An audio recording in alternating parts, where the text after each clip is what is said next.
will be live here at Gen Con playing Shadowrun with some celebrities, which is really cool. Oh, yeah. No, that's going to be a good show to watch. So, Cool. yeah. I think we've got Deborah Ann Wool, Vince Queso.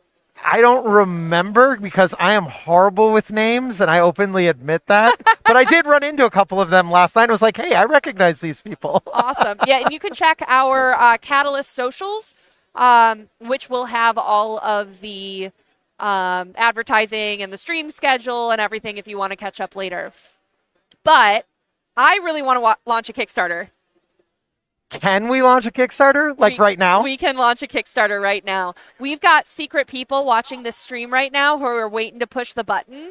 This is your cue to push the button. While there's a few second delay, we'll see what happens here. We're going to refresh our phones so we know that it's when it's live. As we're frantically looking down. This is very entertaining as you watch us on our phones, I'm sure. Up to 625 project followers on launch here. And we are getting ready. So why don't we, while we're waiting, Yeah. Not that this isn't exciting TV, but for those who don't know, let me just give a really, really high level overview. But Takedown is a Shadowrun dungeon crawler style game where you set up the little mission board and you work your heist. You sit there and you work with your team to try to get through, sneak around guards, take out one or two here or there, all the while trying to accomplish your mission. Are we live? We're live. Pause? Oh my gosh, we're live. We have a live Kickstarter, everyone. Look up Shadowrun Takedown on Kickstarter. We've got links in the description. We've got links on Facebook, on Twitter, on Instagram, or you can just go search Kickstarter. But we are live. That is just... It's always so exciting. I realize that with the mask, it's a little bit hard to see, but I'm just nonstop grinning at the moment. But yeah, it's always exciting when Kickstarter goes live, and it's one of those first steps that makes it feel like it's real, right? You're sitting there and you work on it, and then you get a couple of alpha editions out and you test it, and it's very much a real game. But then it's the two big things for me that are always milestones of it being real are when the Kickstarter launches, and then when you get that first copy from the manufacturer. Those are the two giant milestones, so this is a huge one. Is it like new book smell, but you just you want to sniff that game? It's even better. Awesome. So tell us a little bit more about the game. Sure. So, like I mentioned before, it's a dungeon crawler, but what makes it somewhat unique, besides the fact that it's in Shadowrun, are two things. And the first is that we have a real-time component. So you're working with the other people, and you're under a time pressure because it's Shadowrun. It's stressful. Things are supposed to go wrong. If you've ever played a game, you know things go wrong. So over the course of running the mission, the timer is going, and depending on the mission, you literally only have, at most, sometimes 2 minutes for everybody to take all their turns. So you can see why that can be a little stressful. But I promise it's fun stress. The fun kind of anxiety. Yes. The other thing that makes our game unique is we have this little handy-dandy screen. The actual one's going to be smaller. This is just a prototype. But what we have is we have a mastermind. Have you ever watched the television show Leverage? Yeah. Okay, so in Leverage how Nate is got the big plans of the building and he's directing everyone? Yeah. So in our game, the mastermind is basically the Nate. You have the little map, you have all the information, where the guards are, and while the timer's running, you're directing your team where to go. Now, what they decide to do and how well they do it is completely up to them. But you're the mastermind. You have the plan, and you're like, hey, I really think you should go north, or don't open that door. There's guards behind. And you get to give those pointers while the game is running. You're like Wade from Kim Possible. Yes. Little dated reference for you, but that's okay. I'm old. It's fine. Awesome. I love it. We have 4 backers already. So thank you so much. Thank you. I'm really excited. We are actually going to be playing the game at noon today. Yes. Yeah. So you'll get to see it right here live. Dylan will be playing the Mastermind. The Mastermind, though, is an optional role, correct? Correct. So one of the things that's really important to us, especially for a campaign game like this, is to make sure that it supports solo play. And so one of the ways that we do that is the Mastermind is completely optional. The Mastermind can decide, hey, I'm going to go in on the mission with the rest of you, and you can just go in. And then that's one of the ways that we support solo play, is because you don't need a Mastermind. However, we do recommend it because it's very unique. It's not something that I have seen in a lot of games, and trust me, I've played a lot of games. We actually sat down and tried to figure it out, and it was like over 1,500 different board games. Wow. So, yeah. Do you have just like a library wall of board games? I do. I have a huge library that takes up an entire wall. But the bigger thing is that, like, I go to gaming conventions like this, and I just always play new games to see what's out there. Because, first and foremost, I'm a diehard gamer. Like, I love it. That's awesome. And you, if you are here at Gen Con, I don't know why you're watching us instead of walking the floor at Gen Con. But thank you. But you can come on over to the Catalyst booth as well, and there are a ton of board game demos for our new board game division. So we will be playing some of those. Real quick, I want to talk a little bit about the schedule before we move in. I know we kind of got started a little later than we wanted, so... It was the earthquake of people running by. Yeah. Like, right behind me, the floor was actually shaking. Yeah, it was like us, we were Mufasa and the herd of wildebeest trying to jump through there. So, but for today, what we've got on the agenda this morning is we're going to have up next Aaron Dystra, who is the missions developer for Shadowrun. So we're going to talk about what it takes to write a mission, how he finds freelancers, how to get into writing, the story arcs, what is Shadowrun. So if you're a new player, you can kind of understand what is a Shadowrun. So we've got Aaron for about an hour. Then we've got the Catalyst demo team. Mike Messmer and Mary Campen and Matt Lemon from Shadowrun Missions Online. And they're going to talk to us about all the events that are scheduled here at Gen Con and how the demo team kind of works for conventions across the country. And actually internationally now, as we're continuing to expand. Then we've got, I think it's our Takedown game. So that'll be about an hour and a half. Yep. And then we've got... later today, we've got Leviathans happening. We've got a board game being played this afternoon. I think today is Seasons of Arcadia, if I'm not mistaken. So it's a very shiny, pretty game. So we've got a ton of content for you. Don't go anywhere. Stay tuned. We are going to be right back as we switch into our first interview today. Thank you so much for joining, Dylan. Thank you, and thank you everyone who's watching. Really appreciate it. Check out the Kickstarter. I'm super excited about this game, and I can't wait to get it out to fans. Of course, I'm trying to say goodbye, and Lauren walks up. So, yes, Lauren. Are we live? Yes. Awesome. How's it going? It's going. We have launched. We have 16 backers so far. Excellent. We just talked a little bit about the game. We're running a little behind, so we talked about the day of streaming. And now we're about to transition to our first interview of the day. Thanks. Thanks, Lauren. That was very helpful. I thought he was actually okay. I think he wants to show off Pirate Irby. This is his favorite. Oh, Commando Irby. I think there's a Pirate Irby, right? Okay. So Commando Irby, you can get yours right here at Gen Con, booth 1611. Did I do it right? For 30? I did it. Awesome. We will be right back, everyone. Bye.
Hi, everyone. Welcome back. We are in our first interview of Gen Con. Welcome, Aaron. Thank you.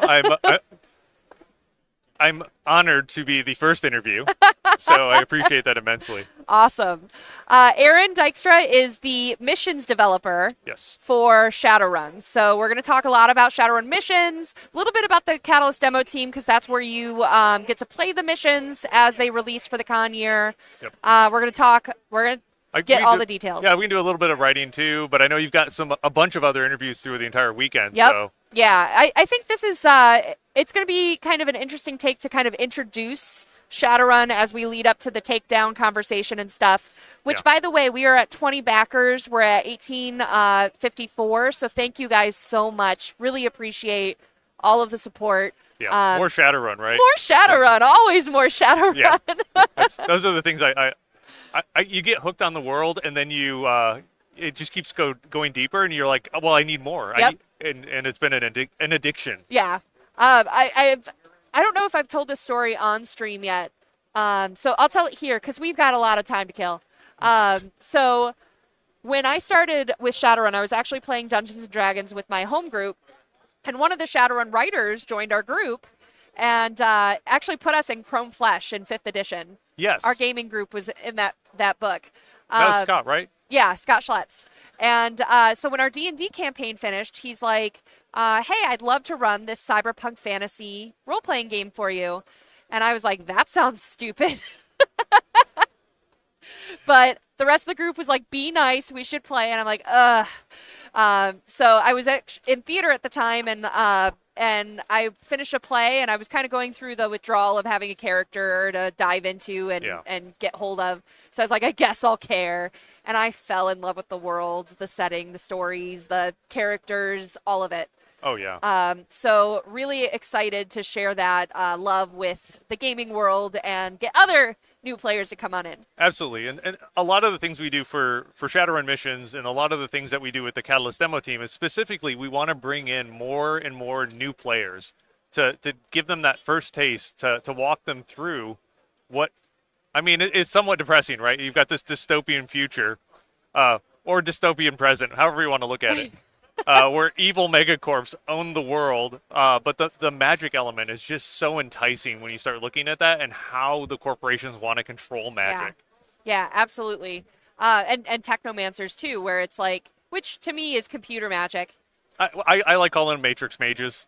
I know it's a little unfair, but yeah, they're an interesting sort of adaptation to how magic and how technology suddenly interplay. And I think it's pretty unique to Shadowrun, that sort of technomancer aspect. Awesome. So let's kind of dig into Shadowrun a little bit. So so I'm a new player. I'm lying to you. Spoiler alert. But what is Shadowrun? What is the world of Shadowrun? So Shadowrun is set in 2080. I think we're at 2082, 2083 now. The basic world is in the early 2010s. There was this massive virus, which is a little bit prescient, right? Like I think the second wave of Vitas, which is the virally induced sort of allergy to toxins, that occurred. The second wave was in 2020. So maybe there's something going on here. I've heard before that in the almost 35 years of Shadowrun, that it's been uncomfortably accurate.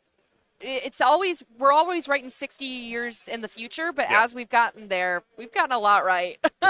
Yeah, it's been really interesting. Over the first up to 5th edition, we always were 61 and a half years in the future.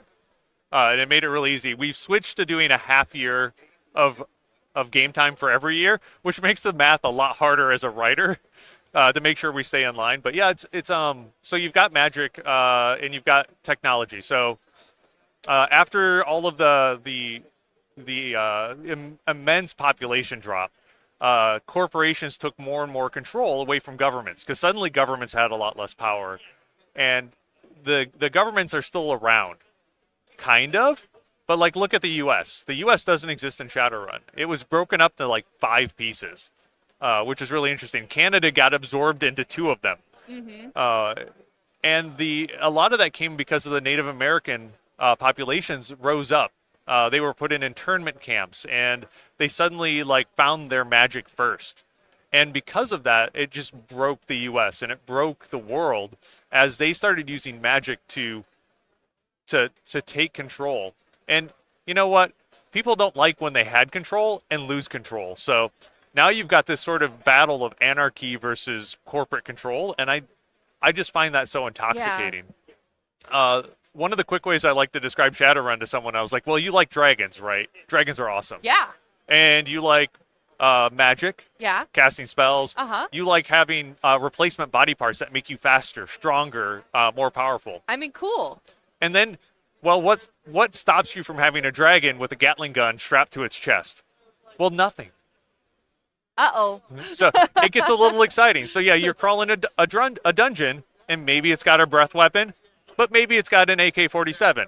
Wow. So yeah, it's just oddly appealing. As a player, you have the option to build these truly unique characters. Where a lot of game systems are class-based, Shadowrun is skill-based.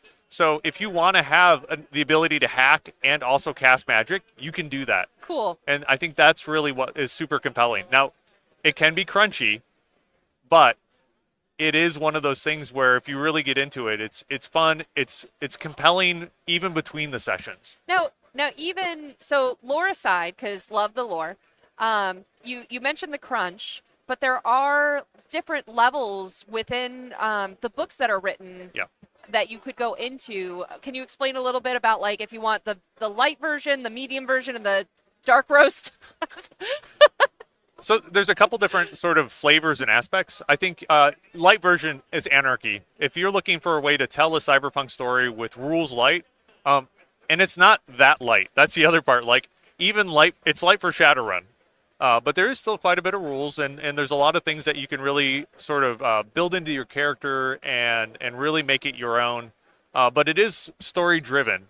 The Dark Roast would be 6th edition, current edition, and they call it gear porn. They call it option or a Shadowrun the spreadsheet game. But you can really go in depth with a lot of details and a lot of rules, and that's really 6th edition. There's also how you want to play too, and so you've got some ways to play which are Pink Mohawk, which is big explosions and a lot of bombastic things, or you can play much more of a Black Trenchcoat where you have to be stealthy because it's that much more lethal. And so it's really how the players and the GM want to react in terms of how you play your 6th edition. Yeah. And you want to play it how you want to. It's not set in stone. And oftentimes you spend hours planning a Shadowrun where it's it's very Black Trenchcoat. We're gonna sneak in here. We're gonna take the cameras out. We're gonna check the astral. We're gonna break in all sneaky, and then you get there and it immediately turns into Pink Mohawk. Yeah. Something goes wrong, and when in doubt, shoot everything. Well, it's all great plans last until first contact. Yep. and then all hell breaks loose. It's really interesting, because I've been running Shadowrun for about 10 years, and you can see the ones that do the most planning tend to go the smoothest. Yeah. Right, good legwork is the key to any solid Shadowrun, which means you could spend in a 4-hour block probably 2.5 hours planning. And making sure all your I's are dotted, your T's are crossed. I have watched other groups that will just come in like a steamroller and just we're going to step on every trap. Yep. We're going to break down every door. And, we'll just deal with the problems as they come up. Yeah. And, oh, my goodness, the problems come up. Now, I do want to pitch. I got to do my marketing job here. So circling back to the rule set briefly. So we have, not only do we have the Shadowrun Anarchy book, for that rules lights or lighter, the Diet Coke, as I like to call it, of Shadowrun rules. But you can also get the Shadowrun 6th World Beginner box set. And that is quick start rules. Yeah. It's already got pre-generated characters in there for you. So if you're just like wanting to test it out, it's $25. Yeah, and it comes with dice. It comes with maps as well. So it's super useful there. You get your experience. You can kind of dip your toe in before you fully cannonball in there. And then if you just love Crunch, if that is your thing, you love crunchy rules, you love rule systems, you can get the 6th World Core Rulebook, which the Berlin edition just launched, so that's here at Gen Con. You can get the 6th World Companion, which adds even more metatypes, which is our version of race for like the D&D races. So culture might be a really good one. The what? It's which one? like calling it culture, right? Because you've got so there's orcs. You can play an orc. But there's, I'm trying to think of some of the variants. There's an ogre variant. Cool. Which is a type of orc. Yeah. There's fae, right? Pixies? There are pixies. Those are, we call them meta. So there's metatype. There's meta variant, which are the ones, and then there's meta sapiens. Ooh. And so pixies are meta sapiens. So they're not classified as any human, orc, troll, elf, or dwarf. Okay. So anything not in that group or subgroup ends up being a metasapien. So Sasquatches, cool, or Naga. So you can play a Naga if you want. That's awesome. So yeah, those are some of the really fun options. In fact, there's also surges. Ooh. So surges are really interesting because there's sort of an ebb and flow of magic in the 6th World. And every so often there's a spike, like when comets come by. And when a comet came by in 2061, like all of a sudden, like a whole bunch of these meta-humanity suddenly sprouted new features. So some grew wings, and some of them grew massive horns, and some of them had like granite shells. And so really some interesting things within the lore to create new player options. And so, yeah, the 6th World Companion has tons of options and optional rules as well. Cool. Awesome. So let's talk a little bit. We kind of got into with the I keep wanting to say Mirror Shades, which is the middle one. Yeah, Pink Mohawk and Black Trenchcoat. Thank you. Mirror Shades is if you want both. You can have your cake and eat it too. So talking about those types of Shadowruns, what is the usual, not always, but the usual process of playing a Shadowrun mission or game? Sure. So there's a couple different modes that we generally see. The most common one is you get called for a meet. Mr. Johnson, who is an anonymous sort of job opportunity, is looking for a team to do something that needs to be done off the books, that you want done where it doesn't tie back to any company or community. Usually your Johnsons tend to fall into one of those two groups. Occasionally terrorist groups will hire runners.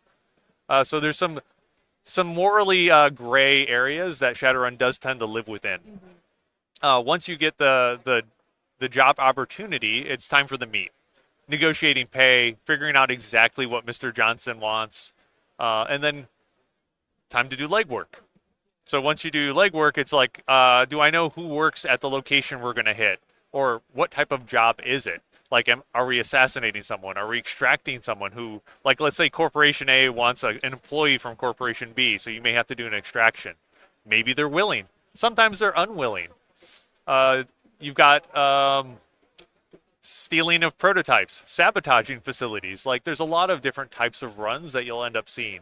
And so once you have your run and you've done your research, it's really time for go. And it's about getting into the facility or going and helping to rescue someone. Rescue, I use lightly. And then getting away. So your infiltration and your exfiltration. And then finally you get paid. Maybe you get double-crossed. Because, it's much easier to hire someone to do something and then just not pay them than to, actually give them money for the thing that's illegal. Yeah, so, and hopefully the trash takes itself out.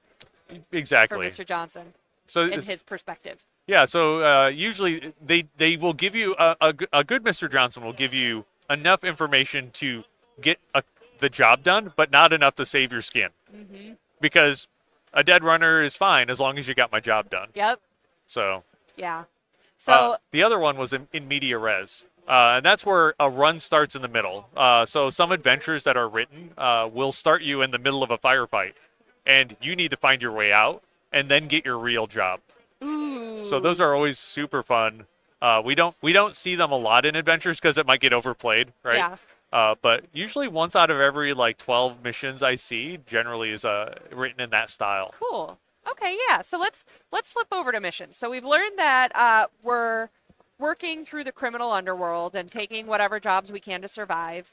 We're doing our research. We're making new yen from the jobs that we get and earning karma, which is like experience points to level up your character. So tell us a little bit where missions comes into play. So missions is our living campaign. And right now we're in the middle of year 3 of our Seattle campaign. It's the final year of Seattle. So we're super excited to see how the scenarios play out with our players. But typically we're going to do 8 missions a year where we're telling this sort of overarching story. And sort of give you a backdrop on Seattle. Our first year of Seattle dealt with you're just sort of getting established in Seattle. You're a brand new runner. You're doing jobs for a couple different groups. One of them turns out to be aligned with creating some sort of union. So trying to organize Shadowrunners because Shadowrunners are too unpredictable. And so we're going to control the Shadowrunners by creating a union. And another group that's, they operate in the old way, which is everyone's out for themselves. Mm-hmm. There's a sort of code that you live by, which is you try not to kill other runners because it could be you next time. So you're just there to do a job. Mm-hmm. And so you've got these 2 factions that are coming into play, and suddenly one of your contacts gets killed. And that's sort of the end of that first season. Second season rolls in, and you're sort of dealing with a little bit of that ramification. But you're seeing much more of the influence of the union. Because when you've lost somebody that was core to the non-union group, like that power suddenly shifts. Ooh. And you're trying to you're just doing jobs, right? I need some new yen to pay for my apartment and pay for food, and the karma's going to help me grow, but I'm just trying to make my way. Like whoever gives me the job, I'll take the job. So when we write missions, a lot of it is trying to balance how often we use each faction so that players feel like they're moving through the story. And learning how the world works. So before, in the before times of COVID, when I would come to cons and Gen Con and Origins and stuff like that, I would spend a lot of time in the Shadowrun missions room with the demo team because there's 6 missions a year that come out, right? It was 6. We're on 8 now. Yeah, we tried for 12, and 12 was too much. Wow. So we do 8 missions a year, 4 Shadowrun missions, and then we also have convention mission packs. Okay. So we end up having 16 missions per year to basically for you to grow your character. So, and I think that makes more sense for, because I noticed like if I went to Origins, I could play through all 6 missions if I wanted to during a con. Yep. And then when I went to Gen Con, there was nothing new for me to play. So this kind of, I see expands it so you want to go throughout the year. So let's talk about that a little bit in terms of with these 8 missions now, are they designed to be where you have to start at 1 and get to 8? Like, how does that happen? We try to avoid that because we realize like players at a convention, you get into the game you can get into, right? Like sometimes it's really difficult to schedule, especially at Gen Con, right? Mm-hmm. Like this is the ultimate in chaos engineering, right? So most of the time you can play them in any order. It is best played in order, mm-hmm. But you will still see the story. You never have to complete one before you complete the next one. But we do have a couple of them within our own that we broke the rule. Mm-hmm. One of them, if you play mission 6, which is one of the characters gets killed, you have to do that before you play 18. Gotcha. But luckily that spans years. Okay. This year, though, the first mission and the second to last mission have to be played in order. Okay. Otherwise, things don't make sense. Okay. So is that something that the player has to keep track of, or if I sign up for that one, So we just kind of tell them like, hey, it's out of order. These two, we just let them know like it's going to feel weird, but now you're going to see like almost like a flashback. Okay. So now you understand how we got to. Okay. So if you play 22 first before 17. Okay. Okay, that's neat. So at least they have the context of what's going on, even if it doesn't entirely make sense. Yeah. It is one of the tricky things because any living campaign, you're really struggling sort of to make sure that it's a cohesive story across these missions when they're relatively disjointed. Right. And so a lot of times we rely on themes. And I pulled this from my predecessor, Danny Oliver. Like when we looked at Neo Tokyo, which is where we were at before Seattle, one of the themes was like old versus new. And so all of the missions dealt with this theme of old versus new, tradition versus, change. Mm-hmm. And the missions themselves didn't have to be tied together, but they all evoke that same feeling. Mm-hmm. And we do carry forward with themes as well. Okay. So we use themes in Shadowrun missions for Seattle, and we're going to use them in the next one for New Orleans as well. Okay, cool. All right. But we're going to tell some more stories in New Orleans. So we're going to try to go back to some much more concrete stories, and we're going to see if we can make that work. Neat. Awesome. So let's say that I only get to attend one con a year. And I only get to play 4 of these 8 missions. Okay. Any of them. I mean, I love them all. They're my children. Usually the best ones to play are the first and the last one. So for this year, it'd be play 17 and 24. Those are going to be like the finale and how we sort of kick it off. And we always like to kick it off in a big way. And then from there, like anything in between, usually like pick them by name. We try to name them in a fun, quirky way. And we also put out little short blurbs within the catalog to sort of help you pick the thing that's interesting to you. But if you look at it, like we all have different archetypes. So I could play a mage, or I could play a decker. And you're like, well, will my decker get anything to do in this mission? Absolutely. All of our stuff is built specifically to cover all the archetypes. Cool. So that way you always have something to do. So if I only get to play those 4 or at a con, but I want to play the rest of the season, is there a way for me to do that from home? The best way is Shadowrun Missions Online. And I know you're going to talk to Matt later. But yeah, the Shadowrun Missions Online is the best way to play. We've got actual Catalyst demo agents that run games there. The other is we have about 400 active demo agents. And if there's one in your area, and we have some all over the place, like that would be a good place to check. A good way to find out if you have a demo agent in your area, check local game shops. A lot of us will post at the game shop. Cool. And the other one is to reach out to us on Facebook. Okay, cool. So the Shadowrun Missions Online Facebook page. We have a Shadowrun Missions Facebook page, and we have a Catalyst Demo Team Facebook page. Okay, awesome. So that's where you can find it. Yep. Now, I do want to kind of talk about the industry side of it.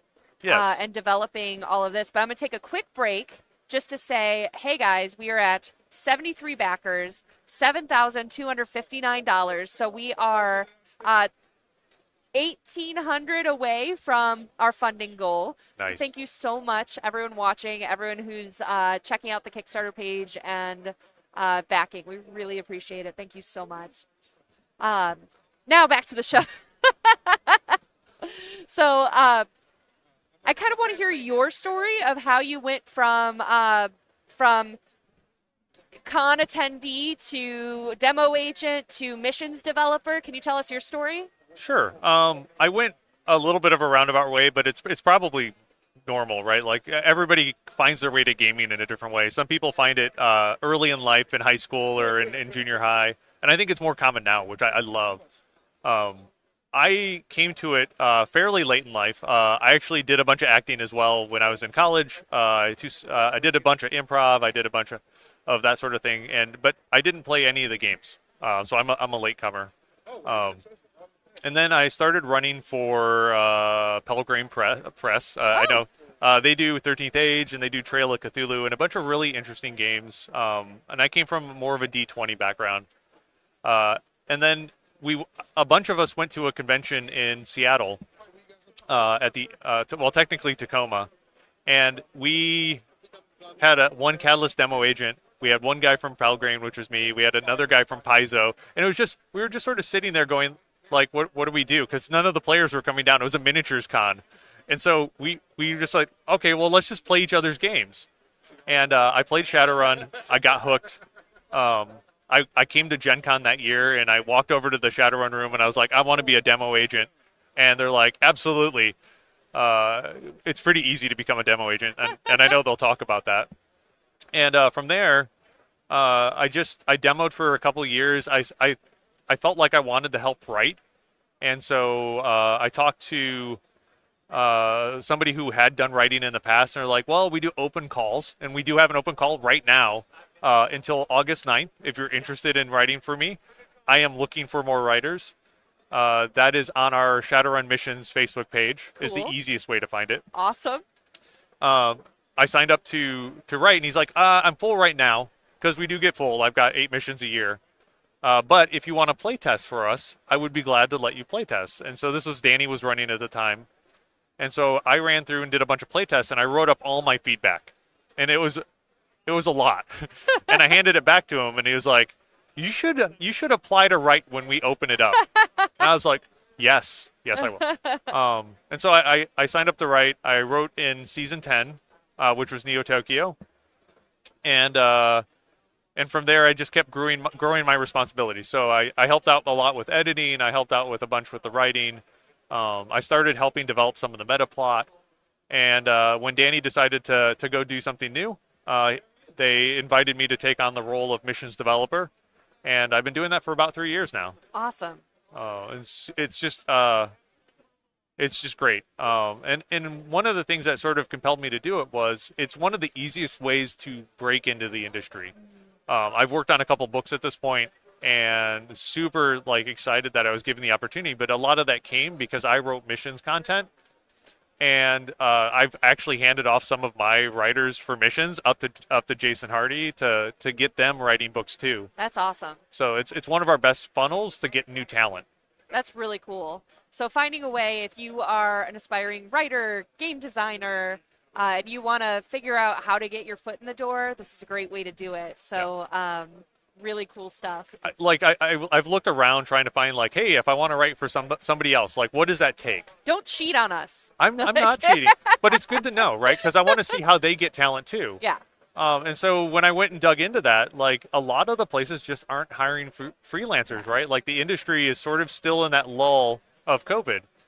This is a great way because we're constantly looking, and we're constantly producing because we support the cons. Yeah, that's awesome. So want to do a time check real quick, make sure we're good. Yeah.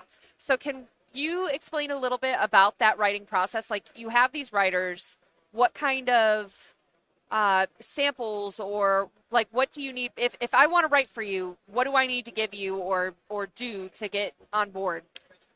Perfect. So the link on the Shadowrun missions page will take you to a Google form. In the Google form, it lays out all the rules, and there's a lot of rules. And honestly, all I'm checking for is how well you follow rules. Because a lot of the things we do, it's not to be formulaic. The ideas are always super unique and great, and I love seeing new ideas.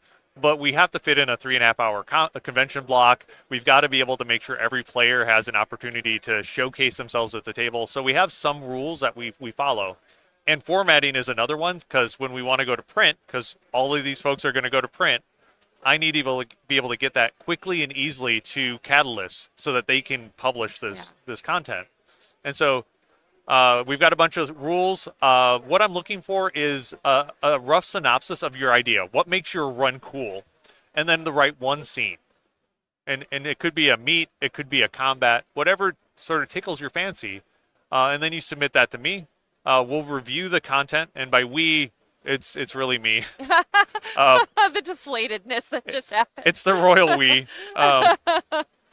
And I'll take a look at the work. I'll pick the ones that make the most sense for the current mission set.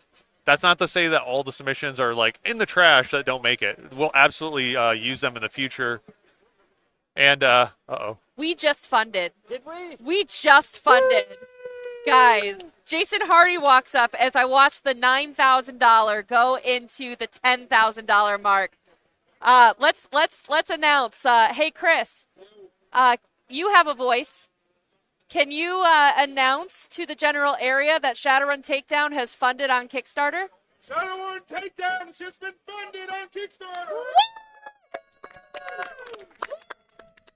Yeah. Thank you all so much. It's so exciting to see everything that's been growing for Shadowrun for.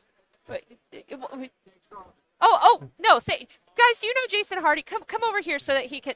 Jason Hardy. No. You're in my zone of authority here. Everyone, this is Jason Hardy, the line developer for Shadowrun. Congratulations on another successful Kickstarter. It was not the smoothest preparation. Thank you. It was just wonderful experience in every way. But it's a great game. Goes wrong. It's great. Yeah, we're professionals. So, I know we're going to be talking development, but while we're talking with Aaron about Shadowrun real quick, anything you want to say about the game? What do you love about Takedown? What are you excited about? I'm really excited about just how much pressure the game puts on you. I think it moves quickly, but you really have to make your decisions fast and watch the pressure mount and see how you deal with it. Not the way I usually operate, so it's really fun to get out of my comfort zone and have to move quick and get through and survive. Neat. That's awesome. Thank you so much, Jason. Congratulations. Oh, and we're at 100 backers. Exactly. Thank you guys so much. $10,484. Thank you again. I'm so excited about our stretch goals that we have coming now. So keep it going, everyone. Keep the enthusiasm moving. I can't wait to find a computer so I can back. It's not one of those like being at the con and working like, oh, but they launched at the con. I can't get on to day one. I'm sure there's a lot of other people that as soon as they get their lunch break or their the hall closes, we'll see a nice little boost there too. Absolutely. Cool, man. I'm so distracted now that I'm excited. So I do remember where we're at. We were talking about like how it's a submission. And then and the process. So once you've submitted, we'll select. So submissions are due on the 9th, so coming up pretty quick. I will let everybody know who's in and who's out by the end of the next week. And then we'll have our first writers meeting, and we'll go over all the material. We'll go over expectations. We write over a period of about 9 months, and that includes also our playtests. And we look for actually writers who know the world. We look for writers that can run playtests and understand sort of the mechanics of the game, but also that deep lore, right? Yeah. Like we don't want to. I always say like don't ruffle stomp the lore. Like we absolutely want to make sure that the lore is celebrated, but also not letting you hold you back either. Right. And it's a slow burn, right? Like you're gonna learn it. You're gonna. It comes with time. I've been playing since 2017, and there's still new things that I hear about and learn about and experience. So it's cool that you can kind of grow. There is 35 years of lore. Yeah. So you can take it as much or as little as you need to. And some of it contradicts, but some of it is it's told from the view of runners and from people in the world. So it's natural that there's going to be conflicting views within it, which gives you as a writer a chance to play in that space too. So these two people disagreed, but maybe it was a third thing that actually really occurred. Yeah. So there's a lot of fun there. So, awesome. But in terms of timeline, like really, we are building for Origins, which is the first of the summer cons. And so we work backwards from there, which means that we have to have all our playtests scheduled by the 1st of March. And we've got to have all the writing in by really the 1st of January. Yeah. So usually it ends up being about 4 months of writing. And it's on your schedule. Like we have a couple things as interim deadlines to help you make progress. Like I want to see all the basically synopsis for each scene. Yeah. That way you at least thought through like the structure. And then I want to see all of the tell it to them straight. Tell it to them straight is what like the box text, what the GM is supposed to read directly to the player. And so really just work our way through to help the writers along. And I'm there to provide feedback. I'm there to help writers in terms of editing and teaching and to bounce ideas off of because writing's hard. It's not real easy to pump out like 10,000 words, because that's about what a mission is, Yeah. of like purely original content. I totally understand the creative mind and that it can be difficult. Yeah. But we're here to help. And Good. we're here to teach. Awesome. So, so that's kind of the process to get involved, to get started writing.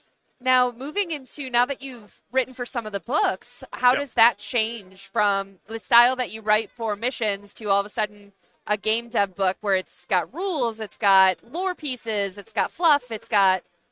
So it's similar, but much more contracted, is the best way to put it. When we do missions, you're given roughly about 4 months to write 10,000 words. When I get a writing assignment as a freelancer, I generally have about 6 weeks to write 10 to 15,000 words, and that's only if I get one chapter. And it's typically it's an idea phase. So Jason puts out a call for a new book. He's got a list of all the chapters. He's got a theme, and he's got what roughly he wants to see in each chapter. And we each make pitches. Mm-hmm. And so when we make a pitch, we're basically trying to highlight what cool thing we want in that chapter. And then Jason will select the writers for each of the chapters. We get a group together. We talk about what we're going to produce. And then we go off when we write. And if you got folks like Scott, a book that's coming out soon, which it's probably announced, but I'm not going to tell what it is. He had like half the chapters. Oh, and wow. like, but he's a machine, right? Like Yeah. he writes so much and so fluidly that he's able to produce way more words per month than I can. But yeah, it's a much more constrained timeline. And in terms of format, like missions uses the same format as Papa Catalyst, right? They've got a basic word format that they like to use that helps go into layout better. The other is because I realize that missions is a beginning job. We do make sure our writers are paid, but it is not a lot. Yeah. And so in order to make sure writers don't have to buy a copy of Word, because there goes a good chunk of what you just got paid, we use Google Docs as a way to do that, to help reduce costs, but also to allow people to share ideas rapidly. Yeah. And make sure that the stories is as cohesive as possible. Awesome. Cool. All right. So I had a question and then saw that Matt Lemon's here to talk about Shadowrun Missions Online, so my head just went to Shadowrun Missions Online. I mean, it is one of the best places to play that kind of stuff. Awesome. And we love it to death. Cool. And also, if you want to be a GM and you're like, well, I don't go to cons or they're too far away, like you can sign up to be a GM with Catalyst and actually just help out with our online missions. Oh, awesome. And that's a great way to get started. All of our GMs get access to books, so if you're looking for a way to read all of the books, like they're there. And we just love our GMs to death. That's awesome. Well, I think what we're going to do is start wrapping up. I want to talk a little bit, Aaron, give you a moment to talk about where people can find you, Yep. where they can find your work, and where they can find, once again, how to put their name in the hat for Shadowrun Missions writing. So I'm going to let you kind of take over for a couple minutes here. Yeah. So where you can find me, the easiest way to find me is through a lot of the Discords. There are a ton of them out there. I lurk in a lot of them. But Reverend Zero is my normal Discord handle. In fact, you can find me in Rem Alternus's Discord as well. The other way to find me is through the Shadowrun Missions Facebook page. Easily, you can just you message us. There's a couple of us that support it as well. It's not just me. And we'll answer any questions that you have, but we'll put up links to books. We'll put up links to new mission content. And that's where you can find the form if you want to submit to be a writer. And so that's, again, like I said, it's open now. It closes soon. So if you're interested, get in on it as soon as possible. I definitely look forward to seeing a bunch of submissions. And then what have I worked on? I mean, I've done a lot of the missions content over the years. What's the campaign book that people can pick up? Campaign book. Or isn't there a missions book release after a season or We have several are season done? 10 is coming out now, so they're PDF releases. I think we just released 1004, and then 1005 and 1006 should come out in the next 2 months. I'm super excited about those, and that wraps up Neo Tokyo. Oh, cool. Okay. And then we'll start publishing all of the Seattle content. I'm working with Jason and making sure that we can get the content out as soon as possible. And I'm also working on trying to get all of the convention mission packs because we've gone a couple years. We used to release them all the time. A couple years behind. Let's go pick out some of our favorites and get those released so that players and GMs can have access to that content to run games in truly unique environments. We've got ones that take place in Florida if you want to play Florida Man. We've got ones that are located in Las Vegas. I've seen the Caribbean ones. The Caribbean Yep. ones. And so we're going to release a lot of those as long as they go in 6th edition. We do tend to focus on 6. It's the Sure. current edition. And then in terms of looking for books, I've helped out on Body Shop, which is one of the most recent ones. I was super excited to help out there. Also worked on an upcoming one, which should be super exciting. Just keep your eye out. We're going to New Orleans, so there's a New Orleans PDF coming out Cool. in the next couple months, hopefully, and a book on voodoo. Ooh. So if you are super interested in that, I worked on both of those. We're going to have those out PDF only in the next few months to Awesome. support New Orleans. Cool. That's awesome. So yeah, I'm excited. Yeah. Well, thank you so much, Aaron. As always, I Thank adore you. talking to you. Don't go anywhere, everyone. I'm going to give you a little summary, and then we're going to take a break. But we are at $13,470, 127 backers, just over an hour in. Wow. So thank you guys again so much. Really appreciate you all. And we will be back with our next interview with the Catalyst demo team and Shadowrun Missions Online. We'll be back soon.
Welcome back, everyone. We are here at Gen Con, live at the booth, and Catalyst Land 1611 is our booth number. Come see us if you're here. If you're not, thank you so much for joining us.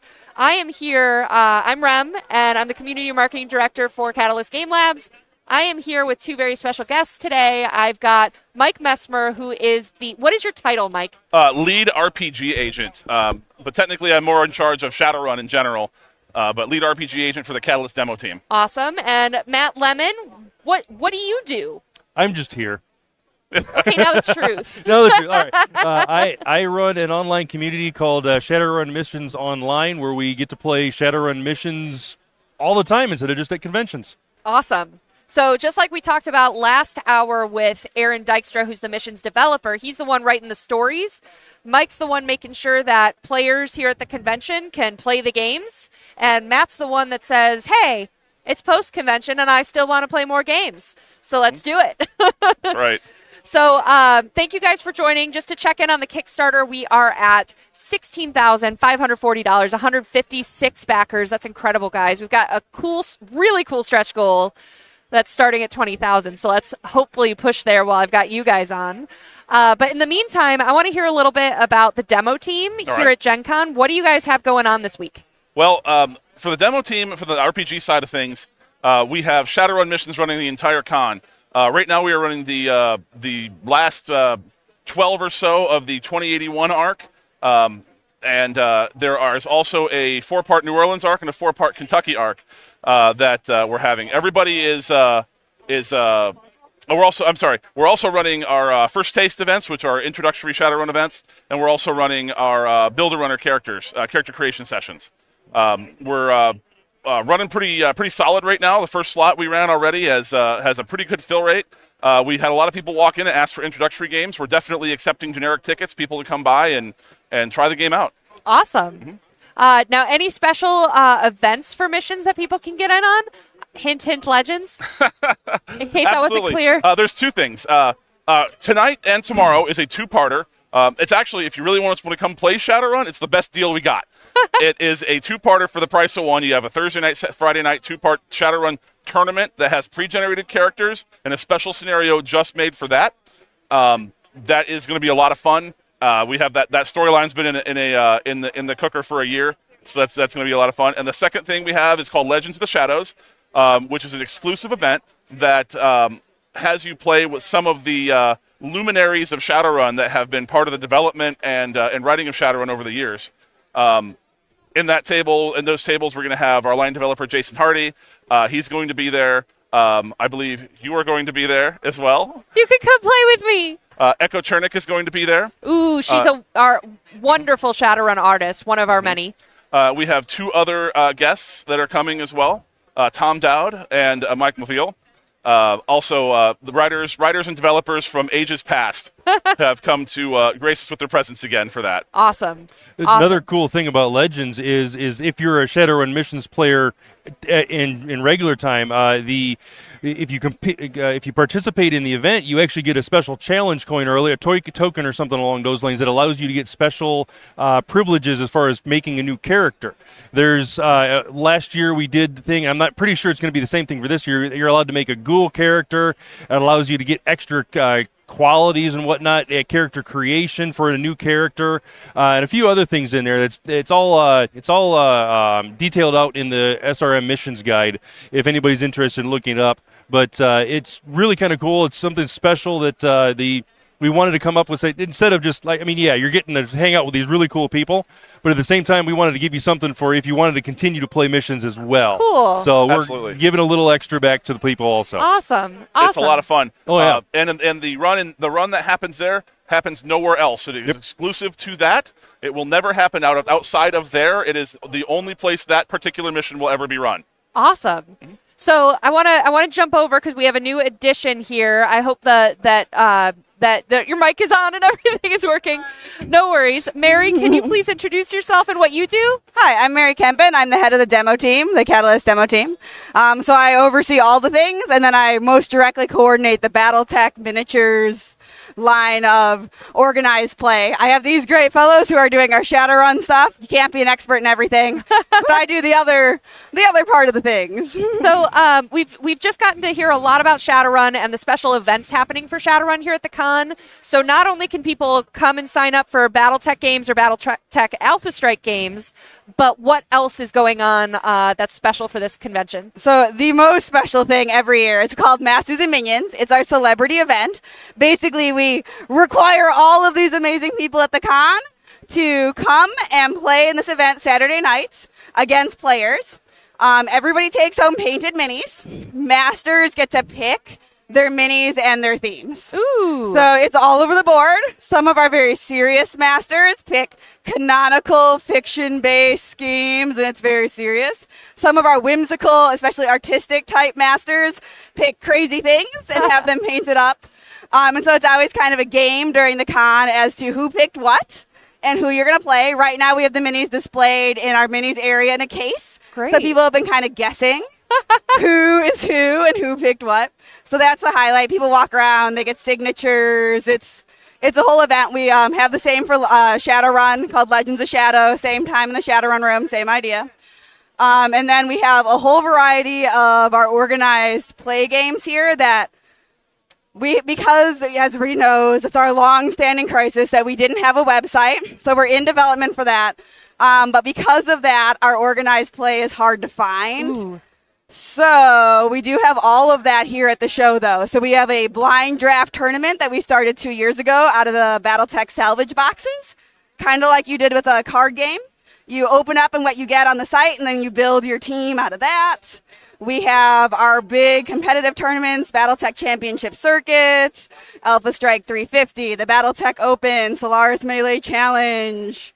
And then we have our, bread and butter, our narrative events. So we're running features in Alpha Strike and Classic and Leviathans. We have a play with the developer with Bryn on Awesome. Friday nights. Cool. I'm looking forward to playing that myself. Neat. Gen Con, because Gen Con is Gen Con, right? Gen Con is all the things, all the time, always. Awesome. So since the website isn't up and running yet, if someone watching is going to come for the weekend or something like that, what is the best way and place to find these events and figure out what they want to sign up for? So all of Gen Con, right, is managed through the Gen Con event portal, gencon.com.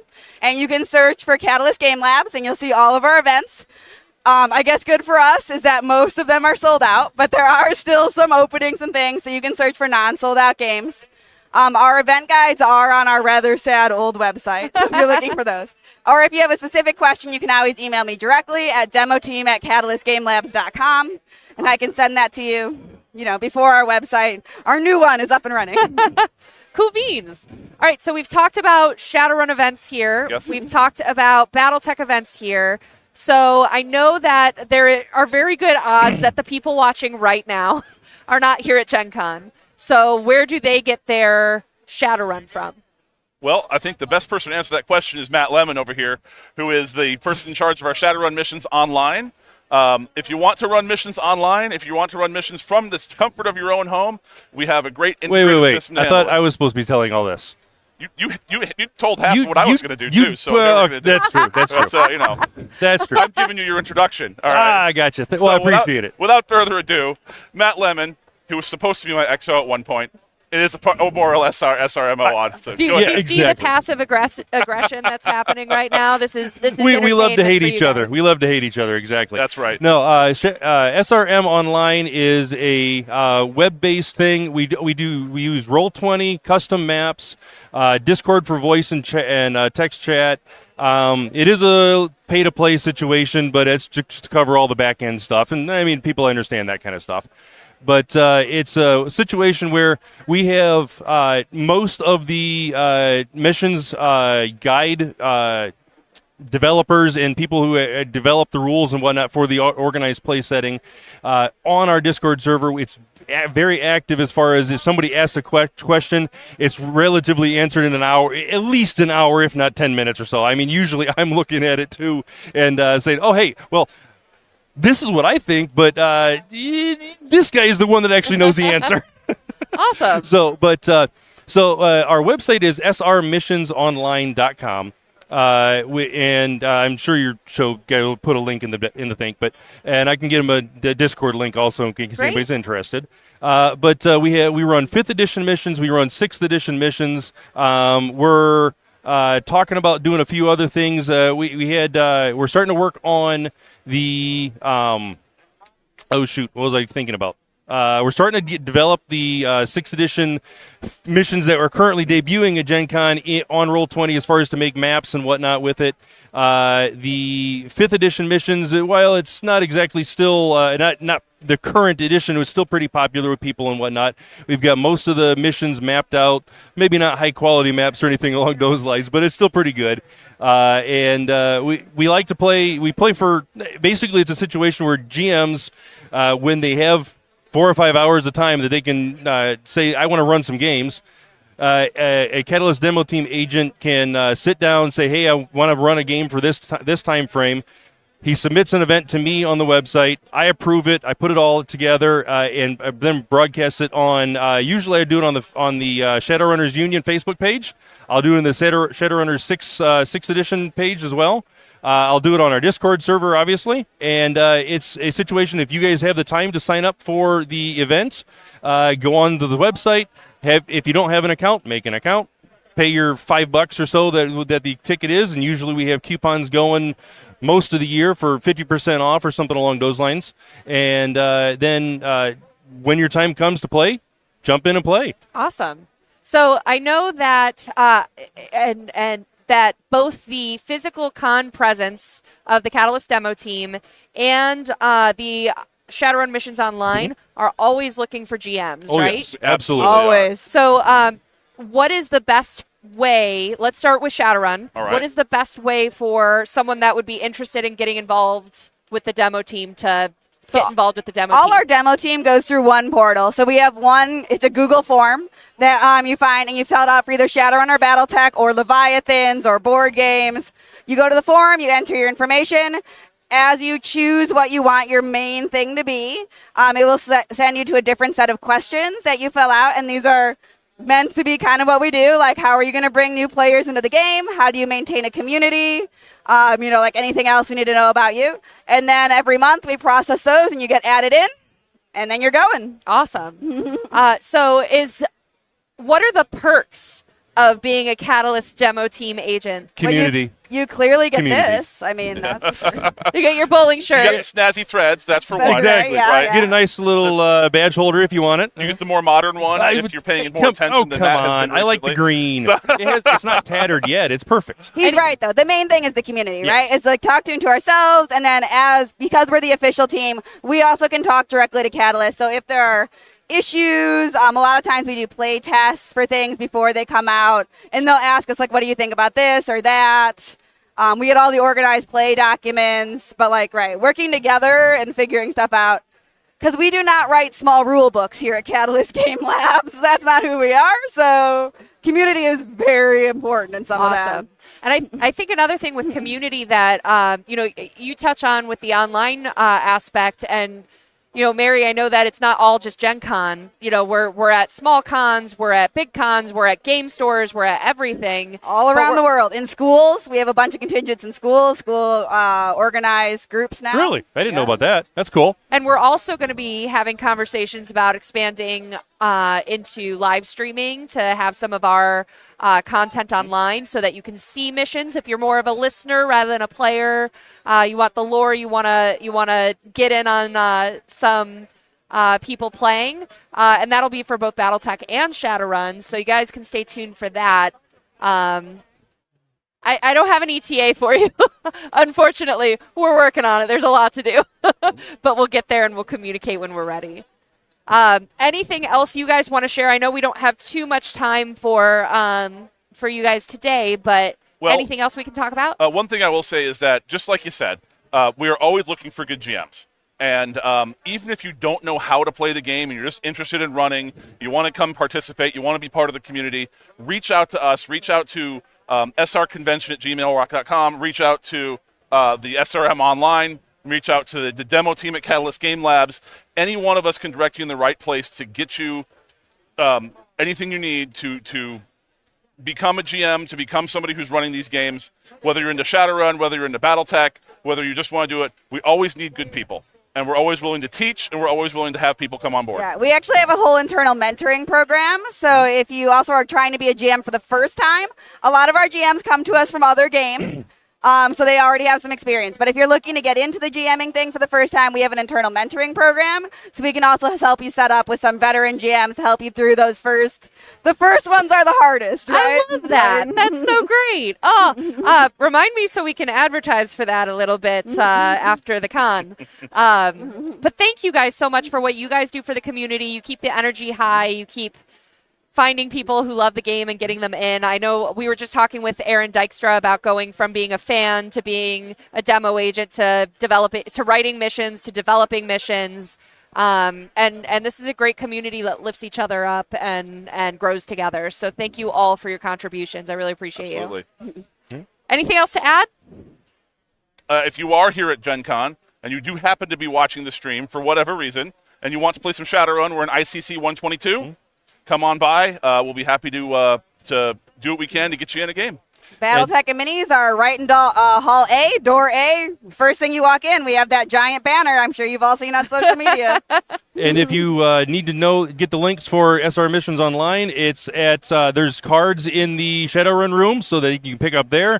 It has a QR code for the website. It has the website listed there. It has our Discord server information on there. Whole 10 yards. If anybody has any questions, feel free to message me on the server. I am Raven2049, and yeah, we'll get you playing. Awesome. Now we are just about to go to break, and we are at our $18,096. We are less than $2,000 away from our first stretch goal, and it's a big one. But I'm not going to ruin it. I'm going to let the next group talk about that stretch goal when we get there. It's an exciting one. We're at 171 backers. Thank you all so much for making this such a success so fast. Now coming up next is our first gameplay, and we're going to be playing Shadowrun Takedown with one of the developers and some of the Shadowrun writers, which is going to be a really exciting experience for you guys. So I'm excited. You should be excited. We will be right back in just a few minutes.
Hello, everyone. We are back.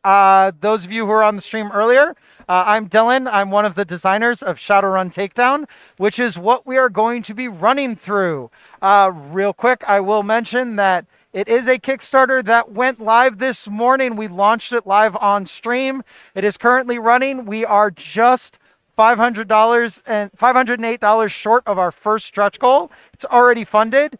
The first stretch goal is adding minis. We all know that minis are going to be awesome. It'll be a separate add-on, but you can replace the standees with minis. So anyway, that's who I am, what we're going to be doing. I'm going to have everybody introduce themselves before I control their fates. Hello, I am Russell Zimmerman, Fancy Pants Shadowrun Writer Man that has recently also been stomping robots around in Battletech. So I'm excited to get murdered in an exciting new medium. I am Brian C.P. Steele, a executive producer of Sci-Fi Alliance over at Evil Genius Games, and in my spare time, I write Shadowrun novels. Hello, I'm Michael Ciravella. I'm a Fancy Pants Battletech writer who, in his spare time, has started writing Shadowrun novels. So you see, there's a little crossover here. There's a lot of trend on this stream.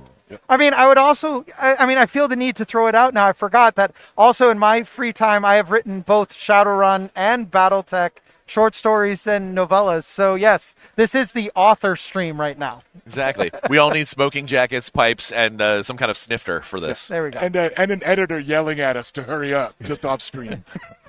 He's a little busy How at true. the moment. How but we're good. true. All right. So without further ado, we're going to be diving into Takedown. Now, one little thing that I have already explained to our intrepid adventurers that I will also mention to the stream. In the interest of getting us in the game, I'm going to go over a few rules at first so we can start playing, and I will introduce more as we go. That way the action starts sooner. Okay. Now, the first thing that we have to do, you will notice there are 4 character cards, one of each archetype in front of you. Between the 3 of you, you must choose which of those 4 characters you want to play. I'll take whichever one's left. I promised Tommy that I would play Chrono. Since I can't play Hollywood, Okay. I have to play Chrono. Okay, let's see right here. I am... Those are for you? Dangerous all around right here. I'm going to be a little crazy. I'm going to be Boris today, if that does not Here you go. That's displease for you. anyone. And go ahead and take your standee and put yourself in this room right here. All right, I've got a tech runner and a magic runner. I'm going to go Leroy, since I'm the only middle-aged white guy with a beard at all of Gen Con. Before we do that, though, we are just inches away from the 20,000 mark right here. One more Come on, backer one and we'll more hit it. backer. It Cody's could going to put in be 49 you. bucks. Yeah. Please do not put in 49 bucks. That would be cruel to all of us. 49. There we go. There we go. Thank you. Congratulations. 20, First 20. stretch goal hit. Beautiful. Ding, ding. I want minis. All right. So if you could go ahead and put Leroy in the room with you, and you can leave Hell Hunt outside. Because one of the things that this game does is, and the reason why I am controlling their fates, is I'm the mastermind. I am the person, so I get to flip my card over. I'm the person in the van, in the building across the street, who has all the floor plans laid out. I get to see where all the enemies are going to spawn. Show this on the screen real quick. Cool. So I get to have all of this information, and I have to convey it to you through words. You don't get to see this, but while we're playing, I'll be like, don't go through that door, or so on and so forth. Oh, no, the author is trying Yeah. to give us words. I know. Or go through that door. It'll be funny. It's fine. It's totally safe. Yeah. Go ahead and do that. I'll be all right. You guys go on in. You guys can totally handle this. All right. So Good decisions. let's talk about how the game's going to work. First off, every mission has a specific goal. In this mission, your goal is to hack this terminal and then get back out. That's it. You do that, we all win. This is a 100% cooperative game. We will win or lose together. Okay? Are we clear on your goal? Yes. Backstab All right. everybody, and I win. There you go. I missed it. Oh, Exactly. All right. Okay. Okay. Now, what you're going to do is that each character, you will note on your character that there is a movement arrow icon and a number after it. That is your base movement. Okay? So every turn, you will get to use that many movement points. Moving to an adjacent square is 1 movement point. Opening an unlocked door is also a movement point. Closing a door is a movement point. That's how you use movement points. Yep.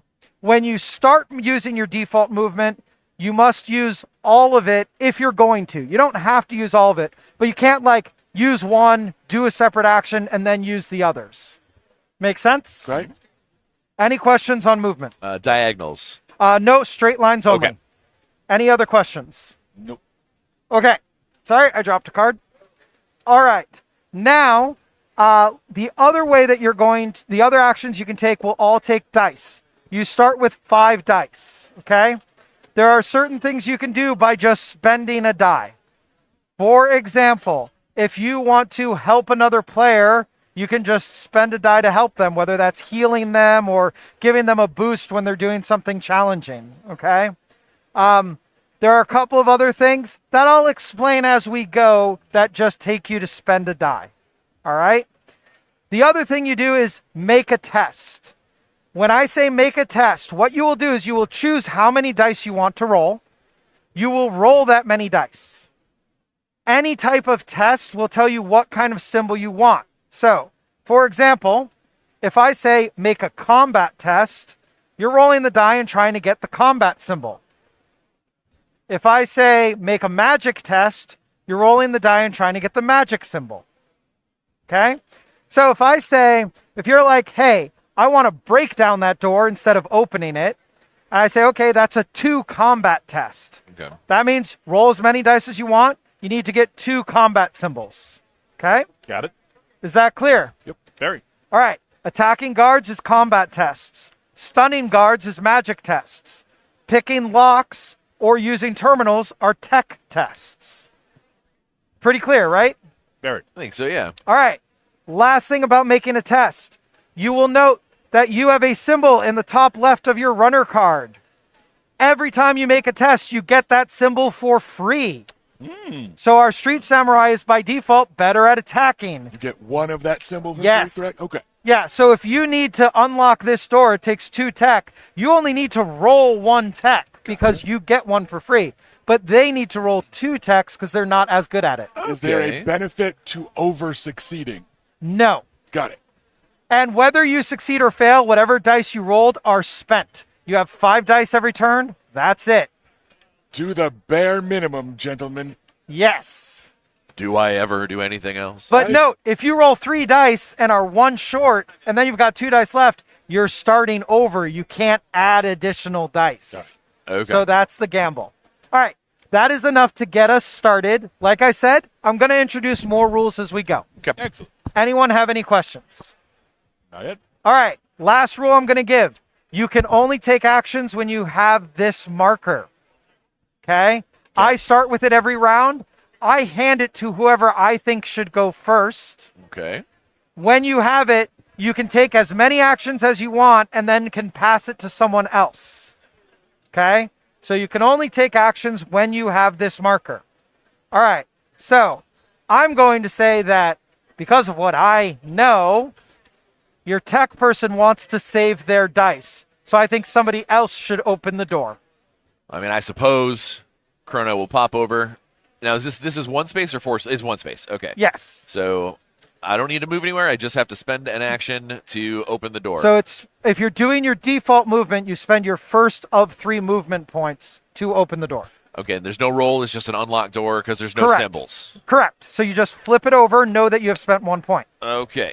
Now, as soon as you get line of sight to a room, I have these little cards that populate the room. This is the inside information I have.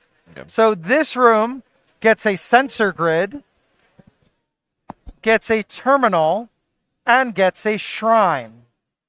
No enemies yet. And then I discard that. That's now done. All right. Now you can continue with your movement. You have 2 movement points. Let me explain what these things do. First off, this will automatically detect any runners in the room at the end of the turn. So if you are in that room at the end of the turn and that has not been disarmed, it will detect you. Okay. This means you cannot use magic results in that room. Okay? You can disable both of these with a tech test if you are in that square. This is why I was like, you want to save his dice to take care of that. Got it. Can I disable things from a square away? Or do No. I have to move into the square? You have to move into the square. Alrighty. The one exception is a terminal. When you hack a terminal, all right, that requires a 2 tech test. You can disarm a trap anywhere on the map or unlock any door. Oh, cool. Okay. So you don't have to be next to it. Well, they shouldn't leave those lying around. Anyway, you have 2 more movement. We got 2 more movement left. I will move into said room. I will tell you, if you open this door, you're going to spawn an enemy. All right. Well, then I guess I'll spend my third action. Is there a penalty if I do not manage to disarm the lasers? If sensors? no one disarms the lasers, you will be detected. But a failure isn't going to. A failure does nothing Then bad. I might as well give it a shot. Yeah, just pull that cord. Yeah, It'll be fine. I have nothing else to do. I have no other actions that spend my dice. So I might as well just bop all 5. Oh, by the way, one of the things you can spend a dice on is to get a movement point. Oh, okay. That's nice. I think I'm gonna do the lasers. Okay. Go ahead and roll 5 Tommy dice. would go all out. So here we go. All right, so you got no tech symbols. I have a lot of face symbols. Can I talk the lasers down? No, the lasers don't listen to you, but good try. All right. However, do you see that symbol with the black center? The symbol that this you rolled? one, yes. That's a wild symbol. That's always good for you. Okay, cool. So you have 1 success. Okay. Now, you can't disarm the laser grid because it takes 3. Oh, all right. What is this So- symbol? That is it will be a wild later in the game if you upgrade your character to make it a wild. Okay. At this point, it's a nothing. So sadly, So does his 1 success start to accumulate successes? It's all or nothing. Nope, it's all or nothing. So he just walks in there and is like Raven in the light And, show. yeah. And that's it. Exactly. All Now, right. Good job. what I will point out is you 2 could assist. Okay. All right. You could say, hey, I'll give you some help and give him a bonus tech symbol, but that's not going to be enough. Okay. yeah. You, sir, could say, hey, I'm going to assist, spend 1 of your dice, and he can re-roll as many dice as he wants. Oh, Seems like- that sounds. Now, seems like good can you math. assist from anywhere on the map? You can assist as long as you have line of sight to the person who made Okay, a test. cool. Very, very cool. And at this point, you have line of sight. The question is, do I want to assist you right now, or do I want to wait to Well, assist you? you with can technical- assist multiple times in a turn, Then why don't we? as do long as you still have dice. Yeah. Okay, so you spend 1, then I can re-roll these 4. Yeah, so think that is when you correct. spend the die, put it on your runner board so that you know it's spent. And now you can re-roll any number of dice.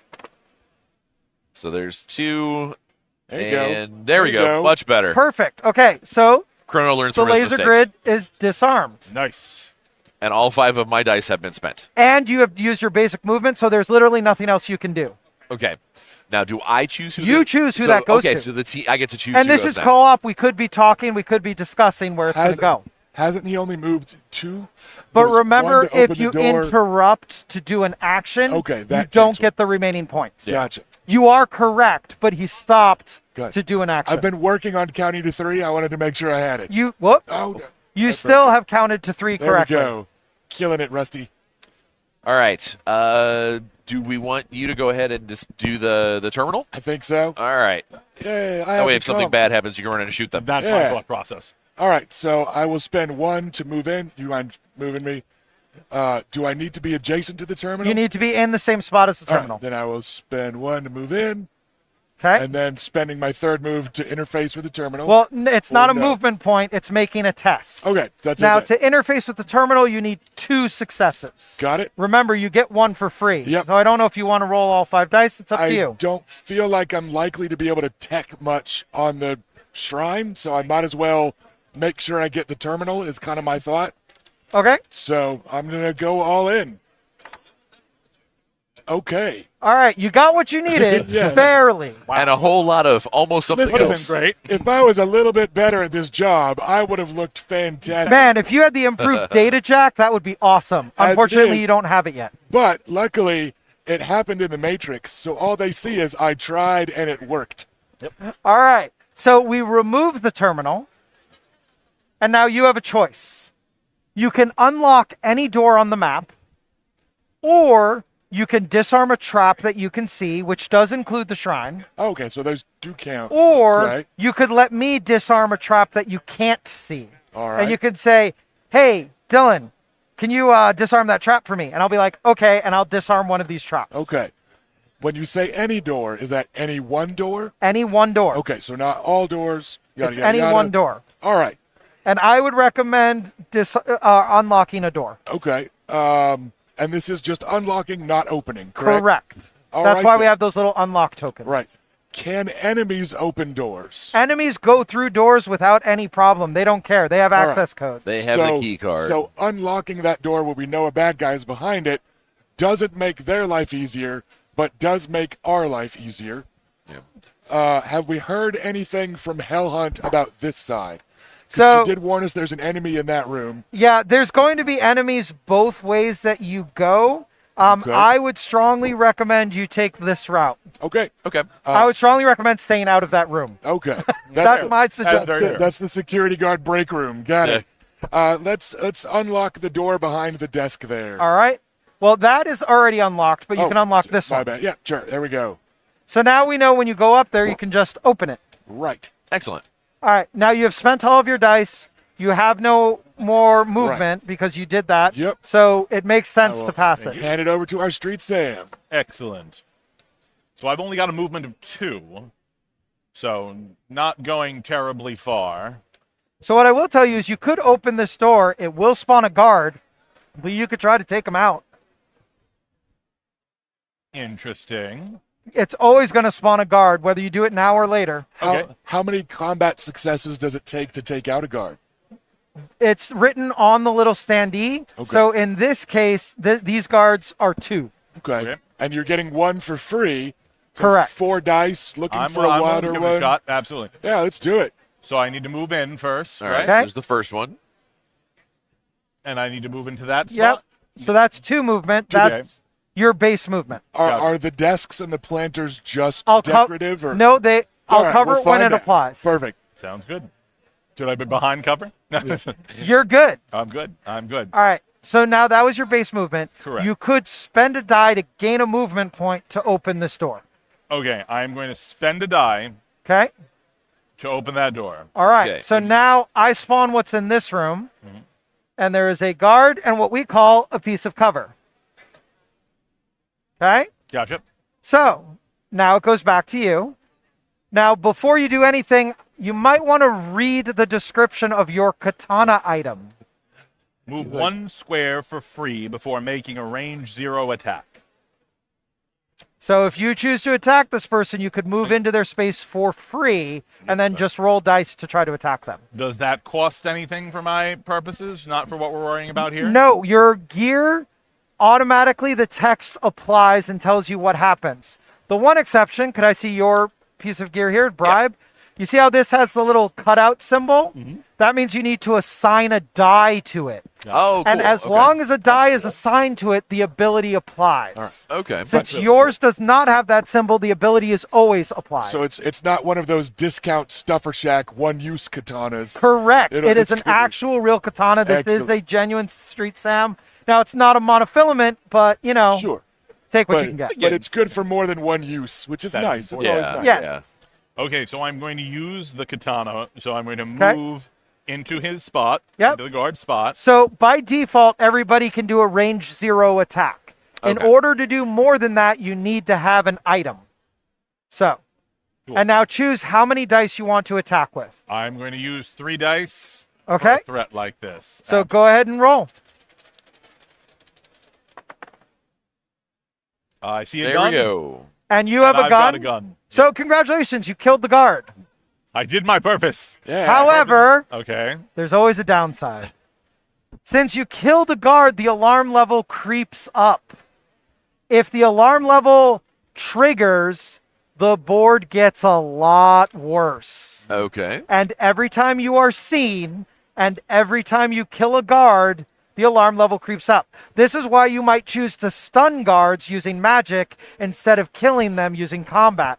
But stunning them, they're still there, they're just out for a turn. What about being seen? Did he count as being seen and We killing a only guard? check to be seen during the enemy phase. Okay. Okay, cool. Perfect. Okay? All right. So you are now all done. Okay? So this goes back So that to you. goes back to me. And we now are done with the player phase. We now go into the enemy phase. The Boom. first thing we check is anybody seen? Currently, no one is seen because the sensor grid was taken out. So since no one was seen, the guards are going to patrol. Yellow guards would go east. Orange guards would go west. Red guards would go south. Okay? Now, it's in the special rules of the mission that this guy doesn't move. So he only moves if someone can be seen. Since no one's seen, he doesn't move from that room. He's guarding that terminal. Right. Okay? Now we spawn a new guard, an orange level guard, on spot D.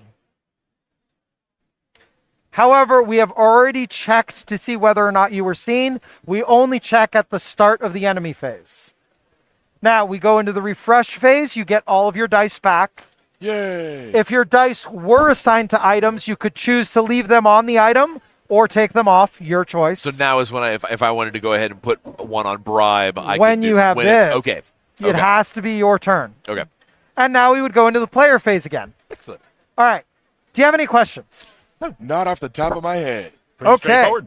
Well, Pretty straightforward. It seems pretty easy, right?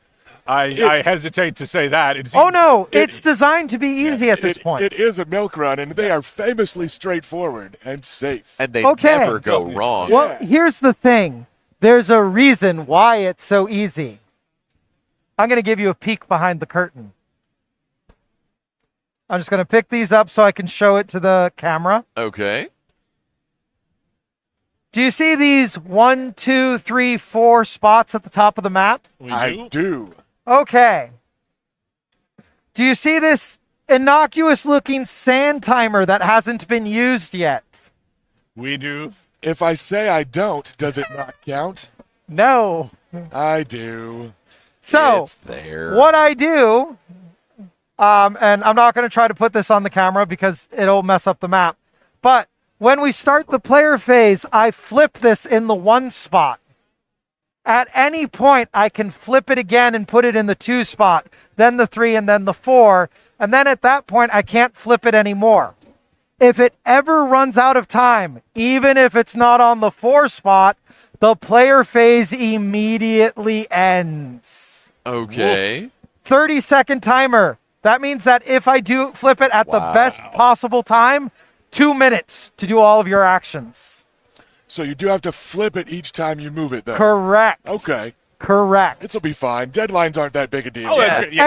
And, oh, yeah, by the There's no way, deadlines. It's secret. you can't see the timer, All right. Yeah, that's good. so you have no idea when it is. Will you tell us when you flip it, or Oh, I will. Okay. But it depends on your mastermind. Your mastermind Gotcha. might be distracted with all sorts of other stuff. Yeah, I mean, she's busy in the van on the Matrix, and, Exactly. doing her internet shopping and stuff. All right. But this is so, yes, the game is deliberately easy to play.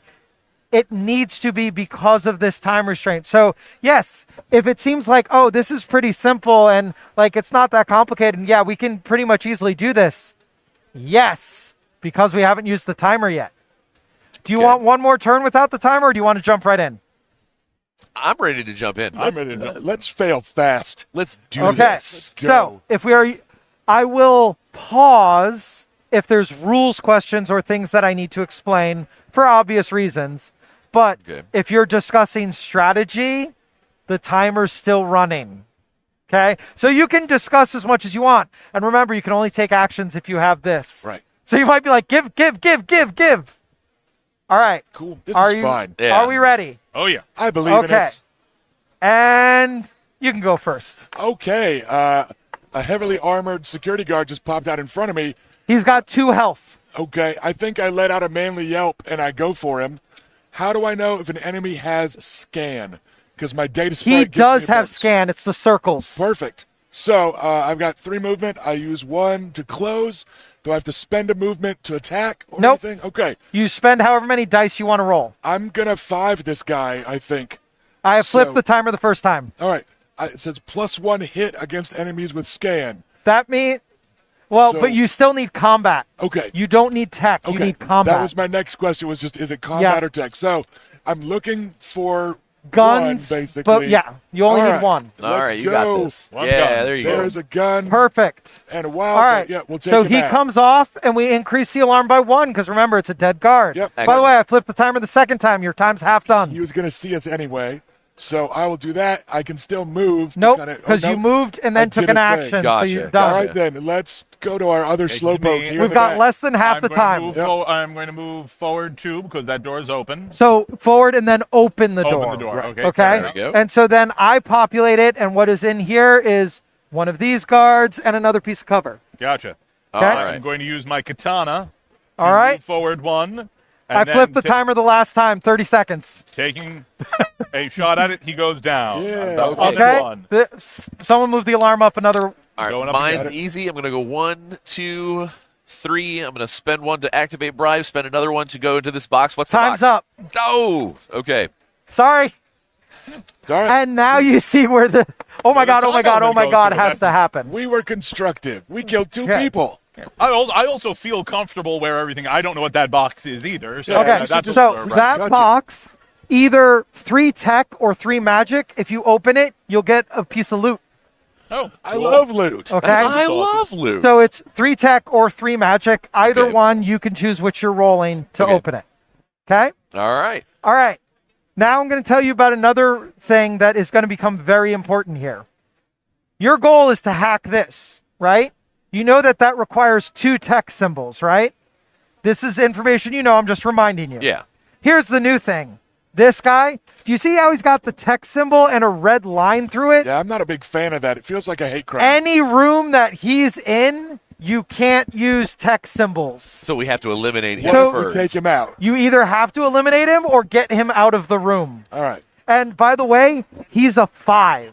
You need 5 successes to take him out. Seduce him. Lure him away. Chrono Well, puts on remember, his, if his someone's famous seen, lipstick. he will leave to go follow that person. Right. But none of you have been seen, which is good, but also bad. Kinda. Yeah. Right. All right. So the enemy phase is not timed. We go through the enemy phase. Again, can anybody be seen?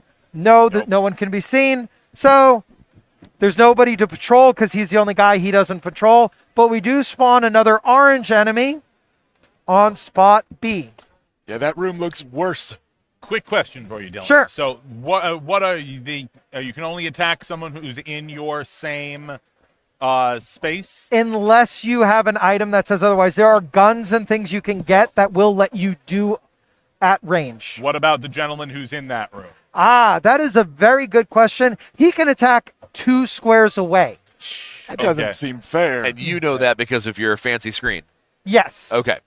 All of that information here. Gotcha. And this Cool. is public information. It's just, since this is a very alpha, like in the actual game, you'll have quick reference cards that have that info. Okay. But we don't have that for this version. Okay. Because it's still in development. Well, not development. It's still being made. You know what I'm talking about. In production. Thank you. All right. Words. Any questions before we go? Because remember, once we go, the timer starts. So and you we- cannot discuss strategy or planning during this phase. Okay. Now we get our our dice. You get all back your dice back. now Yep. Yeah. before the turn starts. Correct. Okay. I can keep one on And you bribe can because keep I already one on activated bribe if you want it. it. All right. All right. Cool. Are folks ready to go? Yes. As ready as we can be. All right. I'm going to flip the timer and give this to you because you're in the back. All right. I'm just going to hoof it. 1, 2, 3. Okay. Take cover somewhere and Then hand over the call. Then you've got lots of dice to let us Yeah, re-roll. so and I've got line of sight on both of you guys. Yeah. So I'm going Oh, to move yeah. up 1 and then try to unlock the door. it's It unlocked. is. It's already It is unlocked. You can I'm just gonna open the it. door. Okay. So you open the door and that spawns. By the way, I should have warned you about that. Sorry. Oh, flipping the timer. Had to make sure it didn't run out. So good news. There's some loot in there. Bad news. It spawned 2 enemies. perfect. Gotcha. I've got a rules question for us. Right. All right. I will pause the timer. So, the standard guards, they only have the ability to attack in the same round, They in can. the same location. They have to be in your spot to attack you. Okay, that is However, fair. they move 2 spots on their turn. Interesting. So Okay. move up and give you So a they stick. can move into your spot if you're within 2 of them. Gotcha. Also, let me explain line of sight since it very well might matter, since we're paused anyway. line of sight is you can it's very simplified. Everything about this game is simplified because of the time component. You can automatically see whatever tile you're on, and then you can see through straight lines through open doors. Okay? So right now, this guard can see this spot. Right. Okay? This is why you might want to spend movement points to close doors, because it prevents the enemy from seeing you. The other thing is, one runner can hide behind one 3D object in every square. Oh, excellent. So right now, actually, none of you can be seen because you're all hiding. But if you did this, one of you can now be seen. Because we'd be shoving each other back and forth. Exactly. Gotcha. All right? Any other rules questions before I put the timer back on? No. I don't think so. All right, timer's back on. And I'm going to stay in my spot. All right, I'm going to see. Well, you got lots of dice for rerolls. I'm going to try and open this box. We'll do tech. We will not do tech. All right, I'll give you one to reroll. Got one so far. One to reroll.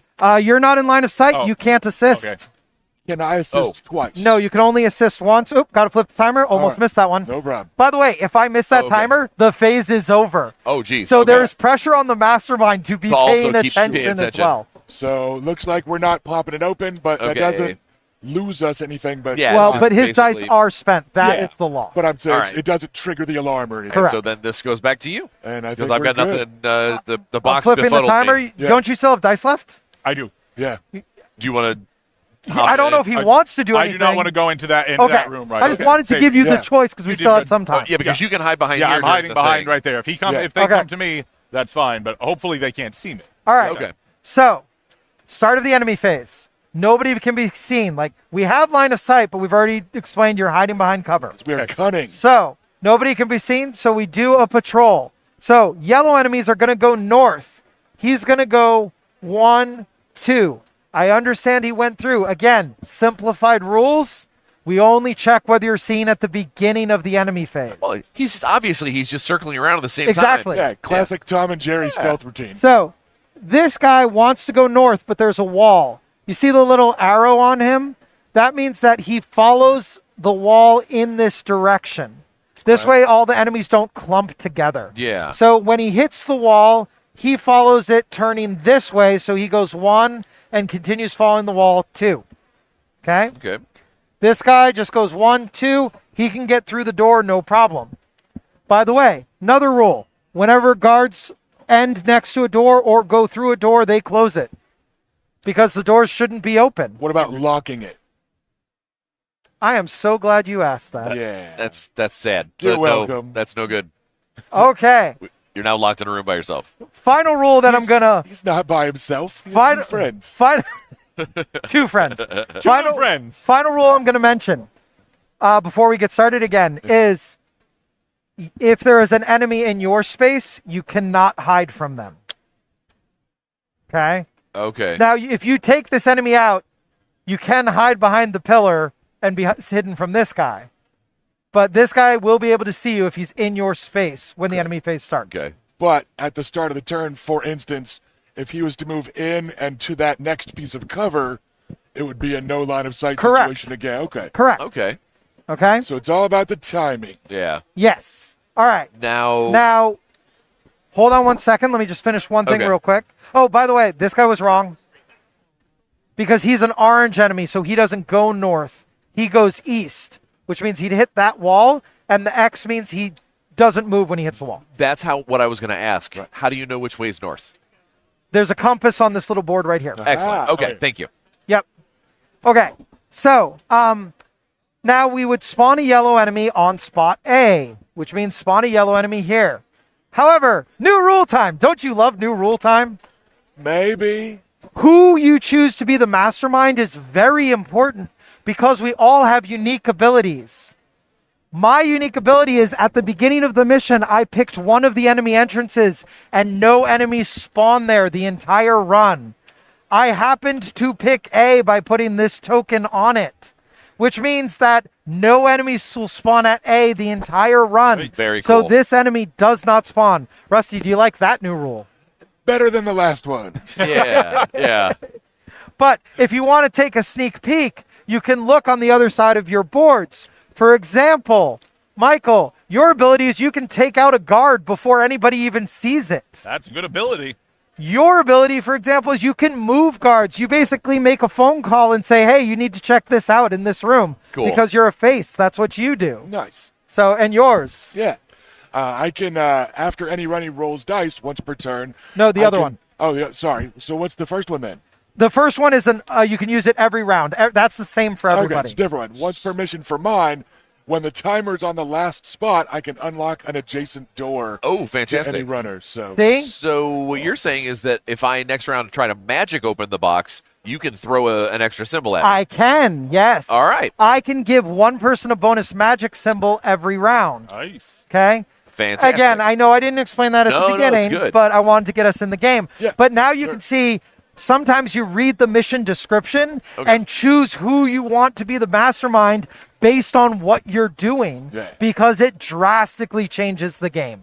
That's fantastic. All The rigger, for example, can throw a drone out as the mastermind and have it go around and get enemies' attention. Excellent. So, yeah, it's very Yeah. different based on who the mastermind is. Cool. Awesome. All right. Any questions before we go into the next round? don't think so. I think I'm we're all feeling good. right. All right. Flip, and here you go, Street Sam. Sounds good. I am going to try to attack the person who is in my Okay. area. I'm going to use all my dice right there. Okay. Because if I succeed, I can hide. Yes. All right. So Okay. he gets taken out. Please increase the alarm by 1. I gotcha. All right. All right. Magic time, baby. Okay. Hell Hunt, I might need help. I need help from you to give me 1. and then- You need 3 total. Well, I was going to say, then you're the only one that can see me. Can you spend for me to reroll, try and get one I will more? let you re-roll. I got it. All right. And now I'll give you 1. You can unlock the safe. Oop, almost ran out of timer. Okay. And so this Cool. just, we take the box So off? you take the lid off. You can still hide behind it. Oh, cool. All right. But now you get that. I have a maglock passkey. After assigning a die to it, I can unlock a door or access a terminal or safe. And then Wow, discard. that was very serendipitous right now. All right, so now this goes to you. All right. And this door is locked now? Correct. All right. It doesn't have the unlock key next to it. Right. So what do I need to do to unlock it? 3 text symbols. 3 tech symbols. You're the one for it. Is. Oh, sorry. I forgot to flip the timer. Okay. That means the turn ends. Checkmate. Even Well, though we're still in you a had pretty good dice. place. Yeah, it was The all turn right. ends. Nobody can be seen. And you can see how important it is for the mastermind to pay attention and not just be like, ooh, you should do this. No more reading. Just throw part of Bro, it. like, it does a thing. Yeah, whatever. Thing. All right. So enemy phase. Currently, again, no enemies enemies can't see you. So yellow enemies are going to go north, which means he's going to come through this door and go 1, 2. He's going to close this door. Okay. Yeah, there's a gap in the table. So, no worries. Moving. all right. So this guard is going to move south. So he hits this wall, but again, he's an X, which means he doesn't move any further. And then we spawn another one of these guys here. It's getting a little hot in there. It's fine. It's Okay. fine. Everything's fine. Everything's fine. Everything's fine. Now, remember, especially for those of you too, I have a bonus magic symbol, and you can use magic symbols to stun enemies. Right. If you want to try that route. Okay. All right. Another rule. If you need to leave a space with enemies, if you voluntarily try to leave it, you need to roll a number of face symbols equal to the number of enemies there. Okay. So you can't just run through hordes of enemies. You need to actually roll dice. So that's the enemies in your square, not enemies with line of sight to that square? Correct. Okay. And that's what you're good at. You're Yeah. good at talking your way through. As you can see, we deliberately tried to make the default checks things that the rolls are naturally good at. Okay? All right. Any questions? Don't think so. All right. All right. Here you go. You look like you're in trouble. All right. I'm going to try and unlock that door. Okay. Because I'm better at that, and you can also help with the fighting, So let's go for it. Let's just tech that thing. Oh my gosh, you should have Or you paused. will shoot the door a Or lot. I could just, But I declared I wanted to tech it. Correct. Right? So, okay. You want to spot me a reroll, or are we more worried about that guard? I got Well, you this time. Do you have line of sight? All right, I flip. He has line of I sight. can see you, yeah. Okay, yeah, sorry. The All right. street Sam does not because the door's closed. Right, I'm sorry. I forgot what you was playing worked with out you. My bad. All right. There You got we go. it. That's a tech. I've got an And- automatic tech. and there's a I've got a wild. wild tech. So the door is now unlocked. All right. And That- because I did that first, can I still move? Yes, Right? but sorry, Flip. got to flip. Yep. Actually, I'll pause because that's a rules question. Sure. So you can still move, but you have an enemy in your space, which means that you would need to spend dice to check to see if you could move, And I've you already have no rolled. Yep. dice left, which means that if someone else takes out, if you give the marker away, somebody takes out that enemy, and then you get the marker back, you can move then. Okay. But until that enemy is taken out, you won't be able to move. So I And can't. actually, again, full disclosure, the full rule is if the enemies are equal in your number or more. So as long as someone moves into that spot, you'll then be able to move out. Okay. So I can't voluntarily move and be seen. Well, they actually are right there, which means you go to move, they grab you. Okay. And they Okay. pull you So I back. can't So you can't start a leave. cat And mouse that's why you need to have more people than they do to be able Gotcha. to leave freely. Because what I was thinking was if I started down the hallway, we're pulling guards into a weird bottleneck. But all right, Yeah. so I will Yeah. stay put then. All right. I'm going to put the timer back in. Who wants it? Go. Who wants Do it? you want to come? All right. There you go. All right. I'm heading here, and Chrono's is a smart guy. I'm going to go ahead and give it a shot. I'm going to try and punch him in the face. Are you trying to kill him or stun him? Because Since we I have- can you help have- with stun. I'll try and stun him. Which, there we He go. is now Done. stunned, which does not increase the alarm. Awesome. Yeah. And I accidentally spent all my dice. So, Don't Final forget the flip. There we Coming go. back, 2 spaces, 1 space, One. and then trying to unlock and undoing the door. It's unlocked. it's already you- unlocked, Yeah, so it's just to open. open All it. right. Well, So that's two. Then I can move into. I don't have anybody 1 square away. Can you attack a stunned guy? You could. But when I'll raise the- that would Got just 15 kill seconds. him You then. could spend Oh, a die okay. to move one. I'm going to move 1. So you want to I'm move gonna one move and then again go and after then that attack guy. And then with the katana. Yeah. Just the 1. So no, I did All not. right. And we're out of time. Yep. Okay. So Okay. So we're seeing. So, all right. So we now go into the enemy phase. This is the first time people have been seen in the enemy phase. Yes. this is fun. All right. So, first thing we check who can be seen? Boris can be seen. And one of you two can be seen. I'll take it. Okay. Yeah. Because he still has line of sight. This guy doesn't see anybody. He's stunned. He's knocked out. Yeah. He's seeing birdies floating over his head, right? So 2 people can be seen. So we increase the alarm by 2. Yikes. Okay. Now, because we are in the Shadowrun age, everybody talks to each other. They've got wireless communication. So we treat it as if everyone can see you, Okay. which means he's not going to move because he can already attack. But that means that this guy is going to move 3 spots, 1, 2, 3, towards where he can attack. This person is going to move 2 spots towards where he can attack. And we'll check 1, 2, 3, 4, 5.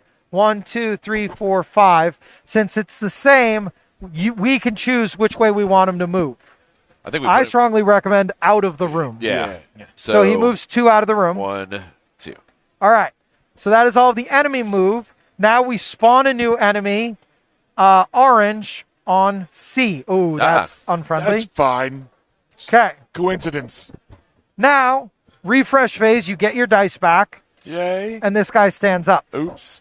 Actually, kindly read the description for your bribe. Enemies not in your square ignore you this enemy phase unless you made an attack. I did. Oh, you did make an Yeah. attack. Okay. I was like, he wouldn't see you with bribe, but Yeah. you did make an attack. Now, because I made an attack, does this die go away? Because it doesn't say no, that it doesn't. does not. Okay, cool. Okay. But during the refresh phase right now, you could decide to remove it. All right. Question. Sure. Why did the stunned guy come back? Just automatically? Stunned people Or, come back at the end of every round. so that was unrelated to us being seen Correct. or being Okay, there. okay, Just Correct. automatic. Okay. And that's the trade-off, right? Right. Is sure, if I stun them, it doesn't trigger the alarm, but the guard's not removed. They come back. Okay. But potentially, like, you could knock a guy out. We all hustle down a doorway. And then he has no idea where you were. And then he's just like, man, that was weird. No, Yeah. Did you guys just black out for 5 seconds? I'm Exactly. Sure okay. Okay. So it's a timing thing. Got it. All right. Any other questions? Don't think so. Oh, he has to get the thing. He does need to get Yeah. the thing. Yep. You get thing. And I need to clean up my board a little bit. All right. And I'm going to Street Sam first. Sounds good. Wired reflexes for the win. I'm going to attack the person who is right there. I'm going to leave one die to the side. Okay. Oh, he is dead. He is dead. Yes. All right, increase the alarm by 1, please. And then I can use my katana to move and Sure. I'm not going to have the things to do. Well, because you got one die, and both of us can see you to help you. All you got to do is one more success. Yeah, and Then I will move one in there and attack another. Rules question real quick. Sure. Every time he attacks or I hack or whatever, that you get that every time. Every not single once per round. time. Every so single yeah, time. you can kind of maximize The one that it. I give is once per round. Right. That's why I wanted to double But check. your own personal one, every single So time. you kind of go from shot to shot. So cool. Yep. So All right. I'm going to try to attack another one of those people. That did not work. Reroll. Rerolling. Still no. Can he do it? You could give him another I'll reroll. give you one. Still no. Okay. All right. Luck. I think we call it. Where do you want Meeple to go? Because you can stun things. Yeah, well, I mean, it's at the same for me. It's stun. Yeah, I'll try and stun a guy. Well, except I can give you a bonus on stun. Yeah. Okay, I'm going to go ahead while I can. I'm going to put one on the Maglock passkey Flip. for that later on. Technically, you shouldn't be able to see Oh, that. my But bad. I thought we were supposed to- Okay. that's. But yes. It can count. That is not enough. Can one of you? Oh, you don't have any I don't dice have left. anything. We're still going to have a guy left no matter what. I'll give It's you up to one. you. I'll give you one. All right. Nope. Nothing. All right. And I just I've did got- my final flip, just so you know. I've 30 got one to seconds. help Yeah, you. hold on to it. All right. I am going to try and combat that last. Sorry. Okay. Combat the last guy so I can data sprite potentially. Nope. Oh, Reroll. no. And no. Man. We Wow. are good at this. Okay. I will point out that you could still move because you outnumber the guards. Right. Because you have 3 to 2. And I've got 3, so I'll go to the next piece of cover. Which one am I? There we go. Okay. So 1, 2. I'll Okay. hide there and help with line of sight later in the round. Well, also, potentially. techie, Yeah, and move All right. towards the Yo. objective. Yep. So we are now done with the round. Yep. So now we go to the enemy phase. These 2 people can be seen, right? We know that. Yep. So increase the alarm by 2. The alarm is not on the camera just because it didn't fit in the Yeah. screen, but it is currently at 19 out of 30. Which just is so you probably fine. Fine. We're winning. No issues. Look how many points we're getting. know. All right. So I think I forgot to have the enemies attack last round, but I don't want to rewind it. We'll just go. All right. So these 2 can be seen. We treat it as if everyone can see. Comes in here, moves 1, 2. And now, since they're in a spot next to a door, they close and lock the door. This is fine. Don't worry, guys. You got this. We got All I hurriedly text. Good luck, fellas. Deuces. So actually, he doesn't need to be in your spot. He can attack at range 1. Okay. Oh, great. That's Cool. So That's nice. Perfect. you now have 4 people attacking. All right. You decide which one they're attacking. Okay. So before we roll any dice, you need to decide who's attacking. I will tell you this person, they all hit for the same amount of damage, but this one is more likely to hit Okay. you. Before we make that decision, which will predominantly be you guys, not me, could we get a breakdown on the rest of the numbers on our character sheet? Absolutely. So here, I'm going to hold this out for the camera. So that first symbol, we've already discussed, that's the one you get for free. And then the number next to the double arrow is how many movement points you have. The number next to the gear is the number of gear you can take into a mission.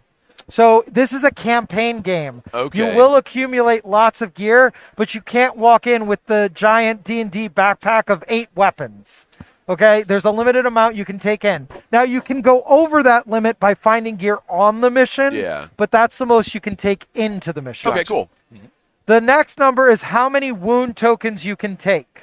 Okay, now, when you are attacked by an enemy, they'll roll a number of dice and they're looking for a certain hit number or a certain symbol to get a success. No matter how many successes they get, each enemy can at most give you 1 injury. Okay. So even if they roll 4 dice and get 4 successes, you still only get 1 injury per attack. Are there any bad guys with special rules that bypass that, or is it universally safe-ish? That is universally safe. All right. Okay. They're, small spoiler alert, might be a boss that bypasses it, but any standard enemy, that is a It's all just hard roll. Okay, so it's a fairly predictable damage. So spiral. even if all 4 went to one person, the most they would get is 4 injuries. Right. Okay. What do injuries penalize you or anything? So those are our injury tokens. I'm just going to take one for the camera. On one side, they say injury. On the other side, they have an effect. Oh, okay. You won't know what the effect is until you're assigned the injury. When you are assigned an injury, you flip it over, the effect immediately applies. It applies as long as it is face up. Remember I said there are some things you can just spend a die for? You can spend a die to treat a wound, either your wound or somebody else in your spot, and that turns a face up one face down. Okay? That is just automatic. You can spend a die to do that. Okay. And then when it's face down, the effect no longer applies, but you still have a maximum number of injuries you can take. Right. Now, these final 2 symbols, or in some cases 3, are if you make a test to heal someone. Remember, make a test, you always roll dice. If you make a test, then for these symbols, for every one, you can either turn 2 face down or remove 1 face down. Okay. Okay? And you can mix and match. If I get 3 successes, I could turn 2 face down and remove them both. Right. And then I think we all also have a trauma patch. Yes, everybody Yeah. starts the game with a trauma patch. Correct.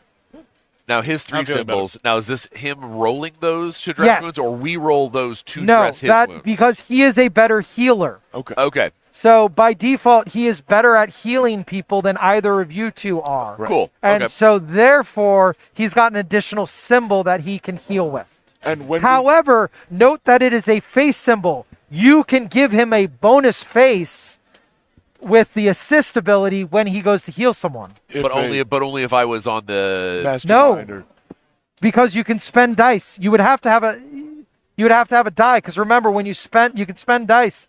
The ways that you can assist, one is to grant a reroll or give them that symbol Oh, whenever they make Okay. a test. That's Okay. cool. So Okay. you can assist him to heal somebody. Just give Yeah. him a face. You- You can invest 1 die. You can invest 1 die, and it's automatic. Exactly. Very cool. Okay. Gotcha. Okay. Okay? So, who is attacking who? You've got, They should. Everybody should be attacking me. you want everyone to attack you? No, I'll take one. I I'll got take a one. lot of health and a lot of trauma patch. Right. If you want to take one, you can take one. I can't let them hurt your pretty face. It's good. All right. Do you want to take one of the orange ones? Yes, please. All right. Roll 2 dice. If either of them are tech or magic, gain a wound. Of course. You gain a wound. Where did that come from? there. The tech or magic part? Just It's- you have it's the on the stat. thing. yeah, Okay. it's on this Alright. little Just thing. making sure it was an NPC thing, not a character thing. And Yeah, now yeah, this, yeah. This Got it. starts face down, or I No, flip you it flip now? it when you get it. All right. What happens to me, What do folks? we got? Magic tests are -1 hit. Okay. All right. Fair. Not the mage, so it's okay. Which means, though, now if you try to stun things, all I can do is cancel that out. Okay. Cool. All right. So you've got 2 of those to do. Yep. So go ahead and roll 2 dice twice. A magic symbol, so you gain Yep. an injury. Injury is going to be combat tests. Ooh, that's not -1 good. hit. No. That's really bad for your street, That's not- Sam. That's fine. All right, roll again. Magic magic symbol, so test. you get another one. Gotcha. Attack tests -1 hit. That's double not great. Okay. And now the big guy, remember I said he hits worse. It's roll 2 dice again, but it's tech, combat, or magic. Lovely. What are the odds? Combat So you get another one. and cannot remove face down wounds. Okay. That's not ideal. I'm sure that's not a lingering injury, or internal bleeding, or So anything. yeah, because everything that I've seen says that you either turn something face down or then get rid of face down. So that means that's gonna be there. Well, if you turn it face down, because it can't remove face down, it's not because then turn it. its effects go away. Then its effects okay. go away. Okay, I get it. Which means you need to turn that face down before you that can needs to be remove our first any one of his. to heal for you. Yeah. Gotcha. All right. Any other questions? Remember, your goal, hack that terminal and get out. Yeah. If there's extra guards, that's fine. Listen, guys, I'm a professional, not a coward. But bye. Go. I'm gonna go do that. the We job. got that. We've got All this. We need to get back out again. So we also, we didn't spawn an enemy yet. I thought we spawned one there at Charlie. No, because that was the previous. That was the previous. Okay, my bad. Because it's enemies move, great. enemies attack, Not- then not a deal. spawn. Got it. Because Not, the new one that spawns, you don't want it to attack as soon as it It's spawns. basically how every role-playing session goes for me. So. Yep. All right. Are we ready? Sure. Everything's fine. All right. Here you go. Try to find some way out of that mess. Okay. First, I'm going to try to heal myself. Or are you using your trauma patch? 'Cause I'm you could using my just use trauma it. patch, so that's just an automatic Yes. right there. And that does Okay. 3 of them. So. But it's a discard. Okay, yeah. I will discard and get these. Spend 1 die. No, you. Spend a die. Oh, and yeah. discard. The description says spend a die. Okay. Yes. Spending a die, these go away. Well, no, Or do I need to flip them over? No. So Yeah, there you pausing go. the timer. Okay. So the description on the ability is spend a die and discard this card to either turn all of your wounds face down or remove 3 that are face down. So it's going to turn them all So face that down, turns and them then all I'll face heal down. you to try and get rid of those when it's my That is action. good. So now those effects no longer apply. Gotcha. And one thing I want to point out, as long as we're paused, remember this is a campaign-based game. That was a consumable. It is now gone, which means you don't get it on next mission. Which, when you're playing the full campaign, it's really stressful. Of do I want to use these consumables? Yeah. That's 4 new yen in the hole to the team that you are now. That's fair. Mister. Yeah. Mister saved your butt so you could run away. I'm not spending any new yen down the hallway right now. As All he's right, I running am down the resetting hole. the timer. Okay. All right. I am now going to attack one of the various enemies, the lightest one right there. I'm going to Okay. use 3. All right. All right. He's gone. So at least one guy Move is the gone. alarm up by 1, please. I'm going to you. I'm saving 1 die. All I'll right. move it I'm gonna. We need to do something about these guys because you're already good. So yeah, I flipped the timer. I will do 2. My magic tests are -1, so I'm gonna actually just try and clobber him. Okay. I got 1. You could Try assist. again. No, why not just give him the bonus Give it- you got combat? mine. Oh, there we Yeah, go. there you go. Boom. So So that take gets another it guy too. out. All right, increase the alarm by 1. I flipped the timer. We're Got the half alarm. done with All right, time. I still have 2 more. Can I attack again? Yeah. All right, let's get another guy. Come on. No, not that time. And we're. Oh, all right. Do we have? Do it again. There's not too much else I can do for you, per. And I got him. Got him. All Boom. right, There goes increase the third. alarm again. Get that over there. All right. I flipped the timer the last time. Get Last the 30 alarm. seconds. Go. All right. do your thing. Spend 1 move to open the door. Yep. Okay. I walk in. And what was that icon? Sorry. You need 2 tech symbols on that to succeed. You Let's got go this. for it. You got this. That is impressive. Those don't do anything. That is Upgrades. impressive. Yep. In the not good way. Yep, In so I case got it wasn't none. clear. And Yep. as we have no way of Yeah, doing any of these. so things. that's Well, right. at that same point, you're not under threat at the I'm moment. All right. Hey guys, I'm starting to work now. How much new yen do you think that just cost? Just putting it out there for. I'm not going to I hack mean, because he's like. I 40 think that's at trauma least 2 patches, trauma 4. patches. That's my thought process, right? All right. I'm not We took out traumatized at 3 all. enemies. I'm fine. All right. we're- So, enemy phase. Yes. Can you be seen? Can anyone be seen? What is the answer to this question? Yes. Because only one of us can be. Only one of us can behind hide. the- Correct. Jeez. However, now I'm going to throw a new rule out at you. Do you see how this guy has an eyeball and little circles? Yeah. Yes. The little circles are scan. You care about that for your data sprite. Yeah. That means that enemy has like a little scanner. He can automatically see people in a spot next to him, even if they're hiding behind cover. All right. That's not Fair. cool. Okay? So he uses sight and scan. You will notice the drones only use scan. So if you're not next to the drone, you're fine. Because even if the drone's here and you're there, Right. it can't see They you. don't have full line of sight, but they have. Got But the Gotcha. really good Automatic. line increase the alarm by 2. Got it? Now, they can both currently attack. They see no reason to move. Decide who is attacking who. This time I'll take the big guy. Sounds good. All right, roll 2 dice, and you're taking the little guy? I'll take the little guy. Okay. You are not hit. Roll Killing 2 it. dice. You are hit. So take another injury. So it's So only face 1 up. injury, even though he Attack rolled. Correct. checks -1. Just double check it. Okay. All right. A little toasty there. I was gonna say next time I'll do something else. And now we flip a card and we spawn a yellow enemy at D. Okay. All right. All right. And take your dice back. Yay. And we're off. Here. You have an important job. Yep, I'm going for it again, fellas. Hacking the Gibson. You succeed. That's my 2, Good. and I got a 3. All right. Congratulations. Now, you will immediately win the game if you can all get to that space and there are no enemies in that space. Got it. That's all you have to do. Get to work on those enemies. I'm going to take a Don't forget swing you still at have the base the easier enemy right there. You can't do it. You don't have the marker. Okay, that's fine. Everything's Do you fine. need the marker back? Yeah, so move me. I'm going to come back towards the scrim, I think, instead of Yep. hacking Okay. the Go back Gibson. to 1, 2, 3. All right. And I'll be able to help Got out it. Sean. Thank Okay. you. Sorry. Going for the easier enemy right there. So using the katana to move into his space, I assume. Yep. And that is, we knock him right there. And I've All still right. got 2 dice I'm good, left. thank you. Push up the alarm by 1. Gotcha. All If right. you want to We are half out of time. Okay, so I'm going to first off activate my Brime. That way he'll ignore me when I'm leaving the thing. I'm going to use my actual move to go ahead and heal Thank you. 3 of your face downs. Okay. wait.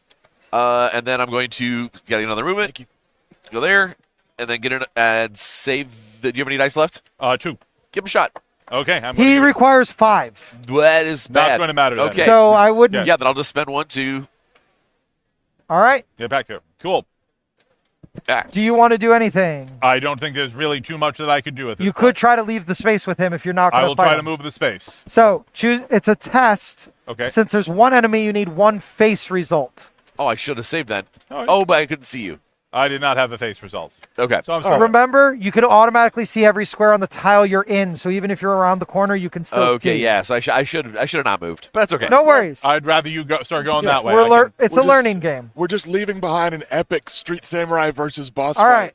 fight So on purpose. he can be seen. Oh, wait. Oh, yeah, no, because he's in the same spot. Sorry. He can be seen. So you can also be seen because you're not behind cover. There's no cover in that spot. Okay. Okay. So 2 people can be seen. Increase the alarm by 2. Okay. We've got a few left. It's fine. The alarm is at 27 out of 30. it's close. It's close. All right. Plenty of room. Now, remember, if you can be seen, everybody can see you. So this guy goes 1, 2. Okay. Because he can move 2. Now, people will attack. By default, they attack whoever's closest. So this person attacks you. Yep. So roll 3 dice. And this guy's going to attack you. I thought he still only attacked with 2. Yeah. Oh, sorry. Yeah, this guy is 2 dice, but he hits on 3 symbols. Thank you. You're good. He missed. Yeah. For this guy, he only got rolls you, boo. 1 die. Oh, And he- were either of those successful? Yes, the tech would All do. right, then I'll So work. roll Now 1 I'll die, and you're fine. Because he only hits on combat or tech. Okay. All right. So that was the enemy thing, the enemy attack. An orange enemy would spawn here, But but not on remember, A. Yeah. I've locked that down as the mastermind. Yeah, good job. So, but we do still have this guy spawn. Gotcha. Okay? And now we're ready to go. Any questions? Don't think so. All right. Here we go. I've got to hack that Actually, door. if you hand that to me, I'll open it for you. Sure. So, move, passkey, Smart thinking. and then because The die that was on the it's passkey gone. is gone- It's is gone. gone. Yeah. Right. And then I will just actually spend 1 to go ahead and move, and because I can do the auto face thing, I'm just going to run right past him. So Okay. ta-da, and I'll save this to be able to help you guys after I hide behind this desk. Potentially. Sorry, Tommy. All right. Send it that way first. I got All an right. idea. Spend 1 to open the unlocked door because Yep. it was passkeyed. And then I move my second. Bolt for it. And my third. And I will go after that guy. I will try and stun him. Quick Okay. rules question. Do I Sure. have diagonal line of sight? Line of sight is you can see your map tile Okay. and straight lines through open doors. So you can see this space all the way down there and all the Okay. way down here. I'm going to sit on 1 die to help you re-roll then. And I'm going to try and stun so Hellhunt can help me. And we'll see if we can take this Okay. guy Yeah. out. But I'll keep that one. So, all right, pull out the taser. And You don't even need my help. do some tasing. All right, and then that's Yeah. All right. I'm So keeping since the rules last. question is done, I am resetting the Yeah, timer. my bad. No worries. Okay, so I should probably just try to run out of there at this point on Is that- 5 dice yeah. to get the heck out of 'Cause there. I think that's easier than fighting him. so- Boom. All right. So it comes with a bonus move as So, part of the 1, test. Oh, cool. And now you have 1, 2 Yep. for your movement. Awesome. Okay. All right. And we're done. We had 1 flip left. If it comes back to me, which I forgot to hand it to you, I'm sorry, could I spend this for an extra move? Yes. Okay. Do we have long We enough had to a whole time flip have left. allowed that? Yeah. So, yeah, my yeah, bad. sure. So I'll do that Take an and extra just move 1 extra. All So, right. yeah. Sorry, we're forgetting the physical part because we're not used to doing things with our bodies. Okay. Enemy phase. Quiz. How many people can be seen? 1, I'm going to say, because he's stunned and he can't. That's a separate room, right? Am I correct? Yes. Okay. How many runners can be seen? I'm going to say 2 because 2. only There's one of only us one, is yeah, out there's behind that. cover. Bingo. 2 is the right answer. So advance that 2. It's at 29 out of 30, by the way. Perfectly Tension. Perfectly timed. This guy doesn't need to move to it. Oh, no, wait, sorry. This guy does. This guy can go here and then doesn't need to move further. Right. So you have 2 attacks. You can decide who's being attacked. I'm going to say I'm one of the visible ones because all my blood is still inside. I can go ahead and get hit by this guy. The big guy can't actually attack me because of bribe. He's outside of my square. Gotcha. So, and I didn't attack anybody. So I guess it's big guy on me, little guy on you. Sounds great. Sounds fair. All right, so roll 1 die. Ouch. You're fine. Oh, magic. It's tech and it's combat just- for that okay, guy. Okay. All right, and then the Roll boss. 2 dice. You do take an injury. All right. I have -1 movement. I Of don't course. Of course. That's I don't need that anyway. That is exactly what I was looking at. I knew All it. right. I didn't even know it was a possibility. I knew it as soon as I And, need to spawn guards. You don't need to if you don't want. I feel like you've done enough today, Dylan. You deserve a I break. need to set this quite guy enough up. for us. According to union rules, the security guys don't need to keep showing up, I think. And go. Get out. All right. Yeah. So what do I need to do to just leave? You outnumber him. You can just go. All right. I will just go 1, 2. Do I need to move 1 more off the map, Nope. or is that the exit? Everyone needs to be in that spot, That's and the that evac spot point. can't have any Okay. enemies. Do I still count as in the game for line of sight Yes. to do things? Yes. Perfect. 100% Let's go, yes. Street Sam. Okay, I can attack and then move, right? And this is where if I Just forget to flip stun the him. timer, it'd be So- really Yes, bad. Because Yeah. otherwise, if we kill him, it'll go up to 30. That's fair. I am going to try to stun this guy. Do you have I'll any do, magic? I'll do one. You got No. it? Okay. So here's a reroll for me. Whoops.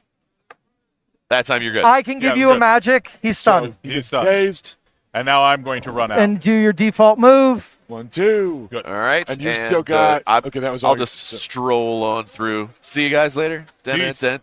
And congratulations, on the way you out. succeeded in the mission. Right at 29 like we planned Okay. it before the camera was on. Exactly, but I do need to know now, just for our purposes, what would have happened when we hit 30? Yes. So when you hit 30, there are a couple of things that always happen. Okay. Okay. The couple of things that always happen are, do you see how on this card there's a yellow column and a red column? Yep. When the alarm is triggered, we start spawning the red enemies instead of the yellow enemies, Okay. which are worse. Okay. Much, much worse. You didn't see these guys. Security captain. These guys shoot everybody they can see Oh, wow. I'm All sure right. the fact that most of their at picture is range 3. It's a gun. most of the pictures a submachine gun, it's fine. Yeah. So they only usually, there's a couple of cards that might spawn them, but they usually only spawn after an alarm's been triggered. Okay. The other thing is the room cards, you will see that it tells me what spawns in the room. If the alarm is triggered, I also spawn the red column, Oh, wow. Okay. which is always enemies. So basically, a lot more enemies start showing up. The other thing that happens when the alarm is triggered, all doors immediately shut and lock if they're unlocked. Okay. Oof. They just Wow. shut and lock. Now, you can unlock them again, but you saw how obnoxious that door was to unlock. Yeah. Now, So you've got That extra is- bad guys running around also. So when you do open one, yes. one of the swarm of 8 SWAT teams just closes the door behind them again. And Yeah. I'm sure that's great. Everything's fine. It's no So problem. that automatically happens when the alarm is triggered. Also, the mission will tell you if anything special happens when the cool. alarm is Okay. triggered. So this mission, we then reset the alarm back to 10. If it triggers a second time, the building locks down, you lose because you can't get out. Gotcha. Okay? But that's just this mission. There are missions where the alarm starts on 29. Yeah. And if you do anything that sends the alarm up, it triggers immediately. total That's stealth that's mission. the stealth mission in any video game. Yeah. Are there escort missions? Why There, do you do this to me, Russ? there is one escort mission. All right. However, what I want to point out is it is a branching campaign. So depending upon, so the way we have the campaign set up is we deliberately, when we did this, I'm a gamer first. And I love my campaign games because I love the story that goes with them and being able to see a bunch of different branching options. But I have campaign games that it takes us years to get through because it's like, got to get the group together. Even if we dedicate a whole day to playing, we only see like 10% of the campaign. And then we have to wait a couple of months. Like, the entire campaign is 6 missions. Okay. So you could literally take a whole day because the missions run from 30 minutes to an hour.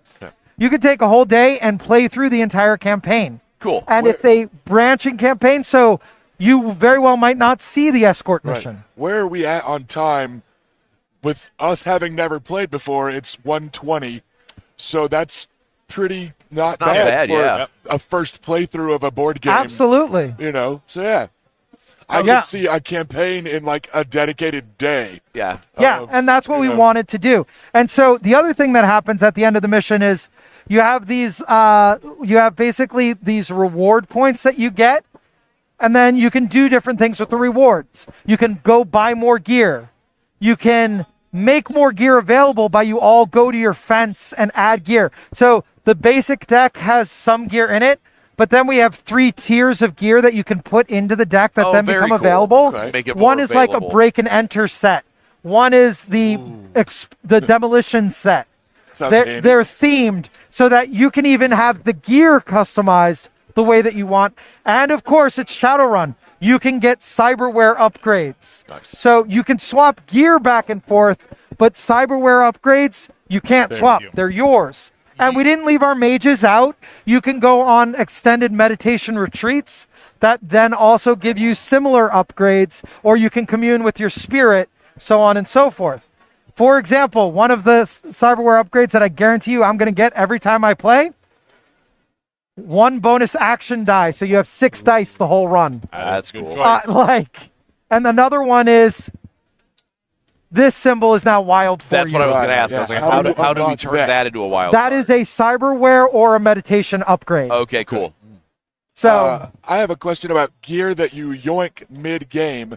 If you don't use it, you still have it. You get to hold on, so it doesn't go away. Cool. Yeah, and that's always nice. You basically form a pile of gear that your runners have and divvy it up at the beginning of every run as long as you're within your limits. So I do see New Yen prices on most of these gear cards. How much would we get paid for this mission? Like that we just did. For this mission, you will get 2 reward points, where a reward point is one of those things that I said. Right. And I believe it's also 10 New Yen. All right, so you didn't put us in the hole. We're down 8 New Yen in trauma patches because somebody randomly sprouted a bunch of holes. But we'd still. I wonder how that happened. We still come out $2 ahead. That's $1 for each of us that didn't drain company resources by soaking How up. quickly he says that. How long did you take to open that? We wouldn't have had to deal with some of the 2 things turns. gotten that. I did my job by hacking things. I see bad guys unstunned and unkilled. One of us clocked in, went to work, clocked out. One of us phoned it in. Wow.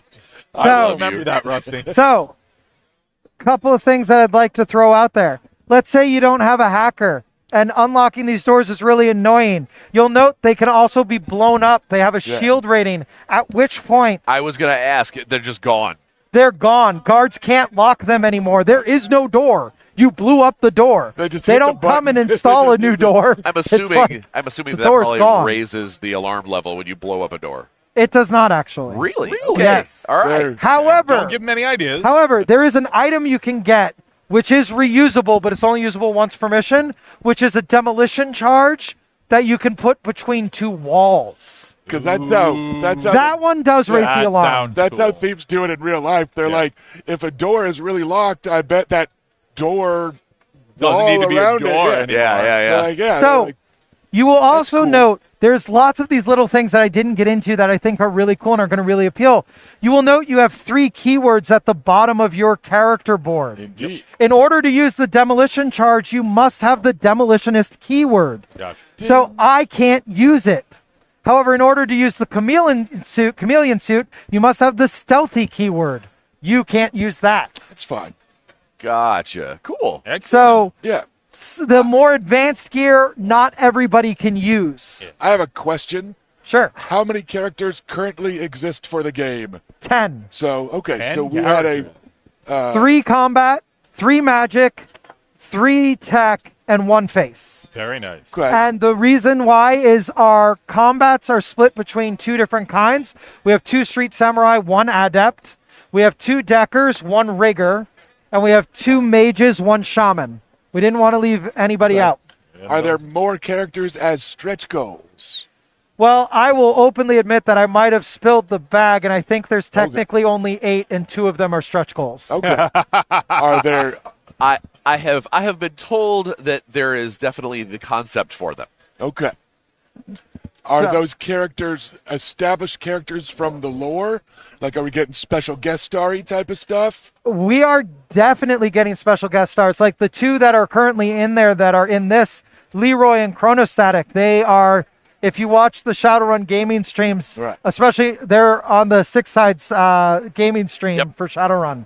So One of my novel characters, I got to play live action at GameholeCon with Leroy and Chrono. Nice. That's So, what Yeah. I'm like, yeah. what kind of familiar So faces are we a looking lot at? of those characters are being pulled in because Shadowrun's got tons of them, and it's one of those fun things we can do. And as I was telling them, before any other game that has Jimmy Kincaid as a character, instead of randomly selecting a character, my friends just go, "Here's Jimmy." Mine. You know, it's Mine. so it's just Very good cool. to know what options are there. All right.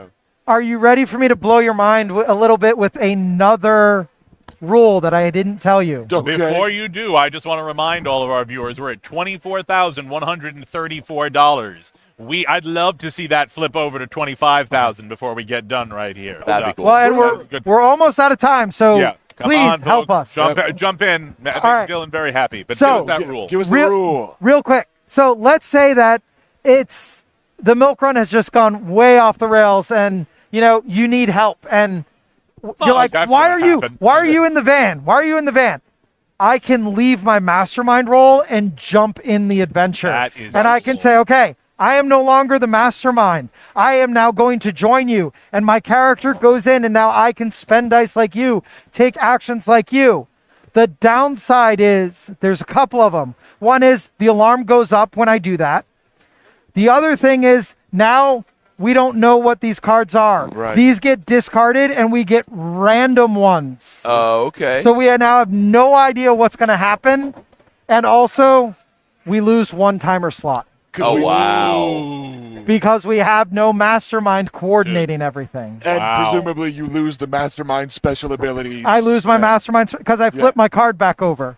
Okay. So it's really powerful. If you but it need has it. a really, it's like, it really is there's no way you're making it out unless I do this. Right. So I'm going to jump in. Awesome. That I especially like removing 1 timer level right there. Well- I think that gives you a breakdown. Because of you really also have assistant. you now have Yeah. an extra player playing and less time And to less play time, them. yeah. Yes. So it's cool. That's great for really your blood impressive. pressure. But it has a hidden bonus that will appeal to a lot of gamers out there. Because of that, the mastermind is not required for this game. So this game supports solo play. Cool. You can play the entire campaign with 1 player. That is really cool. It's literally baked into the game. And because Anyway, so many of the NPCs are acting on a kind of simple AI. yeah. The GM, or for lack of a better term, the mastermind, whatever, isn't really making decisions. Yeah. They're just doing what the dice say, and that's going to be real easy for solo play. Yeah. That's very cool. So anyway, I hope you had fun. I was hope awesome. you enjoyed. Yeah. Thank Quick, we got like 2 minutes. Any thoughts? I heard if it makes 25 grand while we're on the screen, we get 5,000 new yen each. Ooh. That's what I heard, And too. fifth gear card. An armor vest. And 9 new characters. I think you need the armor vest. Yeah, well, I think I need the armor vest. All right, all of you. On the bright I side, jumped into the deep end for you. we can take him to the scrap metal joint down the street and sell them all those bullets. Wow. No, Wow, folks. Well, and it's right next door to the Ripper Dock, so Yeah, if things go badly, convenient. And if things go extra badly, I've got some ghouls down the street. Thank you so much, everyone. Thanks for hanging out, everybody. I hope you had as much fun as we did. that's And awesome. please spread the word, back it, but spreading the word is huge. Crowdfunding, always the biggest thing you can do is spread the word. Absolutely.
Hello, everyone.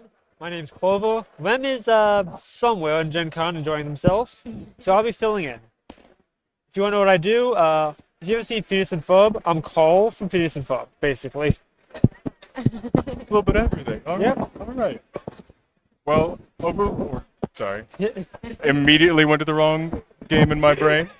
Seasons of Arcadia is actually currently on the store over at Catalyst Game Labs. Be sure to come pick it up, and we are going to be playing it for you today. Just giving a little overview. We got the rules fresh in our brains, and we're ready to go. My name is Tyler, and this is Brianna. Hi. We are both part of the REM team, and we can't wait to get started with you. All right.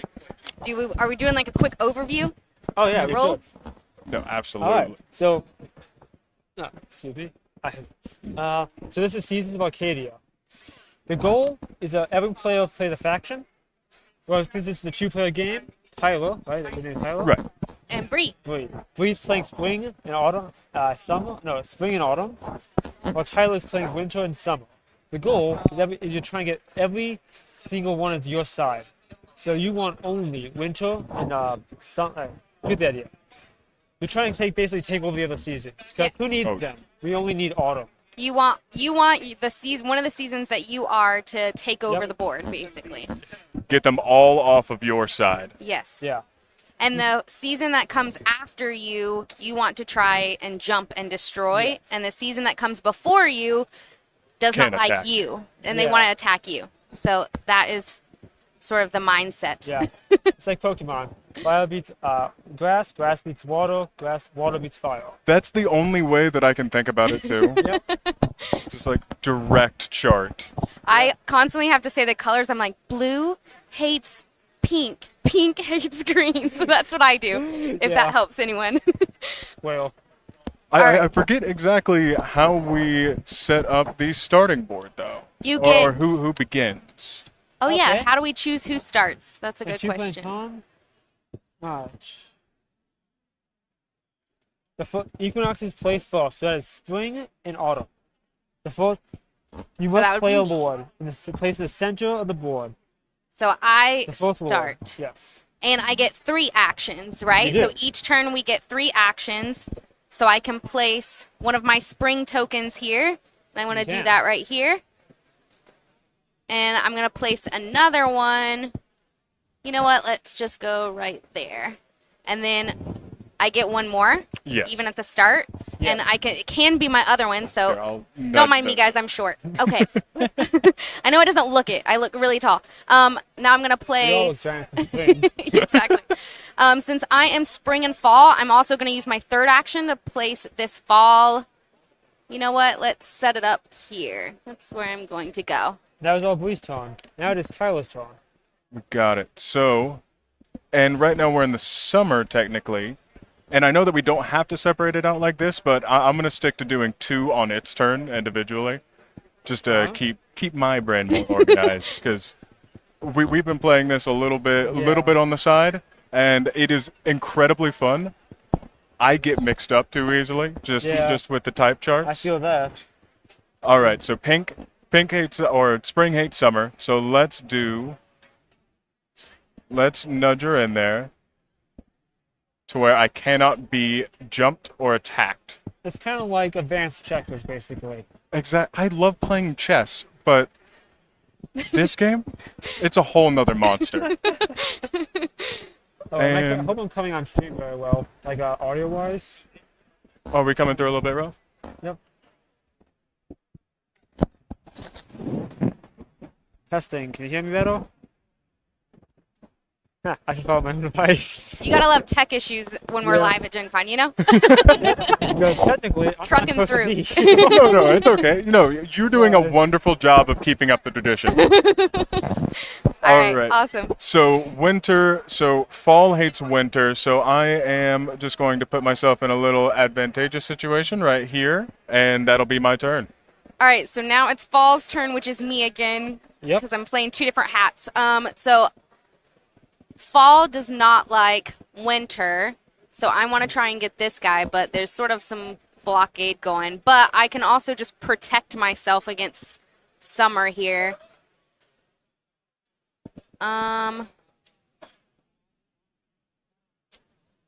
You know what?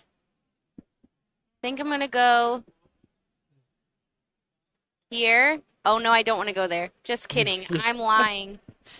Like it's like a free car, like kill me. Like just boing. Yeah, I was gonna just give him something. It's a typical fall move. All right, and then I'm going for my third move here. I'm just gonna create like a little section over here, I think. And then I'm gonna do my next move is spring. She's trying really hard because I usually beat her. Yeah, I don't want him to win. I want to say that I won at Gen Con, so. All right, so was that the end of yours? Yes, I did 3. All right. Fantastic. Now it's Tyler's turn. Well, that works out As just Winter. fine. Because Oh, no. Winter first is going to take this one, Oh, I forgot that take that back, place one more Winter, and now he becomes active again. Then I'm going to take this one. Oh, you little rat. And so... All right. Did that... So Yeah. placing, I'm allowed to place, and then And they're then allowed to move. jump. So that was Yes. 2 turns. That was 2 actions. Yes. And now... I thought an action was a jump. Yes, No, and I jumped twice. Placing a jump an action is a placing a token. But then is it an becomes active. Yes. So I jumped with the one that became active, and so that's 2 actions. Okay. Yes. And now I still have one more action, and I'm going to use that to probably protect somebody because I am terrified. Mainly for my spring. And I will do this. Okay. All right. I so placed now my it's- summer in defense position. So now it's spring turn, and I'm trying to get green, and I'm running away from blue. Okay. Yep. See, colors are just easier for me, guys. Okay. So.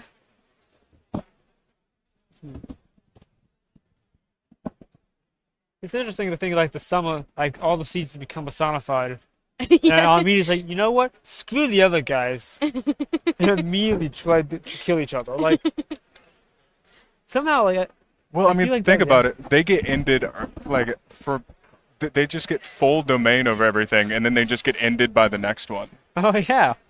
But I mean, I'm actually, personally... does the next Oh, season, wait. when the next season comes, does the old season will it just die? Do they just get killed off? I'd like to think that they're just in the back seat Yeah. waiting. So I placed one here. You did. I can't Autumn use does- that one yet, right? Because I No. can't. So, but No, I but can do yes. fall hates winter Yep, you can. and do that. You can, but there will be consequences. Nah. Okay. Retribution So shall that be was one. swift. So that was one action. So that was 2 actions. So now I get one more, and I can either do another spring or fall. So what do I want to do? The blue hates pink, green hates orange. So I wanna. Oh no, I'm not gonna be able to fully block myself, but that's No. what I think I'm gonna But do. you can at least prevent it. Oh no, you can't prevent double. I just was able to prevent Oh, at that's least it. one. Oh no, you actually made it worse. You made it significant. No, you didn't have to tell her that. Oh no. Oh wait, well, but you can jump already- twice. Yeah, you Ah, placed it. Yeah. Dang. Well, dang. Ah. I almost don't want to do it. But everything in my body is telling me to right now. That's unfortunate. Dang. Ah. I almost wanted to try to get in a triple jump in there somewhere, but it's just too far away. Yeah. So I'm going to... Actually, wait. Bam. You take that one. Well, Bam. Oh, wait, no, I can't do Oh. that because I got to go hexagonal. Oh yeah. So I can still take these two, and believe me, I am still more than proud enough of it. Hang on. Oh wait, no, that one. I get 2 summer. There you I go. got long arms, but not that long. I'm like a skinny skeleton basically. My arms are noodly. Wait. It That was. one was right. Yeah. Okay. Okay, so both of these immediately become active. So that means that I can do this. Oh. Oh. Oh my gosh. All right, Why give me are you 3 more taking all my summers. people. It's just a Right massacre here, right out here. here. Just Fall has ended. No, but we all love fall. Where's the That's pumpkin my- spice? That's my favorite season, actually. No, me too. It's so sad. Okay, so It's I just- did 2 actions with summer, Someone just and bodied you can it. tell. Yeah, someone just bodied fall right there. No. So let me see. Spring can take summer, but you're not in any position to do that. So I'm just going to nick a winter. Or wait, Typing your face. hang on. Why would I nook a winter whenever I could do this? And that is Okay, the end of wait, my turn. What were you just playing? You're doing summer? Or... Yeah, I double summered and then I wintered. So now it's fall's turn? Yep. What's Wow. no, Poor what's left fall. of fall? All Oh, right. that's just. And summer does not like... Oh, no. Someone doesn't like spring. You'll be blinded by the sun before you know it. Yep.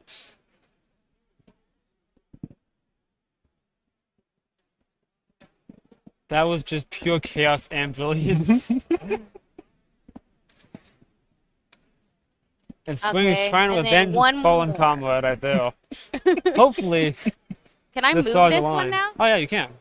Wait, but didn't you just I place that placed one this it, turn? and then I jumped. You can, if you jumped, then you can use the one that got placed after you jumped. Okay, but I can't jump that one now. I don't. No. I didn't see everything that you just did there, but I don't I think so. placed that, then I jumped you on summer. Oh, and now okay. it's No. going back. Yeah, no. It doesn't get. You can't move this one anymore. But the one that you Okay. won because of the jump, you can now move. Okay. Also, you don't have to put them next to another token. You could put them right here and like start setting up for the long game. No, summer hates green, not blue. I can't jump anywhere else. So, okay, I'll just place. Trying to rebuild fall strength. 5'1", guys. Can you tell that we're related? Okay. All right. So now winter is going. Winter is. Winter lost everything. Yeah. All right. Winter Oh. isn't doing so hot.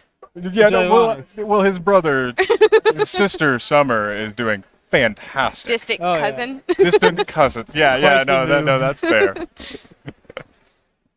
And then one more jump. So that's 2 for winter, and then I still have a summer action. Summer hates fall, but I can't really do anything there. You could just move a token.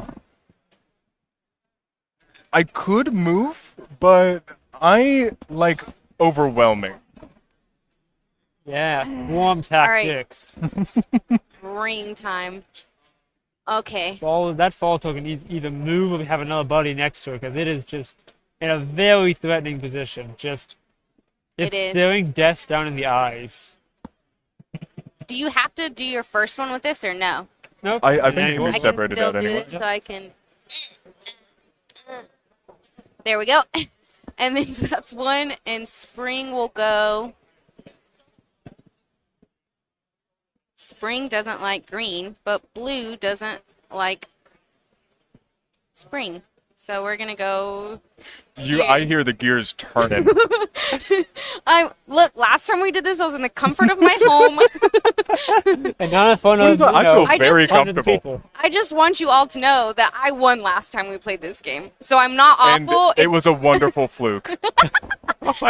Okay, and one more action. So either fall or. But now I can move this, but that would be an action, right? If I moved it. Yeah, Jumped. moving is an action.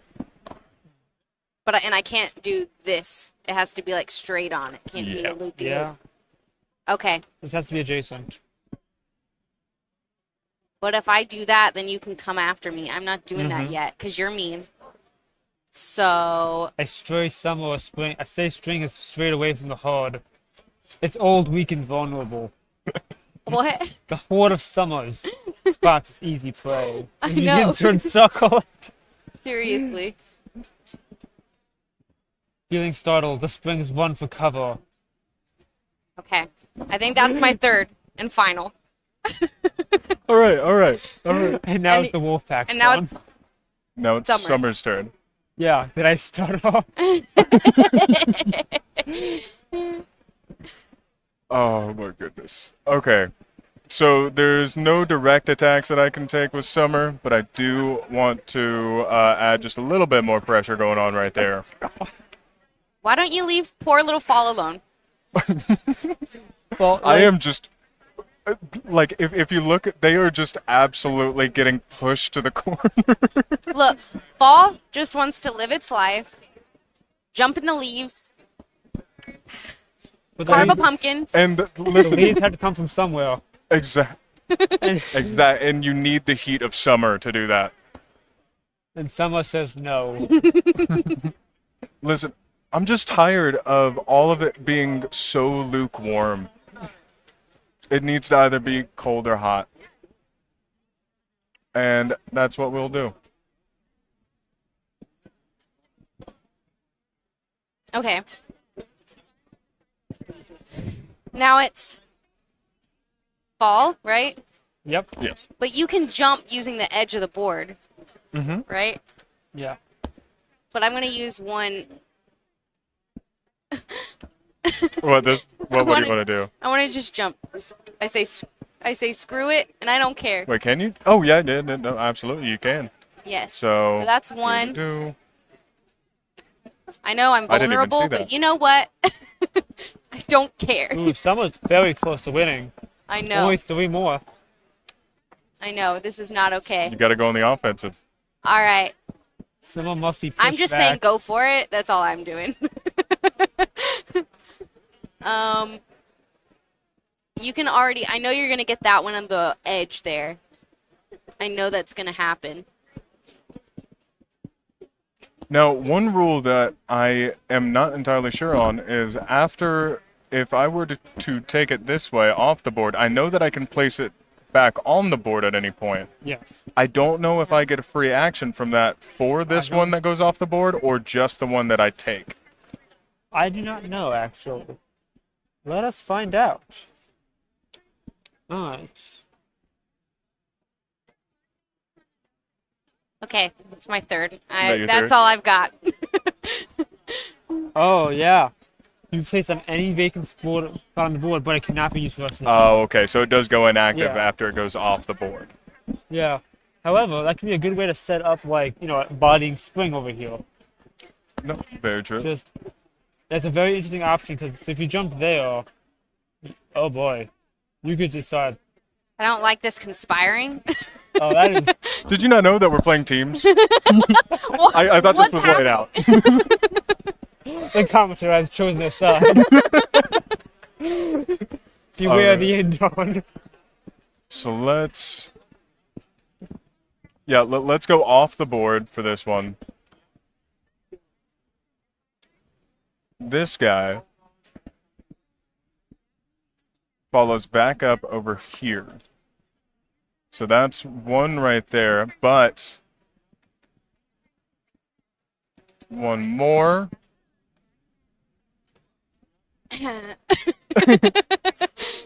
You're locking away Summer for me. Oh, And so I've already done 2 actions with Summer, which means I can't even place that one to win right now. no. Yeah, because you have to do, One out of your them. 3 moves, one of them has to be your other season. So you get one turn to kill as much stone as possible. This is just going to be my Use your chance. final, one last act before impending doom. You must do a genocide percent speed run. Any percent. Yeah. I love it. No, it's Summer percent. All right, let's just go right up in here. Just to fill in the blank. Am I doing spring? Is that technically the next one? Spring? Yes. All right, but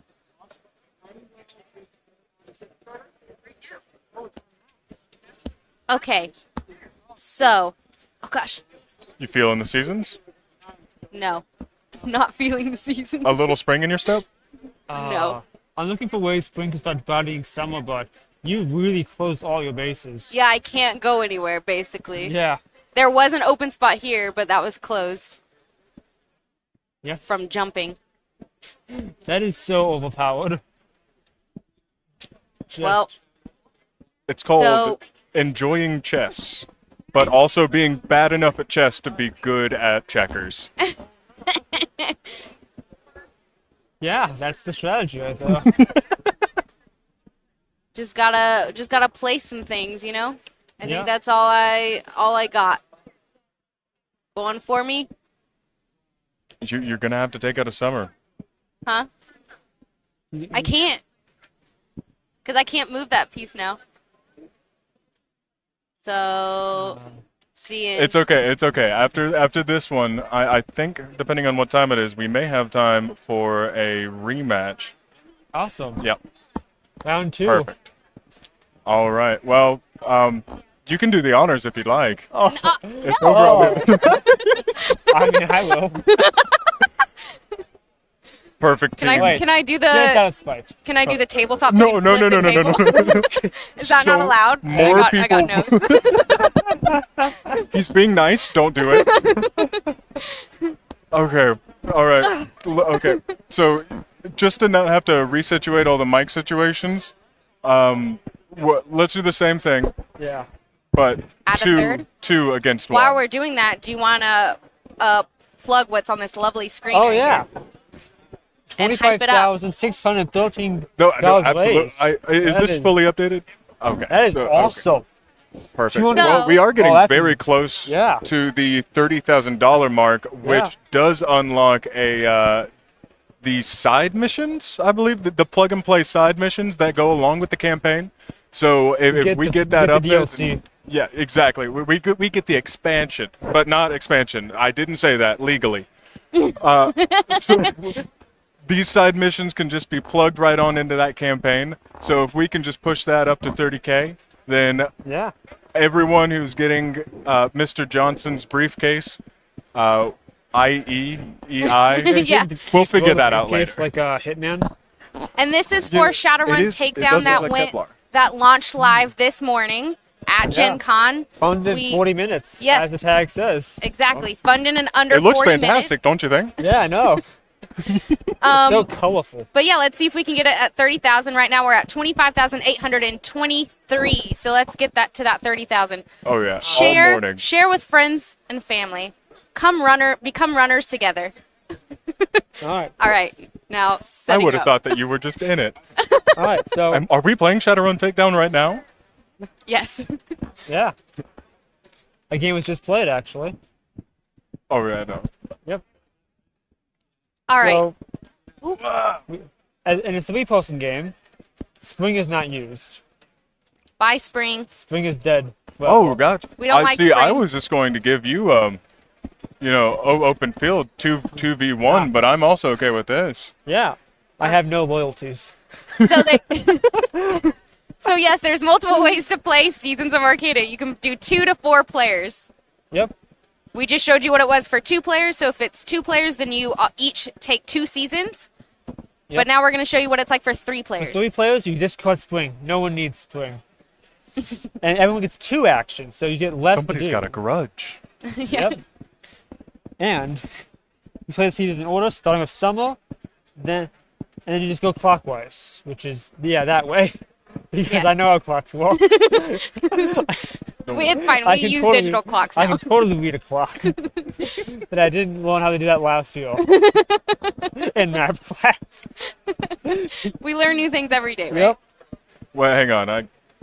Okay, I got it. I got it. All right. Same rules. Second verse, same as the first. So I go first, Yep. Start with a bang. and I'm starting And by with that, the I mean in the middle. I'm starting with the season that defeated me last round. So Yep. that's cool. A little bit of spite. Yes. All right. So I only get 2 actions. So the first one, you just sort of place your tokens when you're first. So just gonna go there. Sure. Oh, another difference. Winter now replaces summer. So it's the Yeah. same situation now. Yeah. Yeah. Okay, I was hoping, or else You just this will get be no one. very one-sided. Oh no. We haven't changed it at all. We've just added extra steps. Alright, so my turn, I believe? Yes. All you. I will place autumn, and there's nothing for autumn to jump over yet.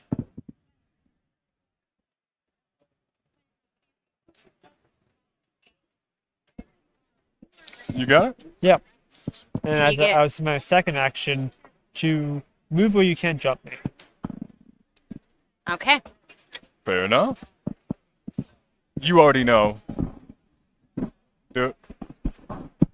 Rude. Immediate threat. You know what? Tyler likes just to be mean. You take Probably all those times when I was younger and I was mean to him. It was just back whenever I was smaller. If you did not So get when you were the height. So when you were the height. Okay, were you ever the same height when you were kids? So she is a good little bit older than me. She's 4 or 5 years older than me. Oh. Yeah. Yeah. I just look like a youngin. Oh. All right. So Oh, I thought I had it. Oh, wow. I very much had that backwards. So for my first, I placed there. For my second action, I don't like orange, but blue doesn't like me. I'm going to go there and there. All right, that's my 2. Yes. Good defense. You will all fall down. The tower will fall. Who is now going to cover their ass. Because, oh boy.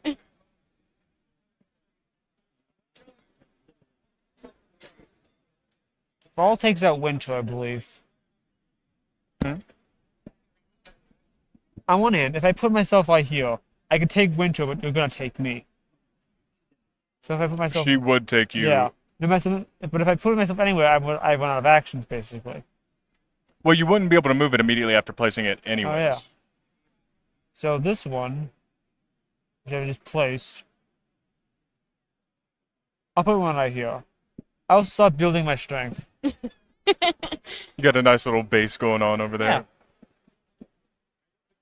Then I'll take over Summer's home plane. So let's do this. And then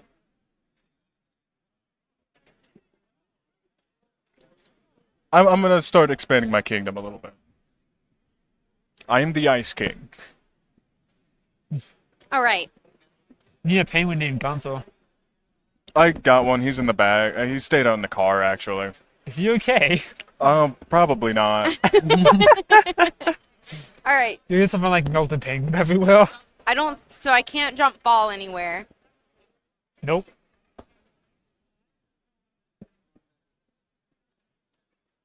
But blue doesn't like me. Yep. So I'm going to cover here.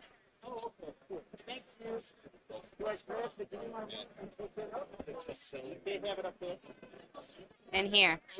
Those are my 2, I think. Alright. So I believe I still can't jump fall. I mean winter. I am fall now. I am fall. Yes.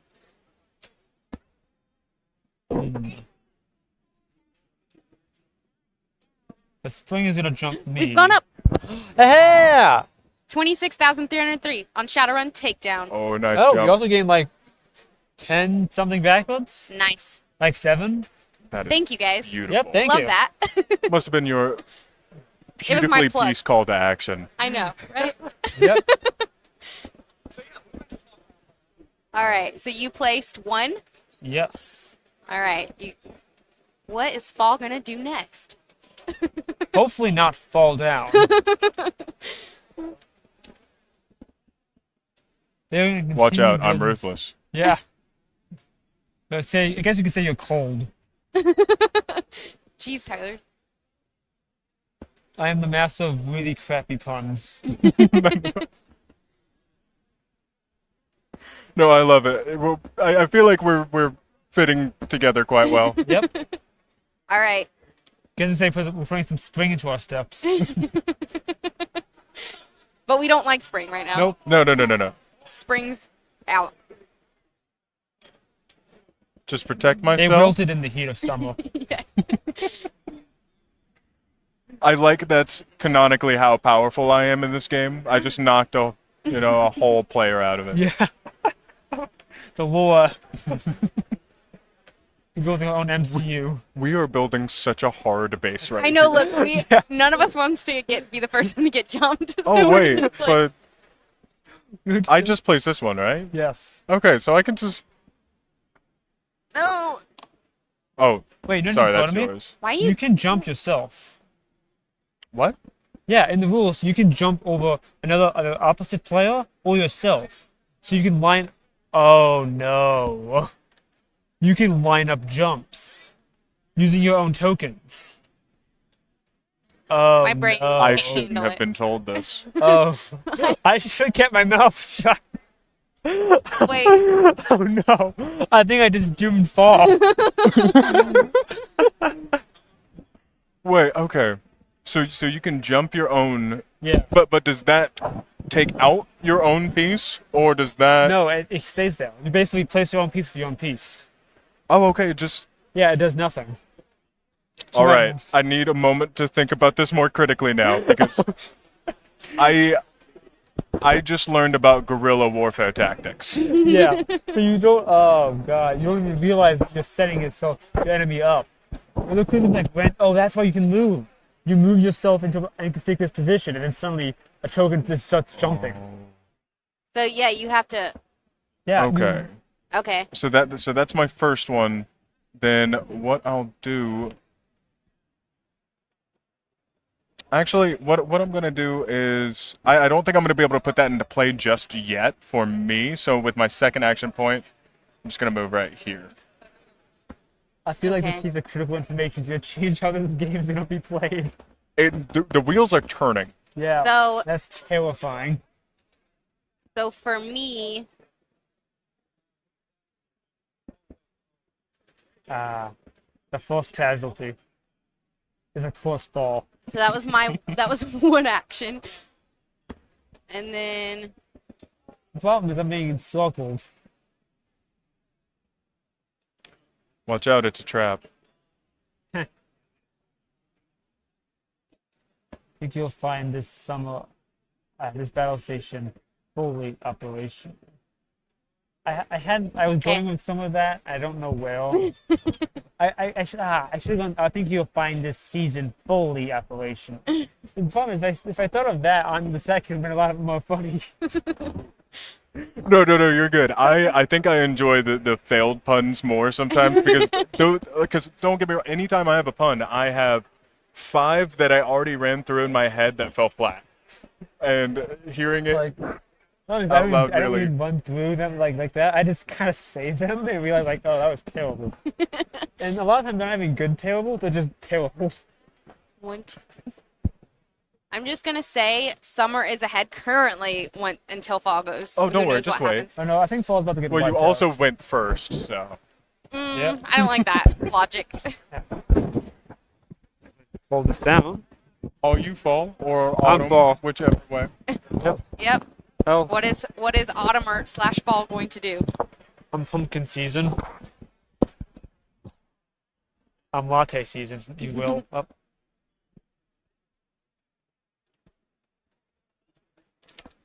I need to get out of this corner before I am eviscerated. I'm stuck. I thought that's where you were setting up your base. Yeah, you said you wanted to be here. Yeah, I take it back. She says completely encompassing him.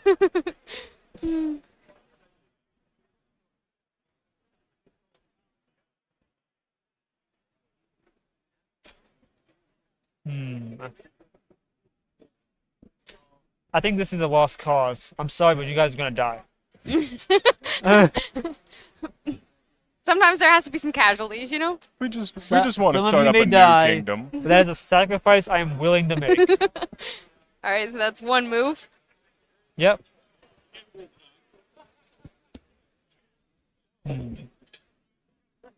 Currently, my pieces can't be taken. At the moment. However... Well, while we're thinking, let's take ourselves a little peek. Did it go up again? I don't know No. what it was at. We were at 251 before, I think so, yeah. Regardless, so Yeah. many numbers, it's Yeah. hard to keep track of. Numbers go ball.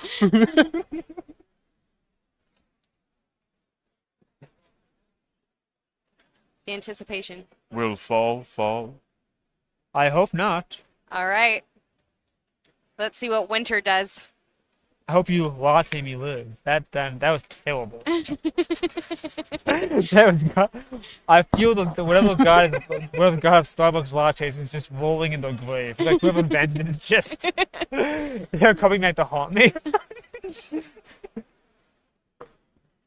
Oh my goodness. Okay. I hope they leave me alone. Oh no. Oh, sorry. That's. Yeah, why are you trying to steal my pieces? I'm not meaning to. I promise. And. Ooh. Oh. Leave me alone. No. I just need to put a piece Damn down in it. defense position. You saw my ingenious strategy. It's absolutely brilliant, is it not? Yelling about your new kingdom that happens to have only scissors while I'm made of paper. Yeah. All right, my 2 pieces are Half the placed. mighty has fallen. All right, where's ball gonna go? Problem is, all of us are slowly we're playing so defensively. Last game was just aggressive. It was. This one is just all of us are trying to cover each other's bases. I don't want to keep getting jumped. Yeah, I know the feeling. No, I guess both of us do now. I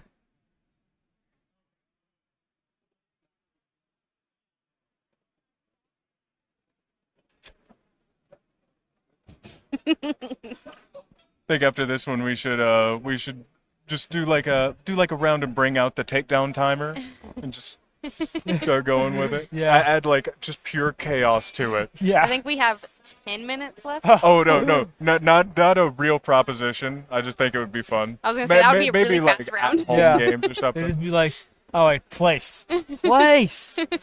Stop, like we have 30 seconds. Place.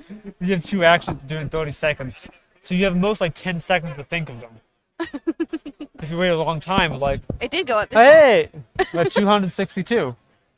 Okay, Sorry, I thought I I saw keep- that for a second there. I keep getting distracted by the Shadowrun Takedown Kickstarter, so apologies. Yeah, that's all right. No, All in, right. in fact, please get distracted more because the more you get distracted and start talking about it, the closer everyone is to having, beautiful short stories, which is coming up at past this next goal at 40K. But of course, you are closest to the Extra- side quests, yeah, the extra DLC. side quests. Yes. Yes. That are beautiful narrative pieces of genius from Is what it my I've seen. turn? So I think you have one more. Oh yeah. Oh, yeah, there yeah, it you is got my one more turn. turn. It is my turn. So make sure we hit it. Yes. I'm thinking about picking up the tactic of hiding my chips. Yeah. So neither of you can see it, and I can just like let stream know. But you have 12 pieces total. Okay, well, don't do math. That kills the fun. So you have 8. You have 4 We're tokens playing in your hand. games. We're That playing, ruins- we're playing mind games. Actually, since you took one of my pieces, you're actually probably in the lead. Come on. Wait, What are you going to I'm do, trying- I'm Winter? trying to We're think. all tied. Yeah, because I got 4. I got 4. Yeah, we are all tied. Goodness gracious. Who's Okay. going to win? Okay, Someone needs to I'm stop being eviscerated. doing one right here, and oof. You should definitely jump somewhere right here. I thought about it. You Believe me. should. Believe me. You should. And then I didn't want to. No. I would never deliberately try to mislead you. Don't lie to me. You know what? I'm just gonna take both of these. All right. I'm going to go here so I can block Winter from trying to jump me. You're threatening me. And then for my last action, I'm going to go over here. Don't mind me. Well, I need to. Unless. So I'm going to do something really stupid. It's okay. Just remember, you do something too stupid and don't take any of my pieces. Yeah, Tyler only has 2 left. I'm going to jump right here over my own piece. And then I'm going to... I don't know if we... Can't do that. My defenses are too strong. Yeah, I was going to say I don't see any. The Ice Kingdom will never fall. No! No! Actually, a better idea. I'm just going to move. Well, I can't do too much else. I guess... Yeah. Wherever. I tried. Ugh, guys. It's going to be a long winter. I didn't want this to happen. I tried so hard. I didn't want Tyler to win both times because, you know, his ego shouldn't get much bigger. Oh, but, yeah. No. My head's going to explode. But we did get some more backers. And we're sitting right... Oh. And we have 5 minutes left until the next stream. So we'll do what we have been doing. First, let's wrap up this. So this is Seasons of Arcadia. Yep. Again, you can buy this at the Catalyst Game Lab store online. So definitely check it out. It's for 2 to 4 players. Oh. Up. This way. Whoa. Oh, yeah, I know what directions are. Oh, we never show what the pieces look like up close. Yes. Oh, yeah, no. Yeah, let's do that. Absolutely. I don't know exactly how close we can get there, but... And these pieces, they have some cool art on them. Oh, yeah. We're going to try and show. Yeah. Don't know if this looks good, guys, but... Oh, that camera. Wow. We can show some beautiful pictures here of all the tokens. Woo. So definitely come and pick it up on the store. Again, that's Seasons of Arcadia, 2 to 4 players. You can pick up, if it's 2 players, again, you play 2 seasons. Yep. And if it's 3 players, then you each play a season. So that's Seasons of Arcadia, so definitely pick that up. If it's 4, well, you gotta figure out how that works. Yes. Then we don't hate spring anymore, and spring comes back. You know, except spring still gets bodied. You know, we showed off the rest of them. Yeah, don't worry about it. But that's Seasons of Arcadia, and then last but not least, again, we are at 26,902 for the Shadowrun Takedown on Kickstarter. Last 5 minutes. Let's get it over the 27,000 mark. Come on. Yeah, come on. We got this. We're at $98. Let's do it, right? On. Yeah, that's math. We're just going to be watching and spouting nonsense. Now we just... Oh, we're so close. What surprised me was like how much strategy was in this game. Oh yeah, no, Yeah. it is. Well, we've gotten deep into the works. Too bad. At first, we started apparently using home rules. Yeah, we were playing it wrong. I guess that's how I won. It was a fluke. But no, it's a great game to play. Because, you think it's going to be a lot easier than it is. And then you start thinking about it. And, you have to think about who you want to jump and who needs to jump you. And it's so simple yet. Like, it's so easy to pick up the rules. Like, even I was able to pick it up, like, almost right away. Yeah. But there's so much more, like, depth to it. Like, there is. You have to really, really, like, it's more complicated to have to get good at. Yeah. Than you think it would be. Like, and plus, I know that I saw one of the earlier copies of this board. This is, like, leagues above what I saw. Oh. It is so beautiful with that, like, matte finish. Oh, yeah, the board is also really shiny, by the way. Yeah, it's like holographic. Yeah. Just like the box. Yeah, the board shimmers. Yes. I get to keep this one, right? No, that one goes to me. Oh, okay. I'll see if I can snag another then. Let's see what's coming up next, too. We'll plug that. So next, we'll take a little break, but then next we're going to be setting up for the Battletech devs.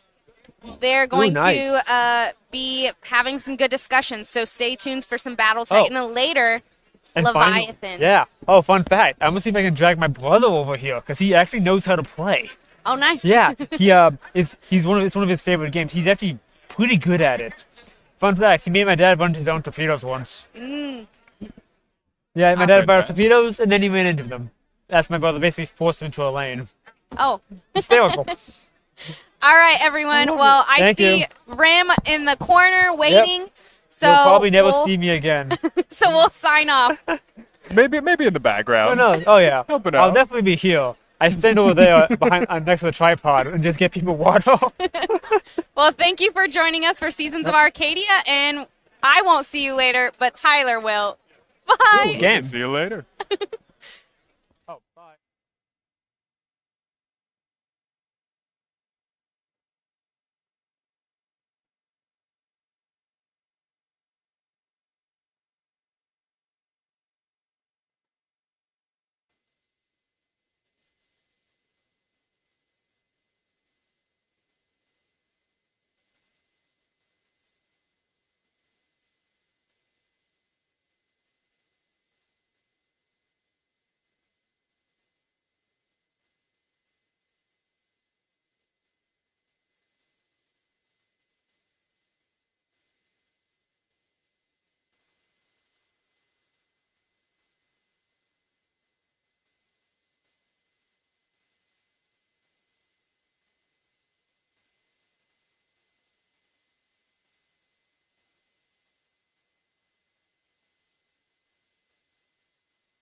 Hey everybody, welcome back to the Gen Con live stream here at Catalyst Game Labs. I am going to be your host for the next hour, Talon Coleman. You have sent me on many things from the Clan Invasion Kickstarter all the way to our YouTube channel doing our AMAs, which again, we are doing a awesome, impromptu AMA here with two fantastic gentlemen. Before we get into that though, a couple of announcements from the Kickstarter. We are at $27,500, which is amazing to see, and that has unlocked the $20,000 stretch goal.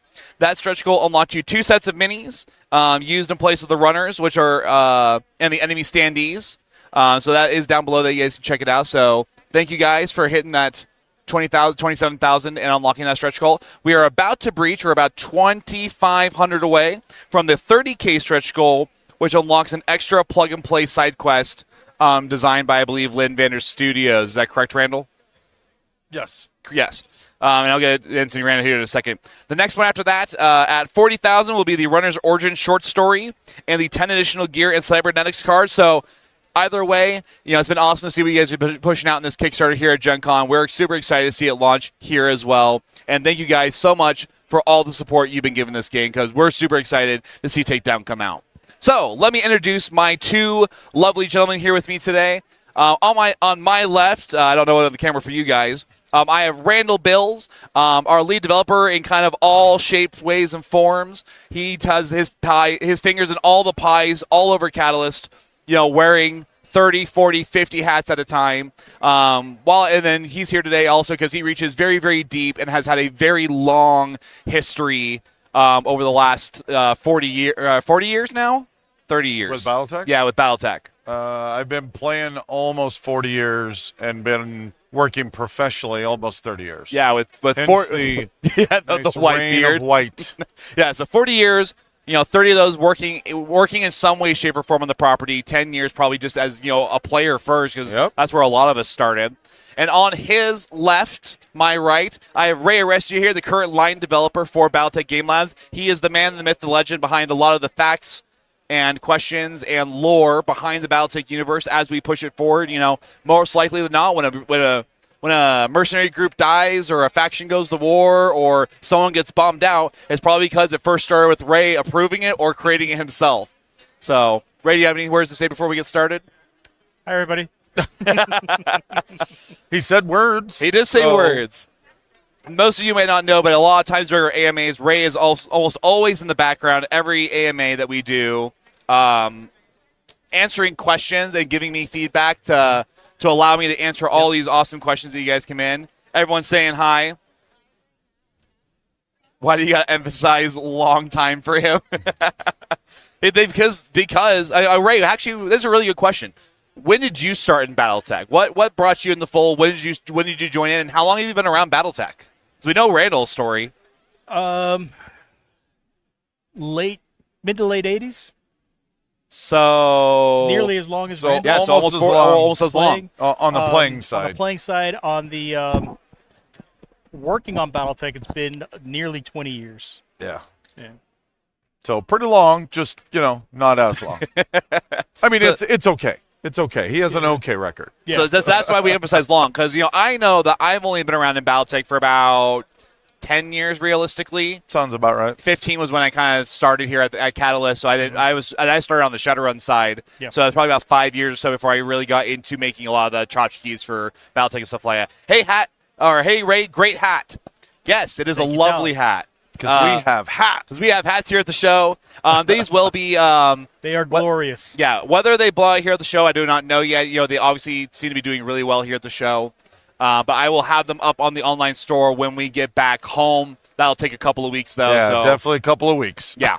we'll bury ourselves in the ground. I know at least me and Randall will. Well, even outside of that, they got to go over to PSI. PSI has to unpack them, prep them for... picking for it takes some time. Pulling off the stores. Just going to take some time, but they are coming. So we have 10 awesome hats here, all different colors. We have the standard array for those of you who are very familiar with our product lines. I know Randall and Ray here are very familiar. We have a standard array of factions that we always push up first. It's always the 5 houses, and then Ghost Bear, Jade Falcon, Clan Wolf, Smoke Jaguar, and Wolf's Dragoons as our token mercenary group. So we're super excited to actually see those hats here because a lot of people have been talking about them for a long time. But side notes, Talon's a newbie to Battletech. Yes, in the relative scheme of I was going to say, Battletech. sitting at this table, yes. I am the newest person. Yes, 15 years. I'm Makes just you a 15 newbie. years. That makes me, that's why I shaved before I got into the meeting. For those of you who don't know, I usually have a really long beard, just like that, a long brown beard, just like them. So let's, we always talk about all these wonderful stories about when Randall and when Ray had first joined Battletech, but it's kind of, we never really get into, we always get in the beginning stories, but what's your favorite, for you two, just to get started, what's your favorite story about Battletech? Whether that was a player interaction, a work interaction, that moment that you realized this is the place I want to be. Oof. Oh. That's rough. I was just hooked so quick and so fast the first time I played, but I would say probably that moment that I realized that I would never do anything but that. And also the moment where, I realized I wanted to do it was I came to Gen Con for the first time in 1994. I was working for America West Airlines at the time, back when it was actually awesome to work for an airline. They would give out a ton of these passes you could just hand to any friend that for $20 would fly with you. So my entire gaming group, 14 of us, came to Gen Con that year, which was awesome. And Jordan Wiseman, the creator of Battletech, along with Russ Babcock and Sam Lewis, they had the giant, for those that have been around for a little while, the Merrick Factory, Solaris 7 Merrick Factory, the giant diorama that they had. And they were playing really good mechs, and they were basically handing out really crappy mechs to everyone because it was play with the developer. So come in, get your 5 seconds of fame. They're going to blow you up, and then you walk away, and you're happy, right? And so then Flake and I go up there, and we grab our mechs, and we just look at, and they're like, oh, you're going to die really quick, but it's going to be awesome. And we kind of look at each other like, we got this. And 2 hours later, we killed Jordan in his giant mech. And he signed it, and I still have that laminated somewhere. And I remember the whole. Do you really? Absolutely. I remember walking around on this is the greatest moment ever. And it was also kind of the moment where I'm like, can I do this? Could I be on the other side? That was just so that was that geeky, it's insane, almost awesome your moment. own personal version of Masters and Minions that we have. It was absolutely, yeah, absolutely. So that was just that moment where I'm like, because it was both for Battletech, because obviously we talk about the thing that makes Battletech. I play a crap ton of games, and I play a huge quantity of tabletop miniature games. There's a whole selection of games that I can't wait to run off and grab the newest thing, right? Equal opportunity gamer. But I think one of the things that Battletech does better than most tabletop miniature games is it enables the creation of stories. We play Battletech not to win, not to beat the other guy, not that we don't enjoy that, but we do it because of the stories, right? So there's lots and lots of amazing stories that we could all talk about. I mean, we even in my smaller history, I have tons of stories that I love because Randall used to actually run a campaign for me in our home family groups because our families are very tight knit together. And my dice, everyone will be shocked, betrayed me constantly, and they beat the living crap out of me. But that then story with Jordan, though, then was that great moment where it's both in-game and out of game, yeah, exactly. And the industry, and it all kind of wedded together into that one moment where I look back and realize that, my nearly 30 years in this industry was that moment right there. That's awesome. Yep. How about you, Ray? So I don't have a cool story like that, but I can say that I started off by, I started off in the 80s playing the game, picking up all the books, reading everything, but I just started creating my own material. And I mean, I had a website where I built 3D models of the mechs and displayed them there and had, turntable stuff. I wrote and designed my own, scenario packs for my own units and, then run them for my group. I was essentially, if I wasn't doing everything that I've done in Battletech the last 20 years, I'd be doing it anyway, but nobody would see it. Yeah, so you started as an Uber player. You found a game that you just love playing. Yes. You just said, if I don't have the materials, then I'm going to make them myself. That's exactly right, yeah. And that's also how I got in. Is I showed the guys that were doing the official fanzine what I could do, and I took over design for that. I know I had shown you some illustrations I had done, and I started doing illustrations. Yeah, I do remember that. I started doing layout and design. Started working with Ironwind Metals. So just a little bit of everything. I got in several doors. Yeah. With Battletech. And here you stayed, for almost, you said 20 years? 20 years. Yeah, 20 years now. Yeah. So. Yeah. That's awesome to hear. So I do have an interesting story, except it's not mine. I don't know if I should share it. A really great Battletech story. I got together with one of my friends who's a writer and developer for Battletech, and he started to tell me about how long he's been in Battletech. He's younger than us and got into it as a kid, and his big highlight was he got to go to Chicago. His parents took a trip to Chicago, and he insisted, I have to visit FASA headquarters. And this is like a 12-year-old kid. They took him there, and FASA, accepted him and showed him around. And on the one hand, it was a magical experience, but on the other hand, this is an office building with people sitting behind desks. It wasn't what he expected, Like, this is where all that magic happens. And he's telling me this cool story, and now I get to work for Battletech, and it's all come full circle. A couple months later, I was at a convention, and I was rooming with Rhett, who works with us. Now, Rhett goes back to the FASA days. Yep. And we got into a conversation. He was filling me in on all the cool stuff from the FASA days and what it was like to work there. And he says one of the things that he remembers the most is this little kid came to visit the FASA headquarters, and, the looks on his face that, well, this is just a bunch of dudes and desks and stuff, but at the same time really excited to be there. And I was like, I got both ends of this story and how everything just sort of cycles together. Well, what's funny about that is I know exactly who you're talking to, because he came to me, showed me the photo. I was working there at that time. I just happened to be off at a convention somewhere. Yeah. Right? And so then I shared the year after I had that moment, same thing. So that was 94, 95. My entire gaming group does it again. And this time, we're going down to the FASA offices, right? And so we all went down there, and same thing, right? I'm like, it's going to be a giant building and secretaries. And I was a little bit older, though, so I actually had the reverse. I assumed it was suits and ties and secretaries in a big glass office like the building. whole shebang. Yeah. And instead it's, an old warehouse, and it's guys dressed like we are. And I'm walking around, and I tried not to geek out. I've told this story many times. I tried not to geek out. And, of course, I totally lost it. In fact, probably the most geekiest thing I've ever done in my life happened there, because the Clan the Clan Homeworld map had not been published yet.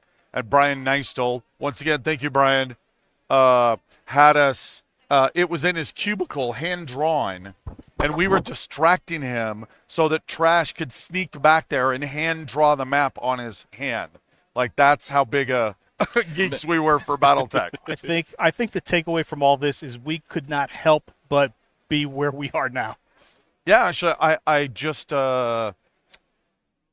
somewhere in the midst of this setup, right? Like somewhere that it was only like 3 or 4 days of setup, but it feels like a week. It's just so much work. But somebody else in the industry came up to me and he's like, how you doing? And I'm like, well, I'm kind of angry and pissed off and sweaty because it's super hard. It's the warehouse. It's super hot. You got to get through everything that needs to happen. There's too much to get done. Yeah, for those of you who don't know on the back end, we work in the heat because there's no AC during build days. Yeah, and you're doing like 12 and 15-hour days. Yeah. But he's like, so do you still love it all? And I'm like, the second it's 10 o'clock the next morning and the fans come in, I'm here, right?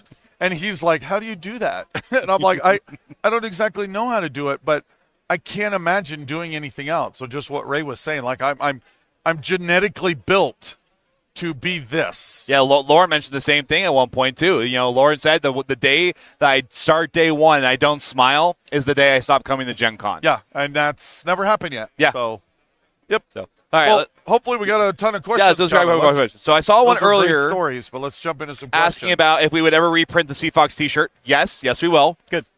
Yeah, there needs to be a restock on a whole pile of shirts. Yeah, that's all coming. Yeah. Need the Free World League hat. Standard question, anywhere on the EU store? The test with Australia went okay.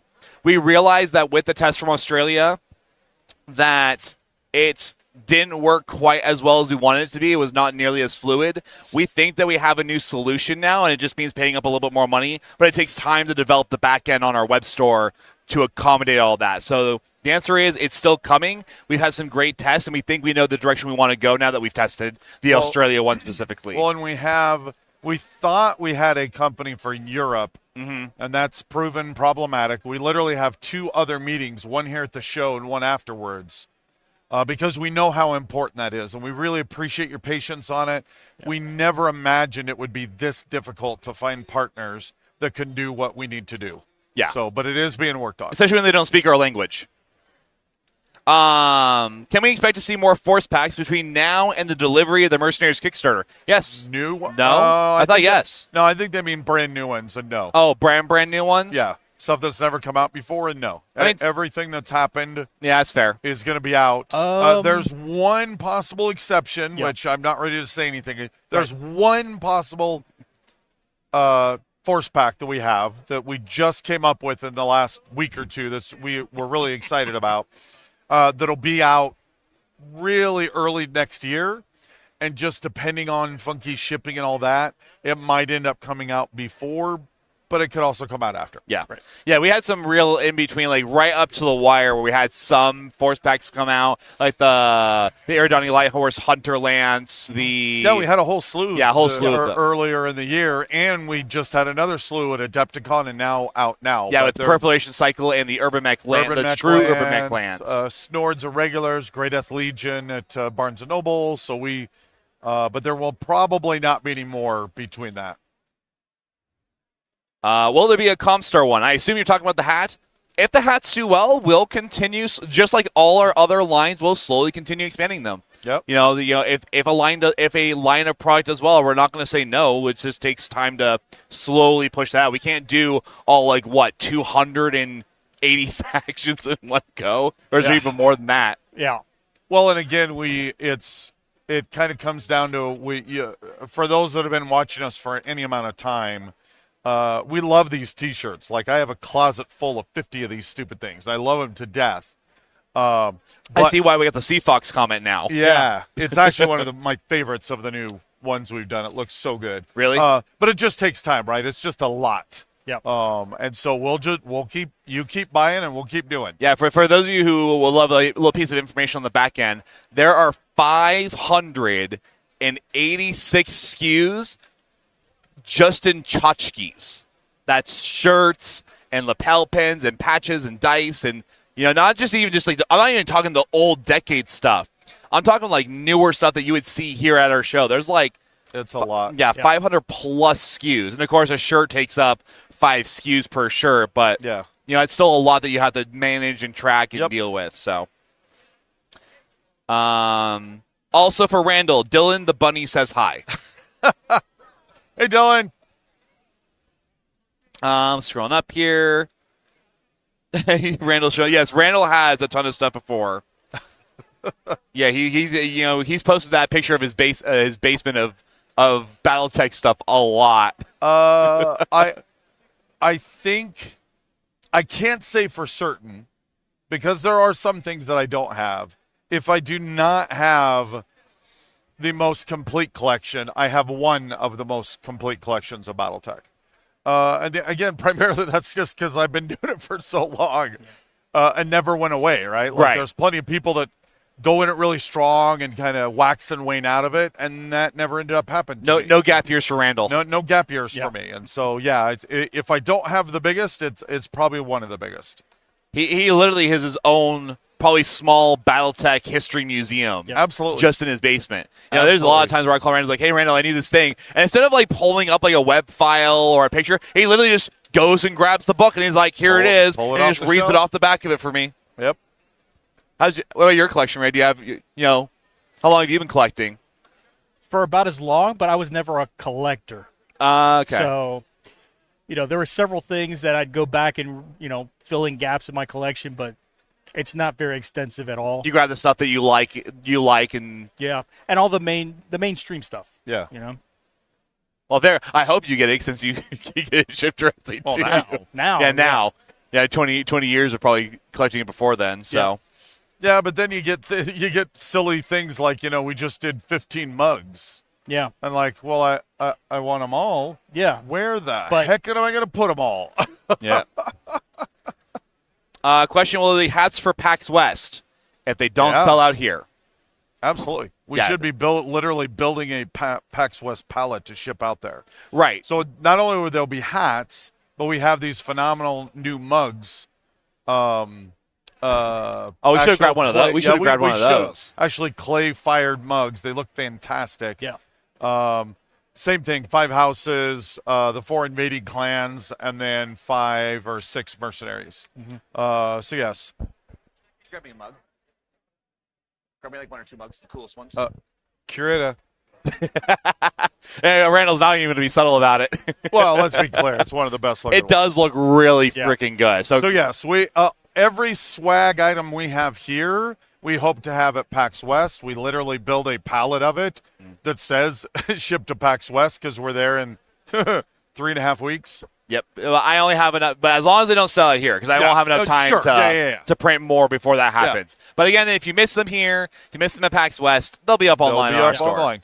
And those will eventually get fully stocked in as soon as they know how fast they go. And if the hats do well here, kind of really want to do beanies too, because I personally I can't wear hats very well. Yeah. But I like wearing beanies a lot, especially during the winter time. Yeah. So that'd be awesome. Yep, we'll expand it. Spectrum Lamb Force Pack. Hey Ray, any questions? You got anything to say on that? No comment. He's gonna be though I will say, not necessarily on that, but I absolutely want to see a Celestials pack. That would be really cool. I think that would be phenomenal because I'm super proud of the work Brent and I did on that. And I think Anthony would come in with his 10% polish because we don't need to do a monster update. They're not that old. But I think he would take that 10% polish and just put it right over the top. That'd make such a great Comstar pack. What's how many Celestials are there? 6? 6? That's a pack. Perfect. Yeah. I know. Yeah. So I'm going to put these actually probably out here in the center. Will probably be a little easier. And I'll rotate them up a little bit so you can see them. So these are some of the mugs that we actually have here at the show. I'll look at my camera guy right to make sure they're actually in frame. He got perfect. 2 good ones. Yeah, so these are full ceramic mugs that you would see at a Ren fair, and they look awesome. Yeah, they're like they're good and hefty. Yeah, if you've ever held one of those heavy ceramic mugs at like a Ren fair or something like that, they're actually made by a Ren fair mug maker. So these are like built, kilned, molded by that guy. Yeah. And so we have one of each of the houses, and actually it's and the beyond. same thing. It's the 5 houses, 4 invading clans, and then the top 6 mercenaries. Yeah, and they just look awesome. Yep. So, there's no way to really hold them up, though, unfortunately. So I'll just do it that way. That sounds right. Combine over Davian. Want me to hold it here? I'll hand Randall one.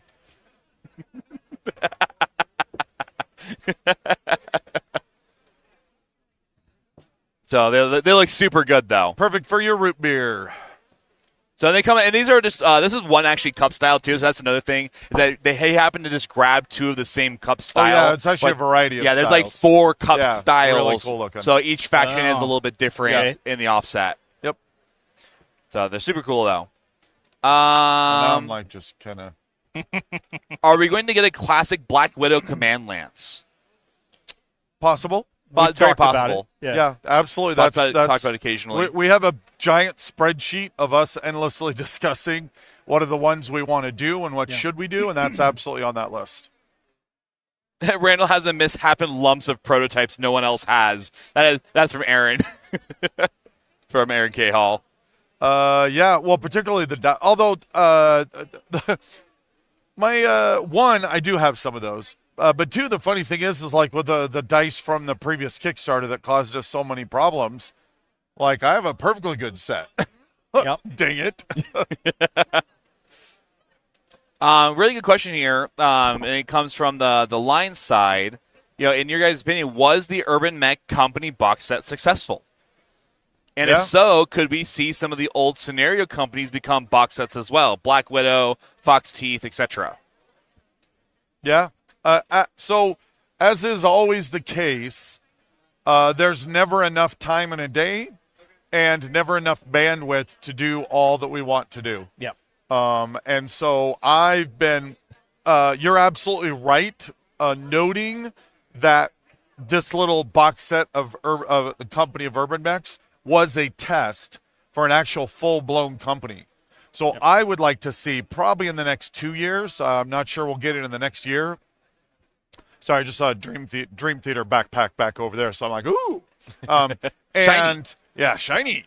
Probably in the next 2 years, I would love to see an actual full, instead of just a small e-flute box, an actual full company box that's sitting on a store shelf. So just the one caveat there is the Urban Met box company that we produced, and let's say a Black Widow company box, it's really apples and oranges. Oh, absolutely. Both in production and also the demand for it. Right, because in the Urban Mech Lance set, or not Lance, the company set, It was they were all the same same mini. thing. Yeah, so it's a much bigger lift to Yeah. make it. Whereas Make- that making- was like, you just tell the manufacturer, make me 12 of those. 12 of those. Throw them in a vacuum tray. Yep. So Though we have then made the Urban Mech Lance, which does have 4 units with unique posing. Correct. So which so far has been doing phenomenal. So yeah. So someone asked, any decisions made for coming to the UK Games Expo next year? I would give it easily 95% chance we're going to be there. In fact, I was just talking with one of the lead show runners, and I have a meeting set up with the lead show runner to make sure we get all the details to come. So I went over this year, had a great time meeting a lot of fans. Thank you for those that I was able to meet and came up and said hi. And like I said, probably 95% chance that we're going to be there. Will Ray be there? Probably not. He'll be in his basement, Working- chained to his working- desk, working on the next book. Yeah, working on the book that he was working on. Universe 2. Okay, I didn't know if I didn't know. Sorry, if I didn't know if I could say. I didn't know if I could say the U word on stream. So yeah, the Universe. Universe 2, man. Electric Boogaloo. Electric Boogaloo. Far Country. Electric Boogaloo. Yeah. Far There we go. Country Electric Boogaloo. Why is the Fed Suns green? I imagine it's because they probably can't do yellow very well. Actually, they can. Oh, can they? But again, when you have so many different factions, you're trying to find the combinations that work best. And everyone thinks of Davian as yellow, but in reality, green is their defining color. If you go and look at all of their uniforms and all the camo schemes, it's green. Yeah. And so I don't that's think I why. actually noticed that. I think I've always painted my stuff yellow. Yeah. Interesting. Yeah. So, but again, it wasn't because like, we have to follow that. It was part that and the fact that you're just trying to find the correct combination. So, for example, the Eridani Light Horse one, which I think is also one of the best looking of this blank, which we don't have here yet because palette's gone missing. That one is all yellow. Yeah. So, and just by the way, this is what it's like being a developer on the back end when we had to think about all these products. People that think, I actually didn't even think about the fact why the Federated Suns Cup was green. But for the most part, every time, Randall or Raid, there is a voice to be heard about why something has happened the way it is. I like to say there's a spreadsheet for everything. There's a spreadsheet. Randall loves spreadsheets. I love my spreadsheets.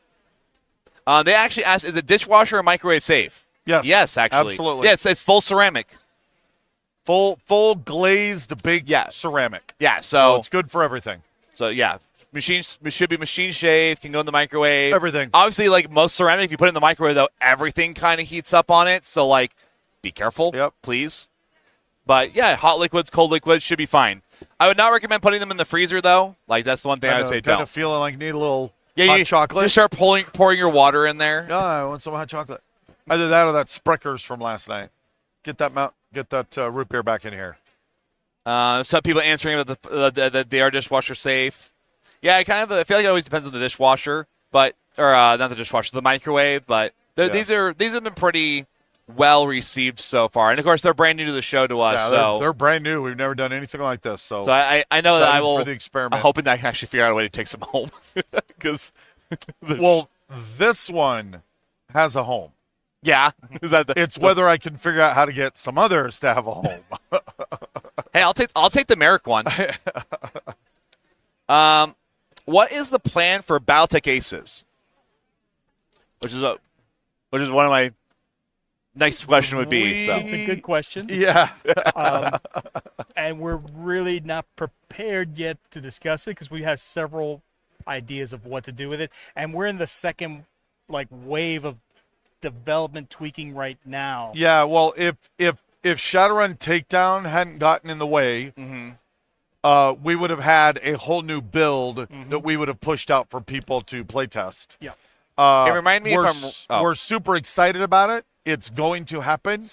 We just have several different really cool options, and we have to have the time, get away from the Mercenaries Kickstarter, Universe book, all of these things, to then actually be able to pick a path and pursue it. And remind me if I'm wrong. The last time we saw the Battletech Aces was at Adepticon, right? Correct. Or was it during our live stream while we were in Canada? Oh no, you're right. We did do some of that. Okay, so it actually hasn't been quite too long, but it's been and Six Sides of Gaming, they do almost every week an Aces Alpha Strike game. So if you're still interested in checking that out, look at it. Take a peek at Six Sides of Gaming. I really enjoyed playing while we were out there, so it was awesome. It was a lot of fun. Yep. Having to actually play with you instead of against you for once. That's true. was awesome. Yep. Hi, Big Red. I see you out there. Do you guys think that the companies could be more common release model? More common release. Do you guys think that companies could be a more common release model? Oh, there we go. I don't see it that way. Yeah, because they're, like Randall was saying earlier, they're very specialized when you start getting into, because the Urban Mech worked because it was the same model. And while I would love to see, with the Black Widow company that we were talking about earlier, that each model is at least a little bit different, if not maybe having half of it be duplicates. Well, that's a lot of work. Not only that, but it's so far at least, 2 to 3 years now into this process, the building blocks of the lances and clans for people to build their forces just makes it really easy. It's more flexible. Yeah. And so I just don't see us rotating up to that as a regular thing, more as a really cool specialized event. And if anything, when we get to that point, we could see how that does. I think it's just coming from other miniature games. People are used to getting an army box. Yeah, exactly. On top of the individual discrete boxes to build from. Yep. So, but Battletech, as always, is a little bit different. Yeah, always. Yeah. Oh, people waving hi at people. Yeah, just waving hi at people. There's a lot of people here. I might know a few people here. A few, as he says, in the 40 years he's worked in this industry.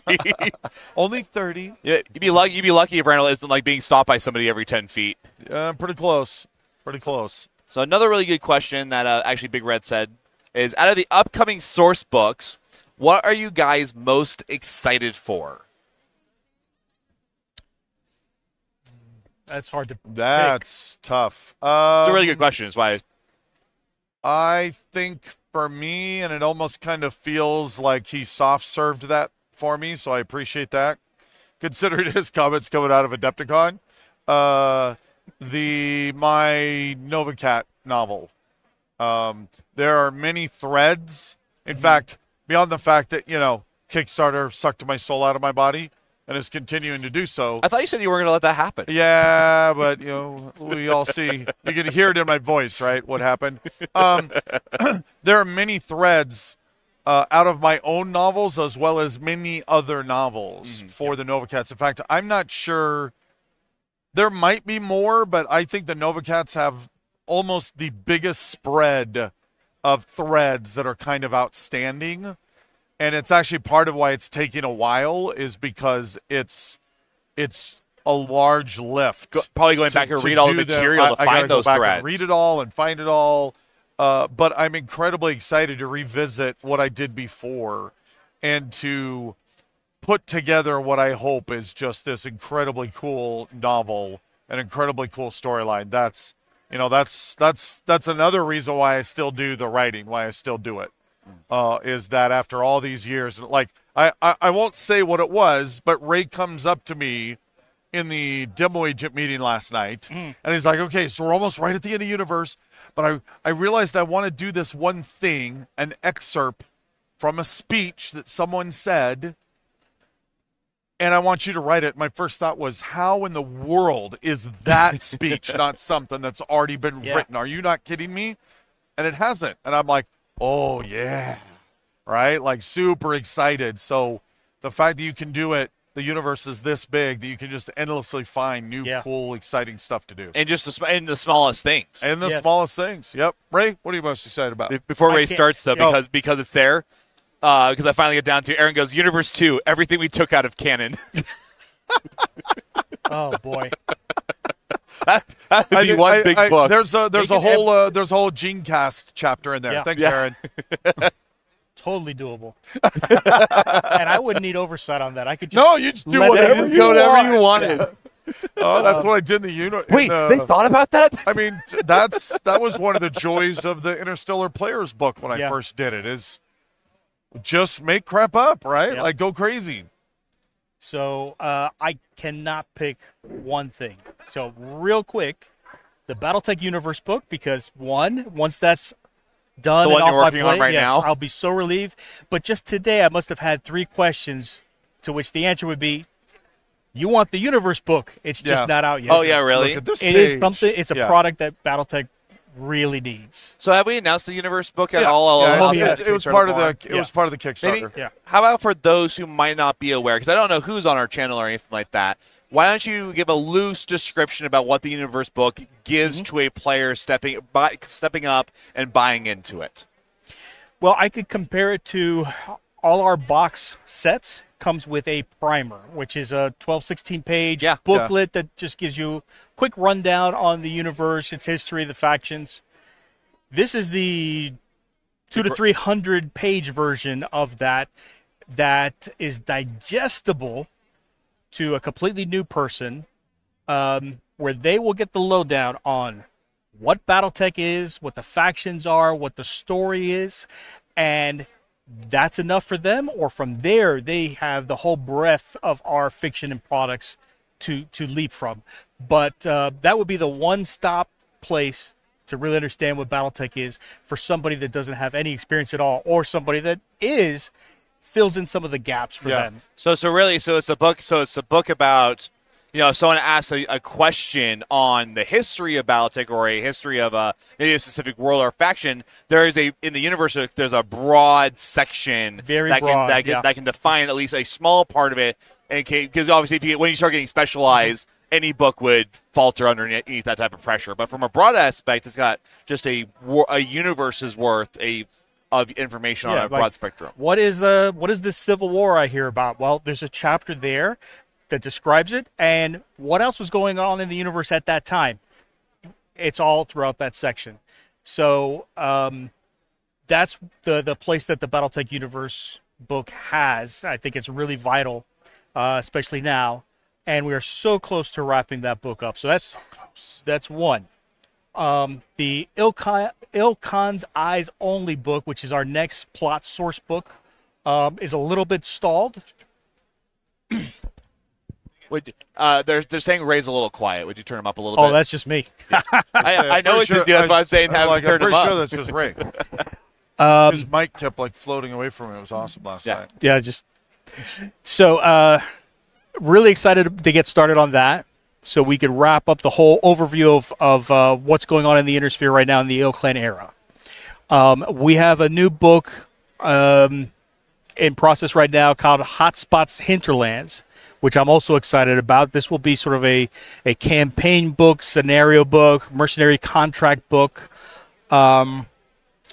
which is something we haven't really done since maybe the FanPro era, FASA era. Really excited to see this style of book come out.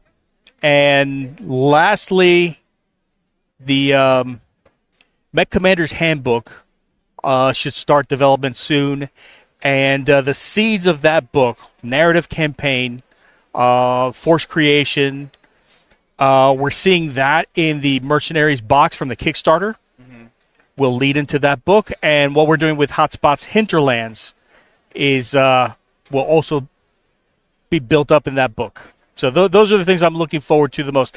But storyline-wise, fiction-wise, I'm really excited for everything we have in development right now. That actually is a really great question to get into because a couple of people have asked, when can we expect the next novel fiction release? Now, I know that's more of a John thing, but I don't think he's scheduled to talk at all during the show. So the next big storyline now. So I mean, the last thing I dealt with that's pretty major is the Bounty Hunter anthology. Yeah. Should be really neat. Writing it started on that, but the next big story points, there's a novel in process right now. I don't know the release. That is a John question, but there are things happening right now that I'm really excited about. Yeah, hopefully we can get John talking at some point about that because he loves talking about what fiction's coming up. And Ray and Randall and Aaron and the group that they put together, they might tell them the direction that the universe goes, right? But it's really John and his team that really writes that into reality afterwards. Exactly, and he would know, scheduling and what's coming out when and so on. Rough ballpark page count for the universe book. Oh no, we know the exact 280. Is that right? Yep, 280. 280. And then, do we want to tell about the other book? Yeah. Which book? So the Universe 2. So yeah. So one of the things we did, so we for those that were a part of the Kickstarter, we pretty much said for the Presenter Marshall edition, which is the $200 version of that, we had all these grand plans that we're trying to pull off, but we were very careful to say, if we can pull these off. Metal box, if we can pull it off. We've already shared some of it with these acetate pages that Eldon did an amazing job doing the cutaways. You can literally be flipping the pages of a mech and de-skin it. Same thing with Battle Armor, a whole bunch of others.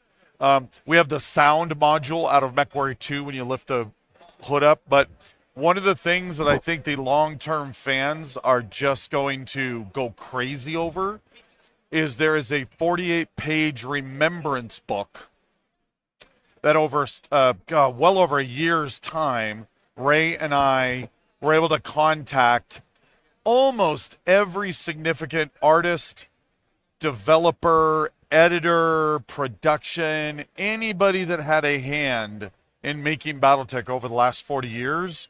We've gotten a remembrance out of them. And some of them are like a short paragraph, and some of them are actually like a whole page.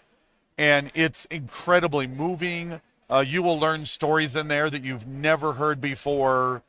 And we are going to put some artwork in there that hasn't appeared in our books for a really long time. So I think... Are you being sly about that on purpose? I'm being sly about that on purpose. So see, now that you're just going to send them all in a tizzy about which artwork, they're going to go back and look at the old books now and figure out which ones you think about bringing back. Well, I think they get the gist that there will be quite a few pages of art they have not seen in a very long time. I know I'm with Ray in that reading some of these make you really emotional when we're this connected and this beloved of Battletech and reading this, and I think it's just going to make this a must-have item for anybody who loves Battletech. The second time we've ever seen Ray cry. Yeah. Oh yeah, even tracking down some of these people was a real process, and getting on the phone with them was amazing. Actually, one of the most amazing things was the Dietrich, the artist, who's in his 70s now, and he has, he's older, has arthritis, so he has problems drawing. And he was so excited to both share the story. And then he's like, if you'll give me a few weeks, can I draw a new piece of art for you? That's awesome. I'm with Ray. I totally got emotional. I'm like, you have no idea what your art did for a little 14 and 15-year-old boy. So I was just, and then he sends in the brand new piece of art, Battletech art from this artist. Hasn't worked on it for 30 years, right? It was just amazing. So once you guys get that in your hands, I think it will just open whole new vistas It probably shows just the a breadth back end of that. and a breadth of just history that comes Absolutely. with Absolutely. Battletech. Yeah. Like I said, I learned a lot of stories on there I did not know, and I know most of the stories just because I've been around so long and I know everyone and we always talk. But so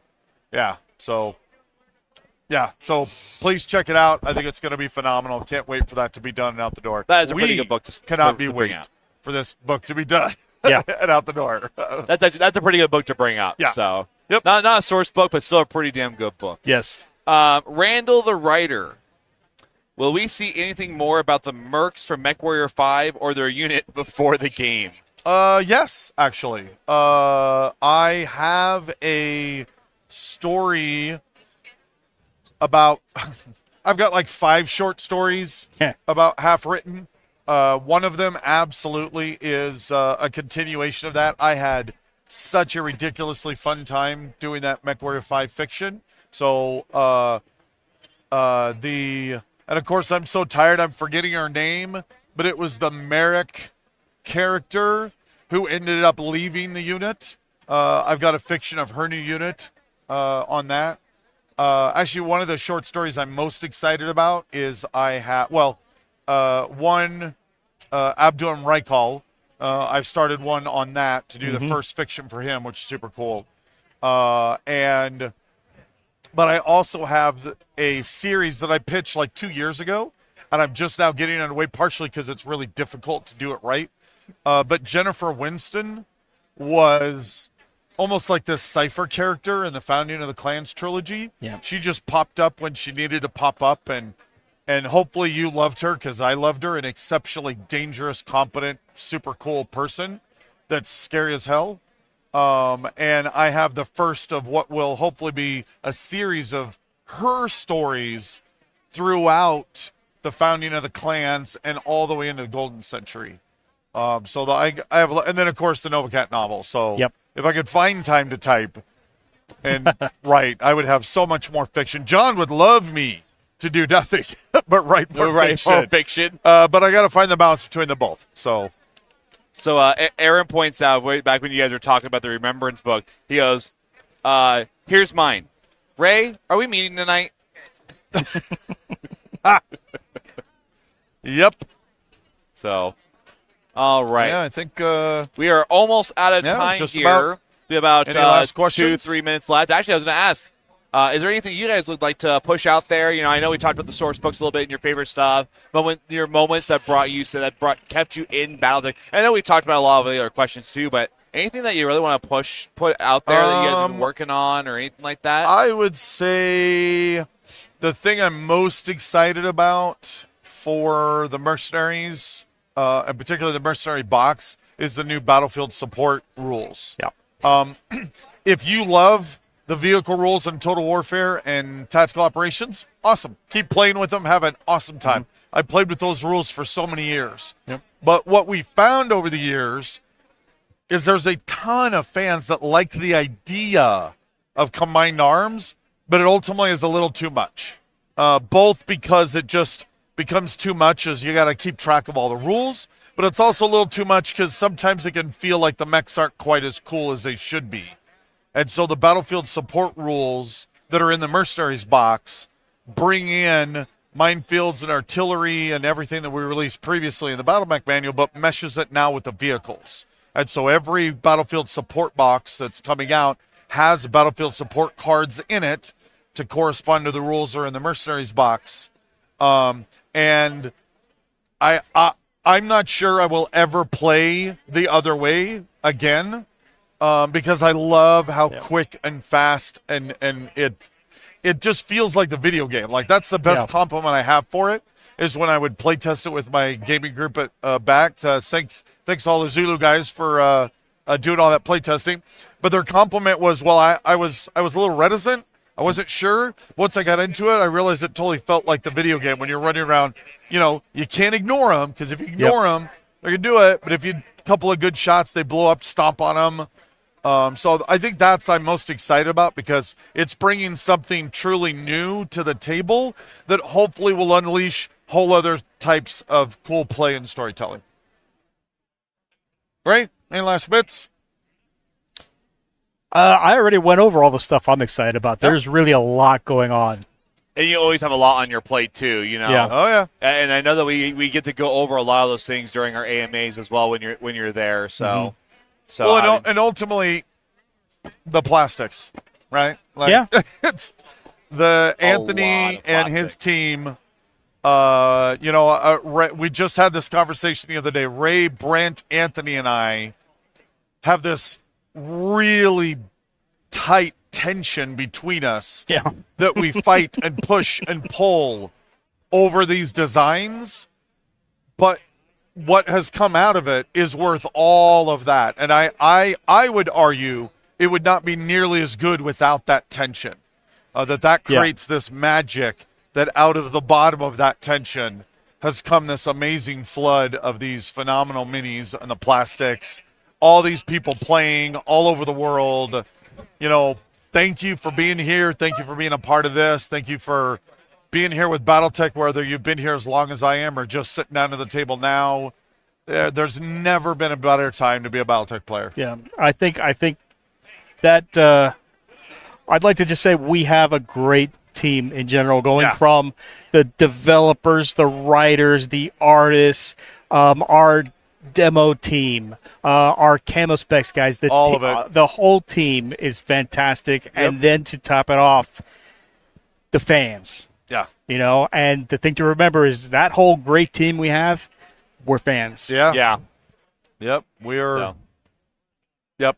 Okay. Yeah, thank you. Big Red says, I hope you're all happy. I missed all my objectives for work this morning because of this stream.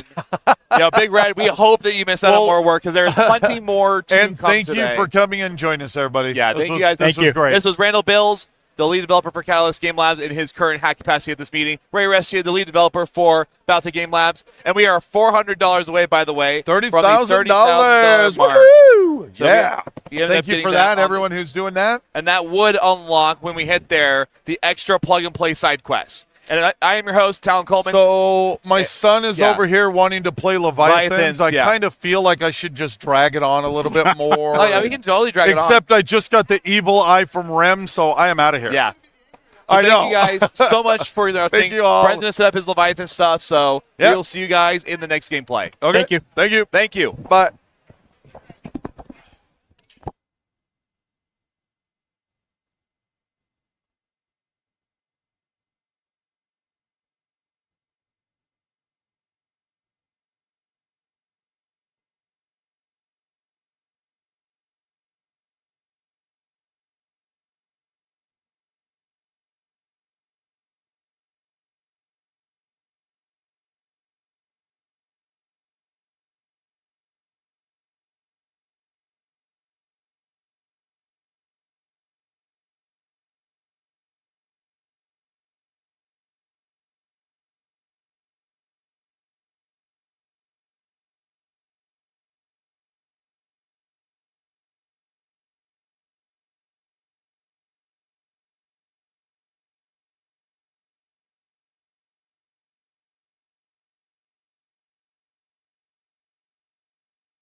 Hello, and we are once again back, this time with a new team. This is kind of what's left over for today, after all the exciting people. No, this is the big build-up, the finale. Oh, dang it, yes, of course, and we just hit 30,000 on the Takedown Kickstarter, which is fantastic.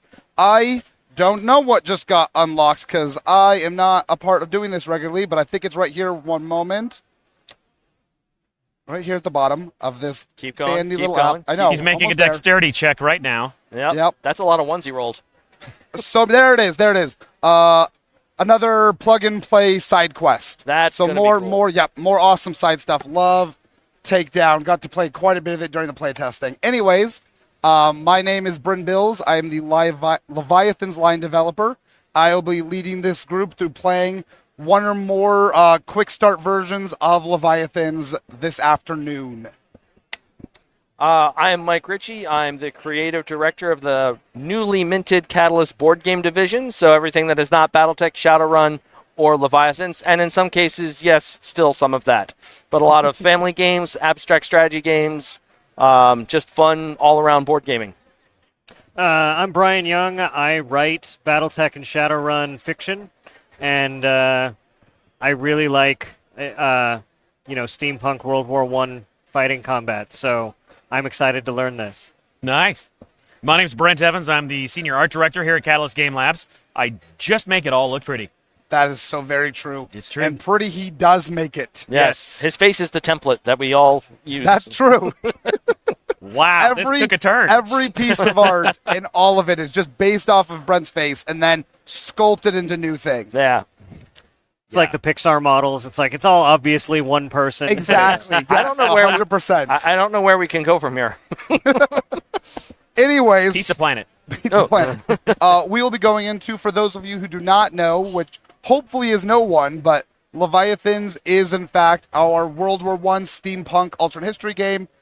Built around giant airships blowing the crap out of each other in World War I. What we are going to be playing here is the quick start version of the game. Comes out of the standard box set they will be releasing end of this year or early next year, as was in the Leviathans Kickstarter we did last year. So on our side here, I've got Mike and me doing the two German ships. He's got the Danzig cruiser, and I have the Wolf. Jawohl. On the French side over there, we've got the Bretagne with Brian Young and the Grenadier Destroyer with Brent. So it will be these two ships going off against each other. Oh, little adjustments. Your ship looks really cool. That ship looks amazing. I've also got as a little eye candy that Randall was already playing with because he couldn't help himself while I was setting up. The German battleship here to look at. You're free to touch. No, I'm taking it home. Ah, there it is. No, it's mine. You can't have it. All right. So in Leviathans, this will take place over 6 rounds of gameplay. And each round we will have our movement phase, and then we will have fire phase. For those of you who know Battletech, it is 100% built off the similar idea. So we will take turns going back and forth moving, and then once everyone's moved, fire will all be simultaneous. In a standard game of Leviathans, you would have points that would determine which one of us would be going first, but we are the exact same points in this pre-setup. So we're instead just going to roll a die. I got a 1. One of you guys roll off. Oh, go ahead. Don't put that in front of me. That's bad luck. I know. Also a 1. All right. Try again. 8 and 7. All right. So we won. So you guys will be going first in standard fashion because we want to see where you're going. So unlike Battletech, which ship goes first is predetermined. So you will look in the top right corner of your ship. There is a number. It says either destroyer or cruiser and then ship type 1 or 2. The largest number will always go first. So you have the number 2 on your side, your cruiser, so it will be going first. Okay. I'll go ahead and explain movement, and then you will obviously follow that off. He said number 2. Yeah. I did say number 2, yes. And that you go first. Anyways, it's not like it's, we're all very tired after setup in a first long day. Oh, that's the thing. People that don't know that, people that only attend Gen Con don't really know that day one for them is day 3 or 4 for us. Yeah. Most of us got in Sunday or Monday morning. Yep. So, but we love it because Gen Con is the best. So there's no issue. So movement. Bottom left corner, there is starting MP of 10. That is movement points. So, you would spend a movement point, 1, 2, 3, and so on. Nice and simple. To turn is 1, 2, 3. It costs it. The destroyer will turn on its front, the cruiser on its center. So I would go 1, 2, 3, 4, 5, 6, 7, 8, and so on until my movement points have been spent. The big thing around movement in this game is the bottom right corner. Enter hexes before turn of 2. What that means is these are big ships. It takes them a while to turn. So if I need to move, I have an enter hexes before a turn of 2. I must move forward 2 hexes, 1, 2, and then I can turn for 3. I cannot do 1, 2, 3, 4, and so on. There are some things that alter that, but for the first couple turns, we'll just keep it at that as our answer. So go ahead, and obviously you want to come blow us up, so start moving this way with your movement and your enter hexes before turn. I'm assuming the firing arcs are on the sides of the ships. Yeah, so if you actually look on... Oh, you've got the fancy one. These guys are a little older. You can see on the back, and all the ships will have it. You can see their firing arcs. Okay, because that plays into my facing and how I want to do it. Yep, absolutely. So I've got a movement of 8. And then I've got 1, 2... So 1, 2, 3, 4, 5, 6, 7, 8. Perfect. Just like that. Okay. All right. So you would move all of your type 2s, which obviously you just have the 1. It now goes over to us, moving that exact same size. So Okay. Mike over here has got the Danzig as our type 2. And I have a starting movement points of 5. Yep. So the Germans, much slower than the French, but they have a lot more armor in general. Yep, so I'm just going to lumber. 1, 2. Do you want to team up and figure something out or just go at them? I mean, that way is a pretty good direction out in general. I was just heading straight in. Yep. I think that's a safe bet. All right. All right, so all type 2s are done. It now goes back to you guys for the next largest number, which obviously is just 1. It is. All right. So I have a starting movement of 8. So that's 1, 2, 3, 4, 5, 6, 7, 8. There you go. Perfect. That'd be an interesting thing to just kind of make a note of, that this is 3-dimensional, so... Absolutely. So, they obviously are all on the same plane because it's a miniatures game and I can't do all of those things, but this is 100% 3-dimensional space, so he was able to fly right through the guy, no issue. All right, the Wolf. The Wolf is actually a funky ship. He is the fastest here at 10 hexes, but he's got exactly 1 gun. So he's a little under-gunned, but has a good bit of armor and speed. 1, 2, 3, 4, 5, 6, 7, 8, 9, 10. He's just going to commit. He's going all in. All right. So that is all movement. All ships are done. So now we're going to move into the firing phase. Firing phase, again, like Battletech, for those who know it, is simultaneous. It does not matter who shoots first because you'll always be able to fire back even if you lose your gun or you get blown up, doesn't matter. So I will start off as our example today. I, as the Wolf, will be trying to fire off, and I'm going to shoot at the Grenadier, actually. I'm going to shoot off at Brent. The first things I need to note are my firing arcs. Where am I firing from and where am I firing to? So again, I'm going to grab the Danzig here. There you go. And I can see that I have my arcs along my side are right here. And they extend out all the way. So clearly, Brent's Grenadier is within my side arc. So I will look here and it says all side weapons and bow and stern turrets. So I will look. I have no side weapons at all in my port area. I do, however, have a gun in my bow that has a T, which means turret. So that means it can go into the bow and starboard sides, again, in the port side, so I can use the gun in the bow. Does that all make sense? so far, but I've played it Perfect. before. So Yes. Check it especially for Brian, since he is, our newest person here for playing Leviathans. Any questions with that? So the weapons are the ones with the T. That's a turret for that weapon. So yeah, they'll always be like the 15 centimeter, or for you guys, I believe it is millimeters, and then has like the 2 dice on it. Those are the guns. Okay. These are the bow guns right here. Yeah. So I can see there that is for sure going to be able to shoot. Next, I'm going to see, do I have the range on it?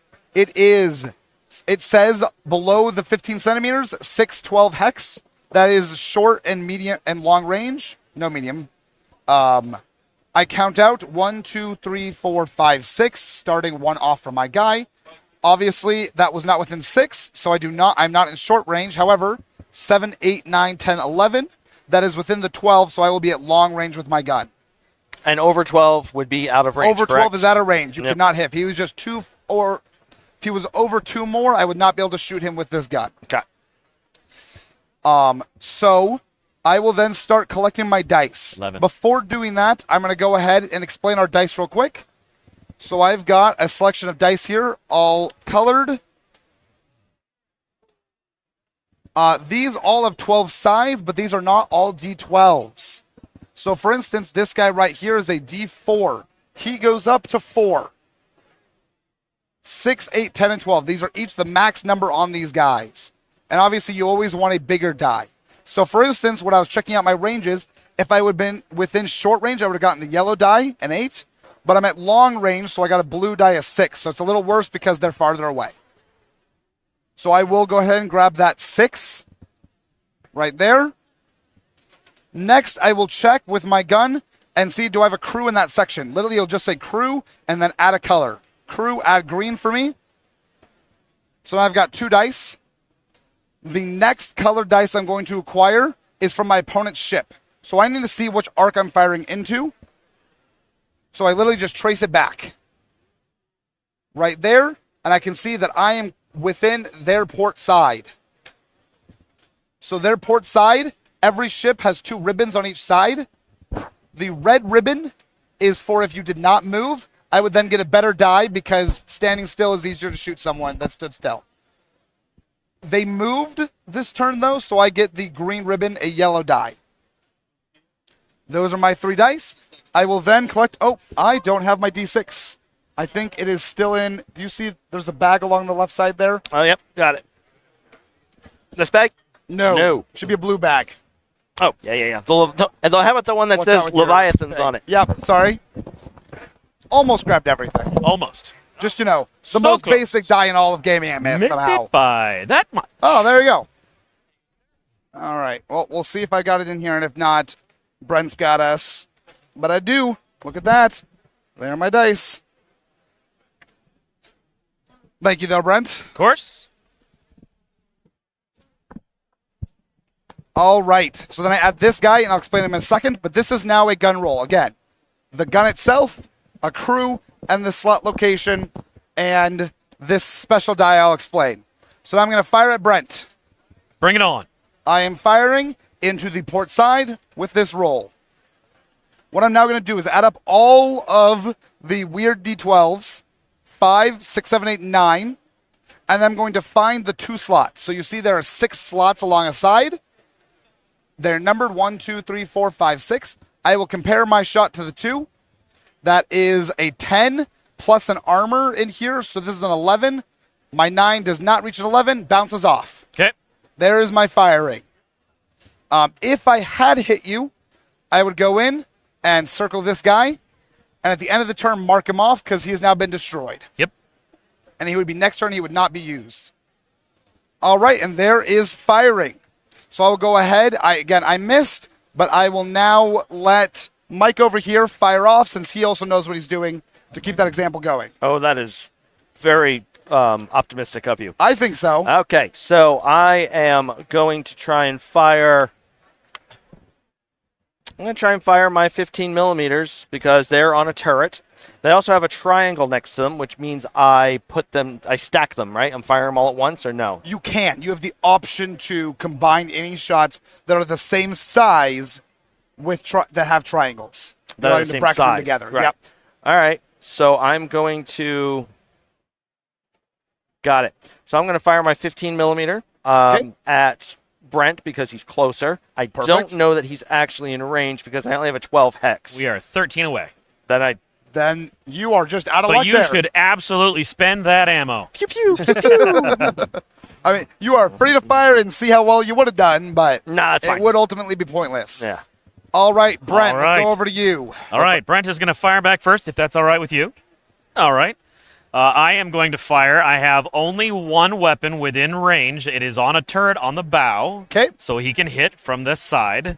It is the 138 millimeter gun. It has an 11 hex range, and that gives me a blue for that. Yep. I do have a crew, so that gives me a green for that. Perfect.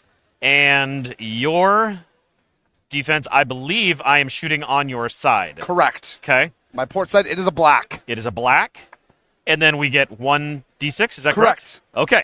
So then I roll all these. The black implies weaker armor there.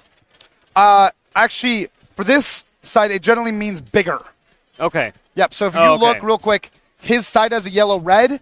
Your side, even though you're a bigger ship, is a black, red, blue, I believe. Yeah. Because you're bigger. The wolf is a funky guy because he has a normal destroyer bow, but he has a very beefy side, and thus gets the beefier number. So I have more armor, but it is technically also easier on those shots. Okay.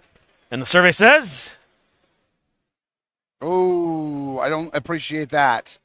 Okay, so the numbers add up to 15 to the 6 slot. Yep.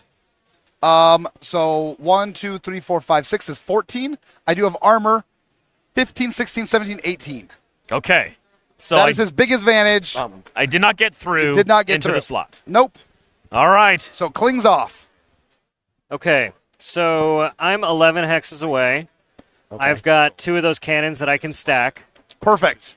And it's 11. So that's 2 blue. Would that be 2 blue? Yes. So dice? when bracketing, what's going to happen is that you will do a standard roll, but you will now treat it all together. So you will get 2 of those gun dice. Pardon me. Yes. I am being summoned to a meeting. However, the lovely Bills Sr. is going to take my place. I'm sure he didn't just want to play Leviathans. Whatever. Feel a little jilted here, but... Paging Mike, there is a mystery person out at the loading dock. If you go out there and stand in the heat with that for a while, someone will be by. Okay, so you were explaining how to stack these. Yes. So, again, all you're then going to do is grab both of the gun dice. Okay. But you do not get 2 of the slot dice. So what you're doing is increasing your chance of hitting once, but giving up your chance of hitting twice. Okay. Which I'm going to need with your armor. Do you have a crew? Yes, I do. Yep, So I've and he got got it right then there. Cool, Now he good, has got excellent. the die roll. Oh, look at that. 15 on the 2. 15 on the 2 is exactly what you needed. Okay. So perfect. That guy is marked off. Again, if you were doing any other shots, I would still have that armor, but I believe that is everything for you, or do you got a gun in the front? I do, but it is out of range. Is that perfect? Then he will mark right off, and we are good. All right, that should be everyone's firing. I marked that off. Repairs is something that also happens at the end of the turn, but the only things that can be repaired are something destroyed last turn, which obviously applies to nobody. So we are done. Excellent. We now go back into initiative. Initiative, unlike Battletech, auto rotates to the other side. Okay. So we will now go first since you guys went first last time. Starting off with Randall now in the Danzig. That's right. Obviously, Randall was just here a second ago, so do not need to And I'm reintroduce back. him. Woohoo! Does he get extra movement points if he sings You missed Van that we got to Danzig while 30,000 doing right in between the gap of the 2 streams. Though. Oh, We hit it. bummer. Yep. Sweet. Mother. That's right. See, he gets the points. That's what I'm saying. Tell your children not to go my way. I'm going to get us copyrighted. 1, 2. No, because I sang for less than 5 seconds. That's true. That's true. 3, 4. Oh, these German ships are so slow. I almost never play the German ships, so. All right, and now then good old. It's my turn. Motang. So 1, 2, and then 3. Yep. Good. Turn from the center hex. Good job. 4, 5, 6, 7, 8. Just getting right into it. Yeah. Alrighty. Are your side weapons on a turret? Yes. Oh yeah. So are my front weapons. That's awesome. You got a T on those guys on the side? Awesome. Yep. All right. The wolf's turn. 1, 2, 3, 4, 5, 6, 7, 8, 9, 10. Gonna whip around, get my fresh side back into the fight, and get into the bow again because I like being there. Nice. All right, Grenadier. What will he do now? Let's see. The suspense is killing me.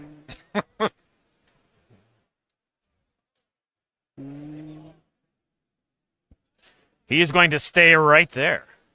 Is that possible? Absolutely. He is going to stay right there. All right, sounds good. I don't have them with me, but they're actually markers in the game that you put on the ship. Excellent. So that you can remember, because the amount of times you can forget that is ridiculous.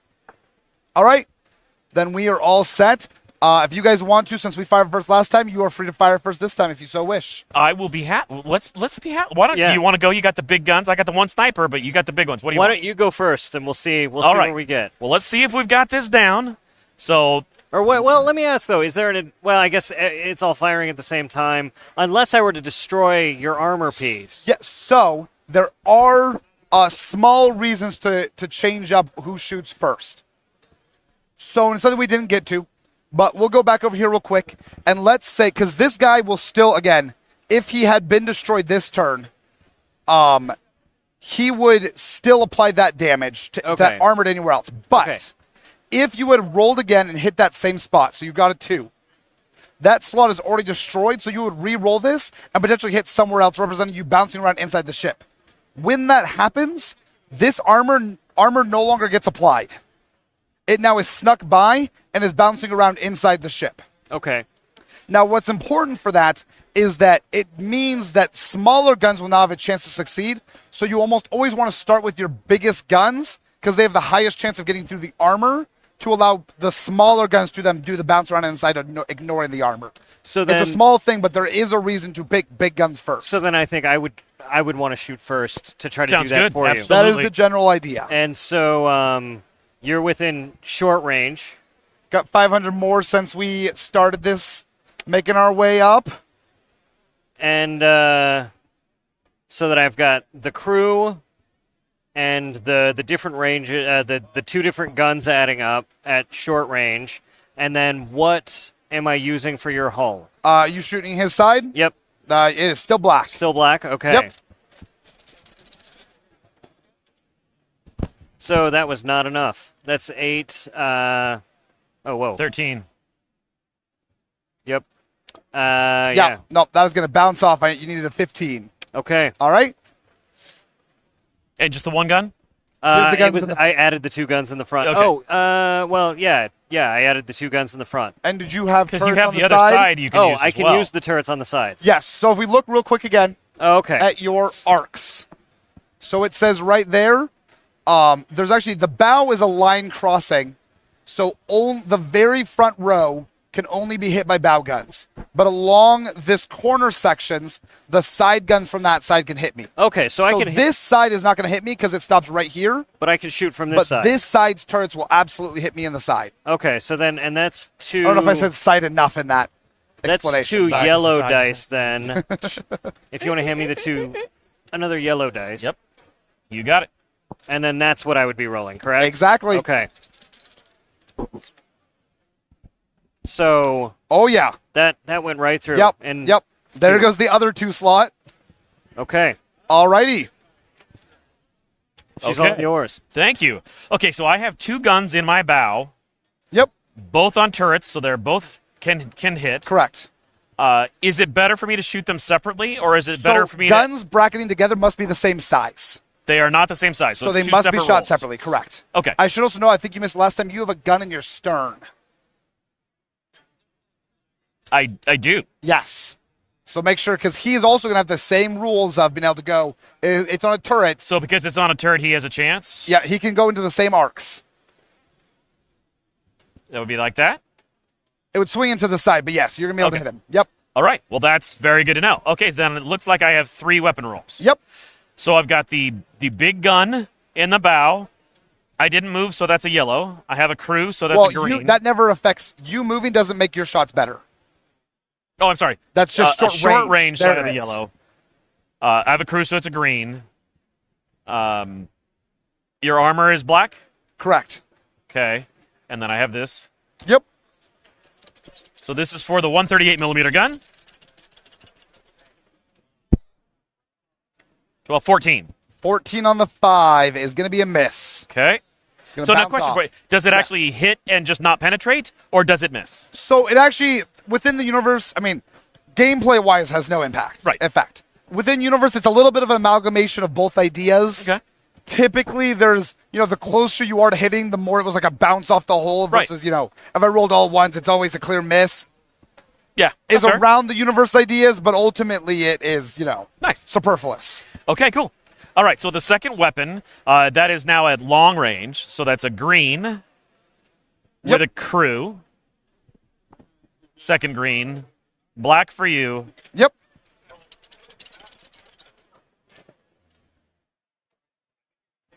That is a 5. I am It is pretty a sure 5. a 5 is not going to go through. I'm not even going to look at it. Yeah. That's painful. Okay, so the rear gun spins and goes. That is 1, 2, 3, 4, 5, 6, which actually is short. So that would be that. There is a crew. You have a black for that and that, correct? Yep. Okay. Thank you for the assistance on helping us pick the right dice. Of course. That's what I'm here for, literally. That is an 11 to 11 the on the 6. A better roll, that's still not going to do it. Not enough. All right. Yep. Alrighty, so you guys are all done. It is now going to switch over to our side. I will go ahead and kick us off. I am going to shoot at the Grenadier again because you did not move. I think and that's that sounds fair. fun. I'm a very not moving target. Yep. We are within short range because it's within 6 hexes. Yellow, my green crew, and now it is a red on your side because you did not move. Yes. 12. 4's all down. Do you? Yeah. So 12 on your 6. 12 on my 6. My 6 is the steering gear, and I do see I have one. I have a 12, and I have 1 armor. Does that add? That makes it a 13. Correct. Okay. I just barely miss. I think you hit, and it. That's exactly. Iron sights there right was a good off. boom. Blow. Yeah. That you could hear it, but nothing. Ears good. are ringing. All right, that's me and the wolf, Danzig. That's it. That's all you got. I got 1 gun, man. I got armor. That's what I'm here for. Okay, so Does that make him a Hollander? I'm also firing on the destroyer because getting that didn't move is well. I think too you're good. in his bow, so you will be switching over to the yellow. Yep, because the bow is right here. Oh, you're right. Yep. Black. Yellow. That's what I meant. You don't get a black. Totally what I meant. Didn't you make and this then- game? No. No. Greens. So I'm going to bracket fire my 10.5 centimeter. So bracket fire. I'm going to do all 3. Go crazy. So then 1, 2, 3.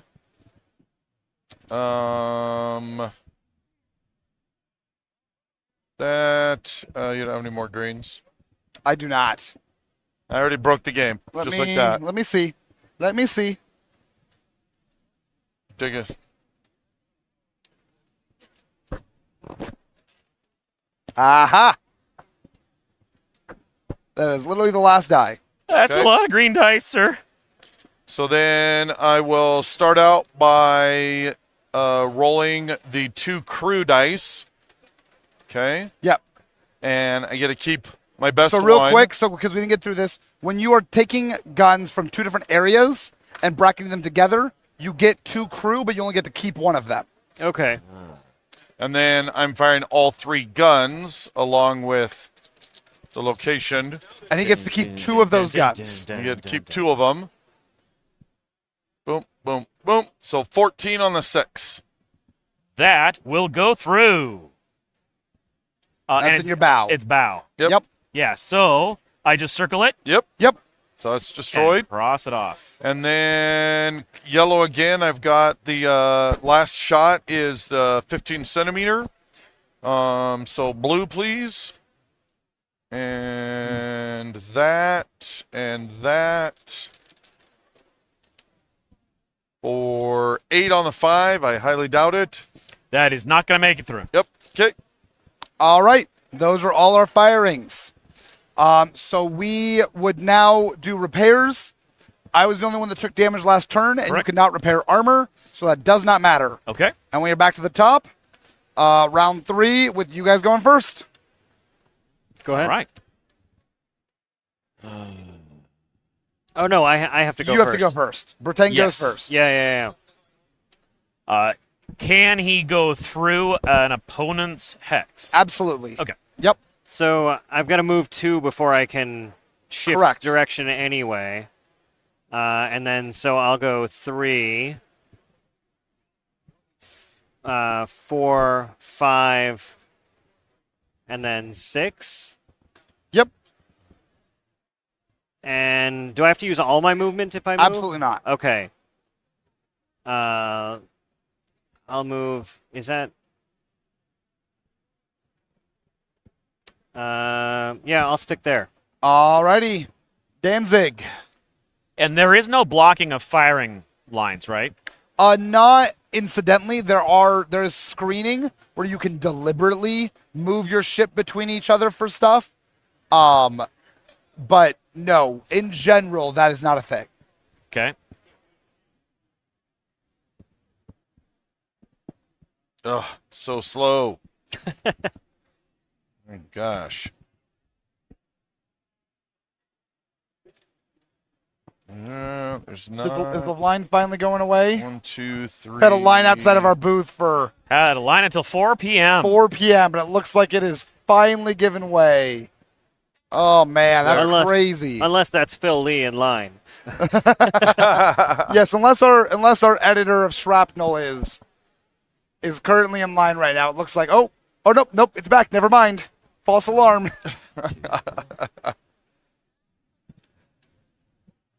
3, 4. What is our record for like 6, longest 7. Line throughout a day? I can't remember now. I don't know, but this 8. If this isn't it, it's really close to it. It's just Thursday. Yeah, I know. Yeah. Now, before I came over here and was showing off Leviathans to all you wonderful people, I was constantly refilling our shelves because people kept making them empty too fast. It was ridiculous. All right, my turn. 1, 2, 3, 4, 5, 6, 7, 8. Now,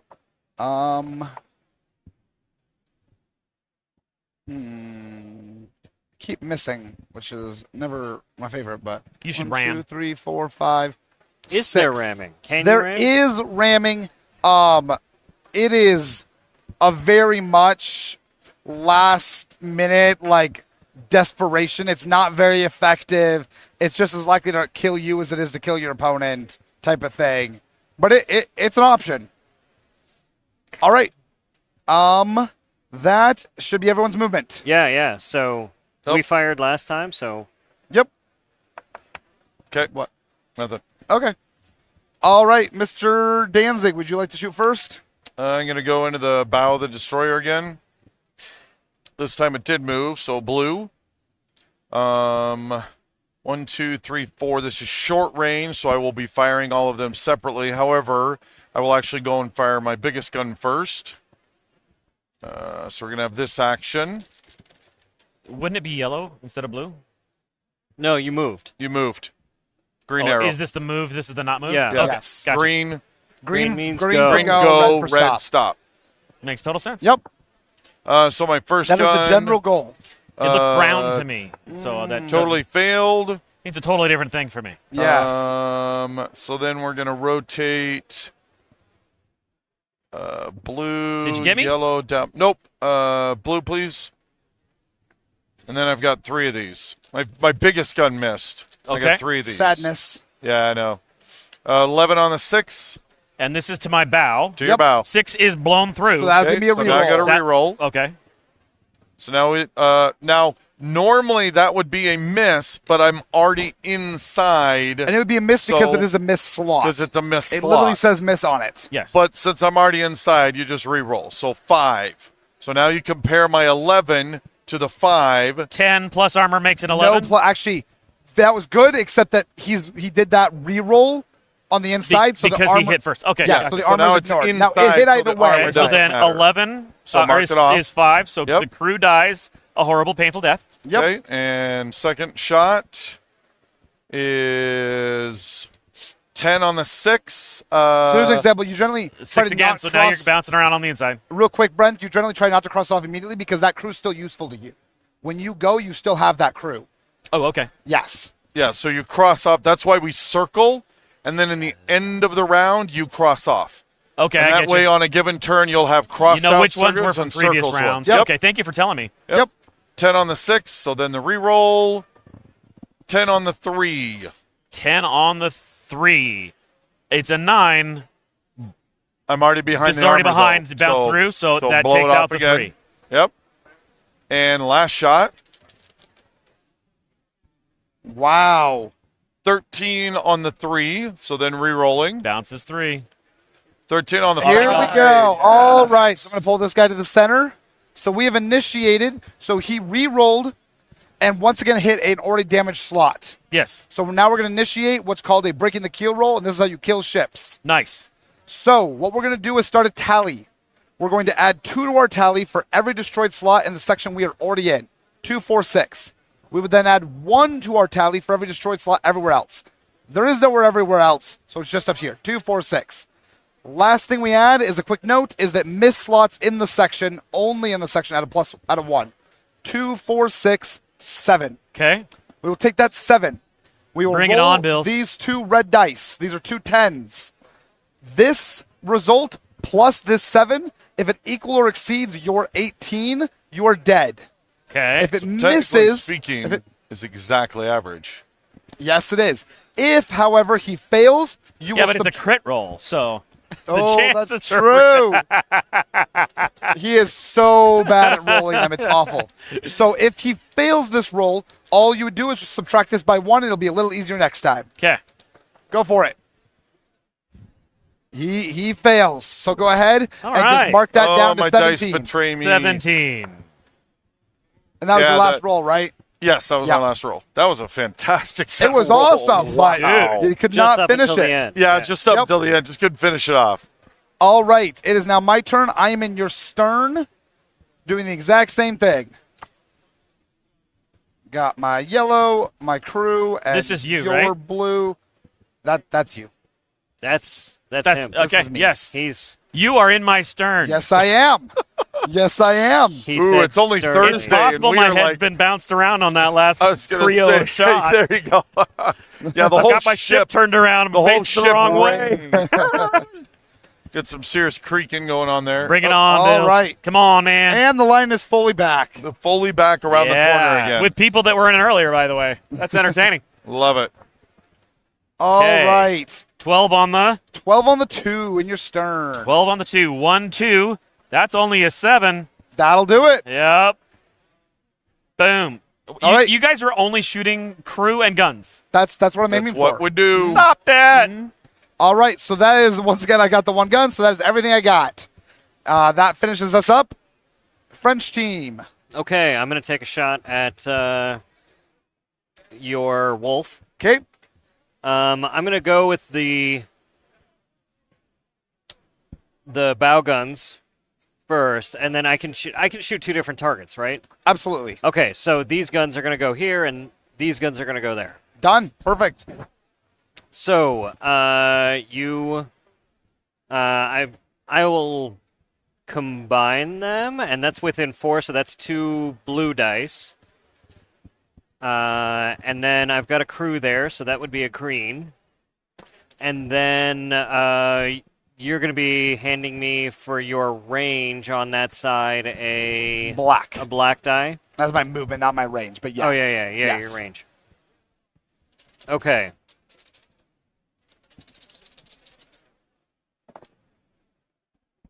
Wow. Yeah, 17 on the 2, 17 and on that is the where you 2. hit. So now you get to reroll. 5. Yeah, that'll just go I right away. wanted to see it. Yeah, actually no. take her So that down was with my- one shot. You said 17. I'm counting 21. What am I missing? That was not rolled. Oh, okay. that is what you're missing. I was like, that's a good roll. That's just an extra die. Yeah. It snuck it in on the side. Hey, no attention to this die. So what he took out is my chaff slot, which is what destroys torpedoes, which is another part of this game. Right now, it's just filling up space. So, Okay. all right. And then now I'm going to combine these guns to hit the cruiser. And that's going to be... That's within 6, so that's going to be 2 yellows. And then a crew. And then you moved. So on your port side, what's the... It is a red. A red, okay.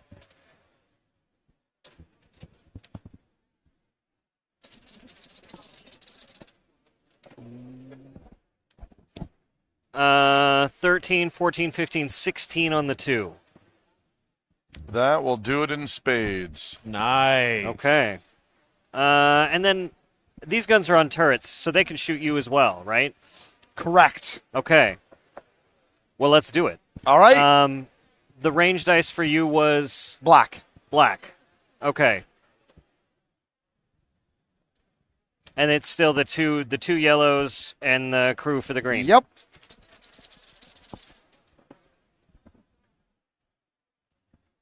$15, 15, 16, 17. 17 on the 4. 13, 14, 15. There it goes. So what you just took out was my Tesla coil trim tank. That is what is basically providing stability for my ship in air, and because it is now destroyed, I will have a -1 to all future shots. Okay. I am okay. We're good. Thank you. Nicely done. Okay. That's it for me. It's your turn. All right. I have 2 remaining guns for just a moment longer. So, firing here. Yeah, we did take out both of those. Oh, we took out all your guns. Everything. Oh, so, wow. Bow gun fires blue die. What am I missing? You don't have a gun on your bow. You've got a stern gun. No, this one, no, yeah. For the exchange of fire, I have, Oh, I right, have right, both right, of right, these. right, Yep, right. they're I don't still have that alive. one. Okay. So, yeah. blue die, and then what? Your crew. You still have your crew. Crew, thank you. That's right. Green die, and then your rear is the black. Who are you shooting? Oh, wait. You. Into you. No, it's That's your still front. you. Your front. That's This is no, you. You should shoot him. This is me. You're right. You're totally right. He's shooting over here. All right. Good thinking. If you want what's to your shoot side yourself, die? I'm not going to stop you. Oh, well, I do. I just want to shoot you with the other gun. So I'm doing calculating the bow gun. Red for me. Red for you. All right. Did I get it right? Yep. Okay. 1 blue, 1 green, 1 red. Survey says 12 to the 5. Nope. Not so much. Okay. 15. Take that, you scurvy dog. All right. But for you, rear shooter, 3, it's a yellow. Crew is green. Defense is? Blue. Nope, you're on my side. Black. Okay. All right. Missed your. Joink. Thank you. Ooh, 10 to the 3. Not so much. Not enough. Not so much. All right. And at that Alrighty. point, now we cross these items out. Yep. Same. Damaged things from last turn now have a chance to be repaired. My things were still on the armor. That just happened this turn. You had a gun. I have a gun, a big gun. You have a big gun. So what we're going to do is that you will take 2 red dice. I love these red dice.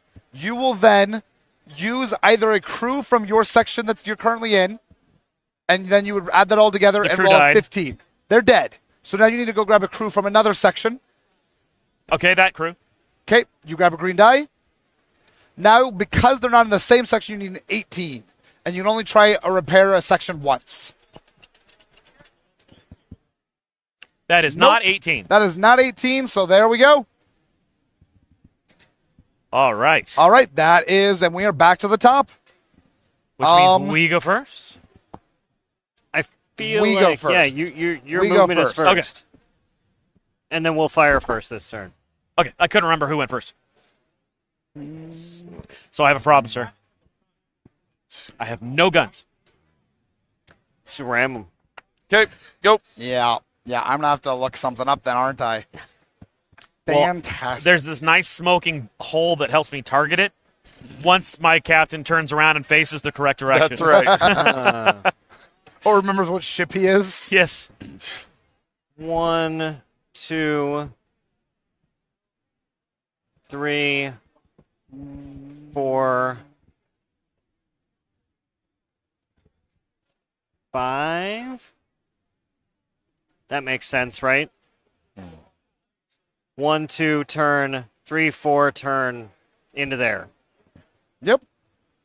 For 6 total movement? Yeah. Yeah.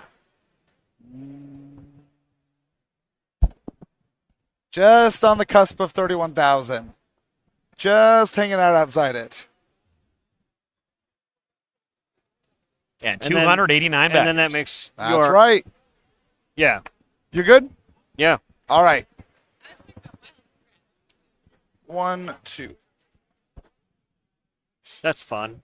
I'm That's tired of being shot at. That's a kick line. You don't have guns. I have no guns. And your turn. Okay. 1, 2, turn. Actually, 3, turn. 4, 5. The turn requires a movement. So that was 6 movement. I have 8. Okay. Thank you. All righty. Let me pull it back out. Oh, you did charge? Yes. I assume we're ramming. I'm using my ramming. pointy bow. Yeah, there's some dice, and then you roll. I know. I mean, I think I have every other rule in the game completely within my head, but ramming. No, it's been a long time since somebody's rammed. Yep. It's going to take a second to load. While I load this rule up, I don't know if either of you two want to talk about your experience. 31,000. Nice. Awesome. If you two want to talk about your experience with Shadowrun, since that is officially why we are all here doing this stuff. And, your favorite things about Shadowrun, We totally your favorite can. books. Admittedly, I would rather talk a little bit about Leviathans and about how many ways we thought of playing this game and doing these things and figuring out how torpedoes would go. And at one point, we were seriously trying to get ourselves to get lasers in these things, to line things up. And yeah, we have done a lot of fun stuff. No, I was at a convention somewhere in Portland many years ago and literally sketched this out on a napkin. Oh, nice. Of kind of how I thought it might work. It would work, how your sheet would work. And it mostly stayed that way. It was pretty awesome. Isn't it amazing the strange places that inspiration strikes? Yep. Napkins everywhere. Right. Napkins everywhere. That is so Bartlett true. for president. I will never forget in Battletech, Vic Bonilla inventing the tripod mechs while he was at dinner, and he sketched them out with a Sharpie on a napkin. Oh, that and so I'm not that was sure I the knew thumbnail that. he handed me for the design on I'm not those. sure I knew that. That's Yeah. fantastic. Sharpie on a napkin. Okay. Love it. So first thing you're going to do is make sure that your captain is committed to this idea. Very committed. So you need to roll 2 red dice, and using the new rules, since it was much harsher on the old ones, you need to roll an 8. So yeah, you're good. You got it. Your captain does not decide to not do this. Okay. And you nobody decide jumps him if and that takes the is- wheel from his hand. Yeah, you can decide if that was courageous or stupid. That's up to you. Yes. So I've now got various numbers that we're just going to go through for the various factors. Attacking ship to target ship. Wait. Attacking ship breach rolls. Yeah. To target ship. So you're a type 2. Yep. So you need a yellow die. And then 2 blue dice because you are a type 1.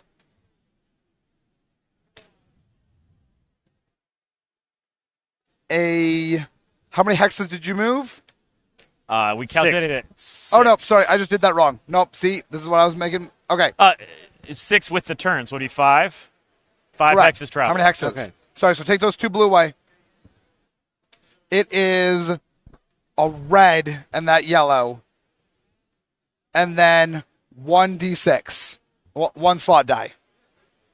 So I that's like what the you're 2 rolling blues with. better. Yeah, well, that's unfortunate. Well, that's not a very good option. That's why you don't do it typically.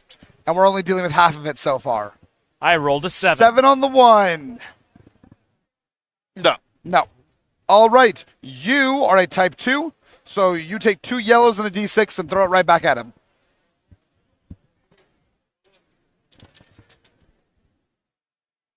No. 5, not so much. So you And just there did it is. Oh, we actually bumped, but we don't. So we Well- did strike, but not enough to down Yep, either one of us. pretty much. Okay. Oh, and it did just move It us did one displace hex? us, absolutely. Okay. All righty, that is everything. Now we are... That's I hope I actually didn't just not knock so him out of range harsh. for you. No, he's still. I've got guns. I've Okay. got guns at various ranges aplenty. Okay, good. Time to fire? Yep, time to fire. And I am unleashing everything on your bow. Let me actually shoot into his stern real quick so that it's a little easier to make sure that he Okay. goes down. Done. 1, 2, 3, 4, 5, 6, 7. That will be a blue, my green, and your blue. Nope, never mind. Wow. That was embarrassing. Yeah, that was a 4. That was not good. So blue, please, for his bow. And yellow and a green, please. Green. Green. There we go. So first 15 millimeter into your bow. A 12 on the 2. That'll go through. So Yeah. then 12 on the 4. No. I thought you said that. Oh, sorry, never mind. I see what you're saying. Did I do it wrong? No. You did it right. I misheard you. So we're all good. Well, it rhymed. 4, go through. Okay, so then the yellow is going to come out, and we're going to get another blue, please. And I got 3 of these. Nope, 2 of these because one of the guns was previously destroyed. 14 on the 1, Did you which is a bracket? miss. I That's did a not. miss slot. Come on, let's kill him. And 13 on the 5. So now it's a reroll. That's all the way through, rolling for 3, all right. Oh, I was hoping for the 4. Okay, so that's also a thing. So now you're rolling to break the keel, right? Correct. Yep. Do it. Need the reds All again. these reds. Just 2 of them. So 2, 4, 6, 8, 9, 10. Yep, so 4 destroyed slots in the front for the total of 8. 1 destroyed slot in the back for 1 more for 9. Miss slot for the 10. Okay. And you're down 1 from the last So one. I need a So 7. it needs a 7. There we it go. is. There it The Grenadier's going Kaboom. down. How do I signify going down? Typically, I just mark off the center.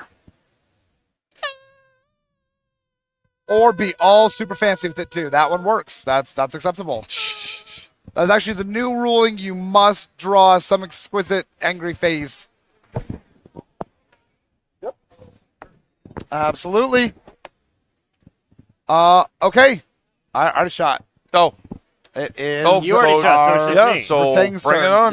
Yep. Does he stick on the board, or he can still move around? I guess. He I'm going to could be still losing. fire, but he has no guns. And at the end of the turn, he's removed. Okay. So while he technically stays on the board, there is no reason to keep him on the board. Okay. Okay. Well, I'm going to shoot you with my stern gun first. Yep. And that is going to be blue.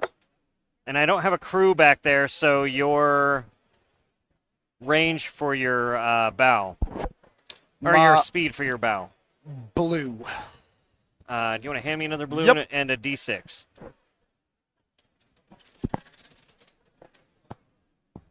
Four to your 2 is probably not going to do it. Not so much, no. Okay.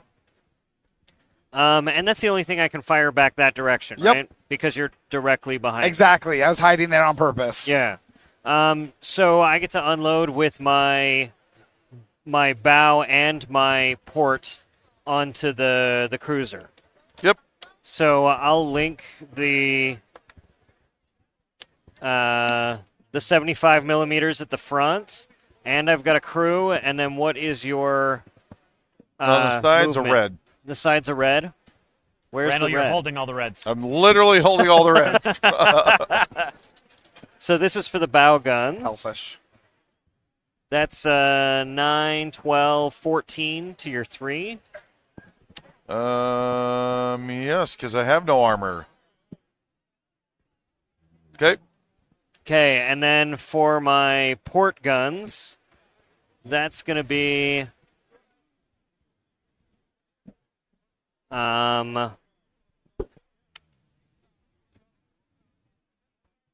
that's going to be blue, and then a crew, and same thing. So it's just the same thing over again. That was not as good. 8, 9, 10, 11 to your 6. Nope. Okay. I don't think there's anything else I can do. So I guess maybe I will start to take some fire because I was starting to get the Well, impression they just sent it all to me, so you're. they like you're me good more for than this you. round. Yeah. Yes, absolutely. All right. So yep, we'll go ahead. I guess he can stay down there as long as he doesn't get in the way. And we are back to the top. Repairing, actually, you still have nothing. Nothing. Was that this turn? That was this turn. That was last turn, Okay. so I can repair 2 reds, please. The crew there, so it's going to be need to roll an 18. Nope. No. Not so much. Because apparently they tripped I and will fell do the off exact same the side thing as they're running along for the these 2 railing. slots.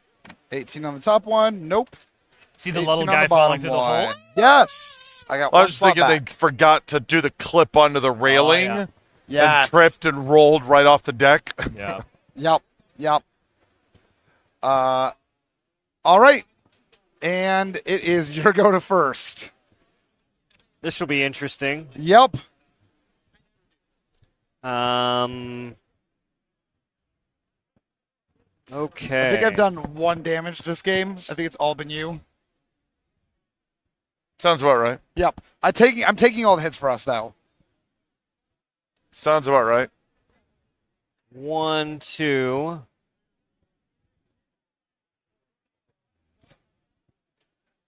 3, 4, 5, 6, 7. No, I'll stay there with that 6. Okay. I'm going to do something called a, as I was saying it and then forgot what it was called. Just move in what's it place. called? Breach roll? Beach What? roll? Huh? It's just called turn in place. No, I thought You're thinking of a 3 I saw an side. airwolf one that where you you just got rid of it. went Right. up. So I am just staying in spot and turning twice. Okay. You can This do allows that? it. Yep. And now It still doesn't count as moving. it still doesn't count as movement, so it's easier now to hit me, but that allowed me to quickly reposition my destroyed side Yeah. away, as well as bring my undestroyed guns into bear. Yeah, you see how he pulled that one out. He's telling us we have to 2, move 3, 2 4, before we 5, can turn 6. X. Yeah, I see how this is. All righty. And you are shooting first. Okay. Well, let's start with the starboard guns on the destroyer. So that's going to be 2 yellow and a green. You know, I like to applaud Bryn here because the dueling broadsides. Oh yeah, I'm in fine. this I'm is fine. Not usually a tactic one sees. Oh, No, and then what everything's good. about your Black. black? I should know that by now. Yep, it's all good. Ooh. 15? So yeah, 15 to your 4. That is destroyed, so that's a reroll, and that's just what you want. To your 6. Yep. Gone. Okay. And then the bow guns can do the same thing, right? Yep. Because they're on turrets. Yep. Exactly. And those are blue instead of yellow.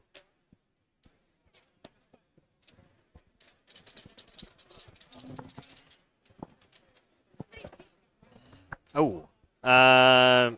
12, 14, 16. Tier 2. Reroll. 5. Gone. Okay. Then the stern gun on your cruiser, Is Randall. it on a turret? Yeah. Then it can also shoot me if you want. Oh. Well, that's enticing. It really is. I'm getting pretty beat up here. Okay. Take him down. Oh wait, you're on my side. Yeah, no, I think I will actually, because I think you're the much weaker target. And I don't think with the range it's going to do as much. Yeah, there. no, your best bet. You are. Yeah. By weaker target, he meant the bigger threat. Yeah, oh, absolutely. So it's the black, and then I've only got one gun. Oh, I don't have a crew there either. So it's just the blue. Yep.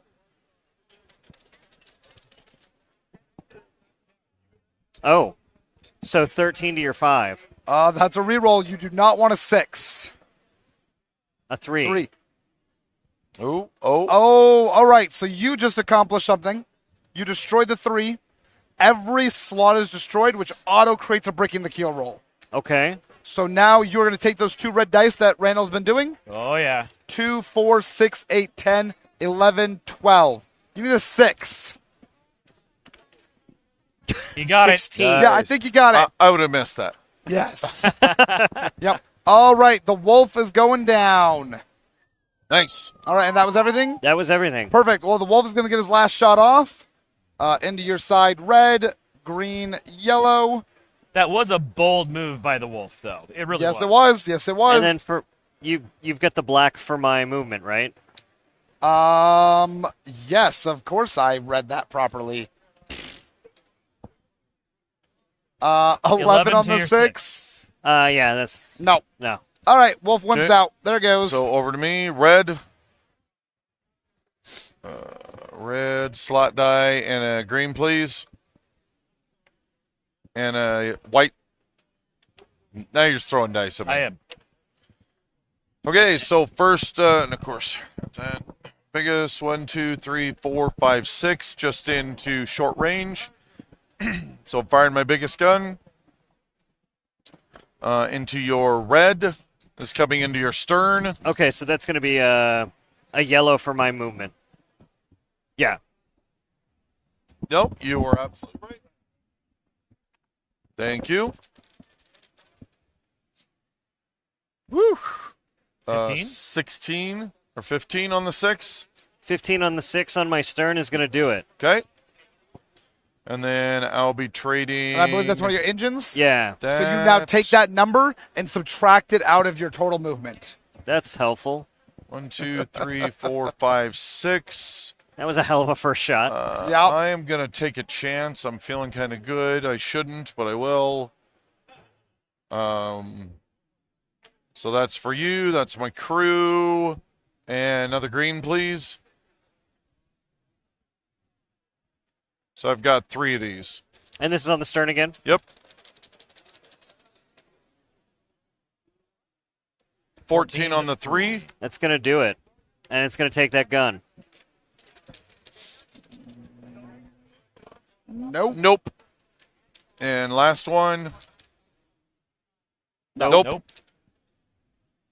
It was still a very successful exchange for you. Oh, it was. It was fantastic. And then it's your movement now. Um, Or repair. So we're in repair phase. We're yeah. in repairs. And I can't So- repair anything because it just happened. Correct. And I'll be attempting to repair him. It's an 18 because I have to have Yeah, the you crew just want to running mark those over. off now. So know that that was last turn. And no. And then I'm moving. Yeah, good luck with that. 1, 2, 3, 4, 5. 4. So since my movement is reduced and I need 2 to move to shift direction, I can use those 2 instead to just flip around, right? Yeah, you can just turn 2 sides. That's right? Yep. Okay. And you'll just be treated as not moving. All right. There it is. 2 long-range broadsides. On fire? Sure. Okay. Okay, so my rear gun is gone, so that doesn't help. I've got 2, 3, 4, 5, 6. So is Someone's that taking our names in vain? I'm Yeah, sure. I definitely heard So that. you're 7 apart. 7 apart? Okay, so 2 blues then, and my crew, and then Okay, the line is officially Your gone. defense? what's your defense Oh, on sorry. that side? No, Coming you're down fine. the side, red.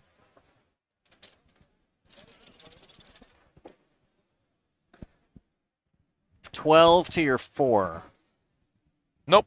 Okay. That would have hit if it had been higher up. Yeah. And then the turrets on the front can't hit there, right? Or they can? They absolutely can. Yeah. They can? Okay. Because when you look at the back of this guy, again, all of the side can be treated with the turret. Okay. So then it's 3 greens and a red then. That wasn't that great. That's at 11 to the and 11 to your 2. Nope. Off by 1. Okay. Okay. So then coming back at you. And he did not move, so you get the red better on the dice. side. What? He did not move. Oh, he didn't move. Yep. So red and blue. Red and blue, yep. And then we'll start out with my big gun. That's what we got. Yes, on the 6. So that's steering gear. Okay. And then, once again, I shouldn't, but I'm feeling cocky with you not moving. I will fire all of these independently. So then I got 3 of these. So 12 on the 5. Nope.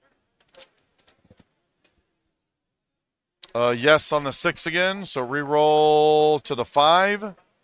Now it goes. Now it goes because it's on the inside. Correct. And then that's the Tesla coil, so that's a -1. -1. All shots. Yep. And then last shot is, yeah, some On the 6 obscene that you thing. roll again. 17 on the 6. So Again. re-rolling on the 4. 4. Just Wow, you're rolling just that working up. your Marching way it up. Yep. Okay. Nice and clean. Okay. All right. It should be noted that by now we've passed the standard 6-turn mark, but we are requested to keep going for this time slot, so we are just going to keep going until one of these ships are dead. So we got like 10 minutes, right? I think we have like 40 minutes. No. No, is there something else in there? I could I be thought we were wrong. supposed to play till 6. You guys could die. We could play an entire another game. Oh. We Well, could I may have to spot Mike back in for me then. Unbelievable. Because I've got another Do you hear meeting these at people? 5. Such Okay. a debutante. I know. Honestly. Okay. So it's be my movement first. Got to do repairs. Or no, yeah, repairs. Need that 18. Nope. Okay, and then I have to take a crew from elsewhere to repair one of these 2. Yes. I'm going to try to repair the engine. Okay. And You need I need 18. Nope. Nope. Alrighty. Okay. Not a bad roll, though. Okay. So once again, I have to step away for a meeting. It's been awesome to be here. Thanks for everyone that's joining us. Thanks for letting me blow stuff up. Thanks for joining us. And I'm going to rotate Mike back in for my next meeting.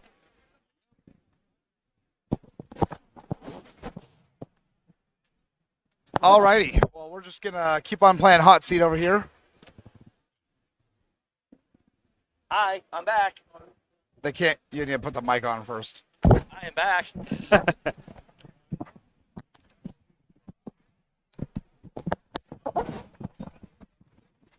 Smells like Randall. So That's true. It is just you two at the moment. What has he done to my ship? A lot. All right. He's taken some damage. Yeah, I'm not liking. So have I. But I think. Oh, and then I got to cross these all out. Well, For okay. what it's worth, it may have been better to stay where you were and just rotate This is 3 the same times game? because you've got Yep. an entirely untouched other side. Wow. Oh yeah. Felt like I was going a lot longer than I was then. Well, it's too late now. I know. All I right. kind of forgot that I don't have those Good guns meeting, now. I hope. Right. Sure. Sure. There we go. It's a meeting. It's a Gen Con. Are there take backsies in Leviathan? That would be the line developer's question. Are there take backsies in Leviathans?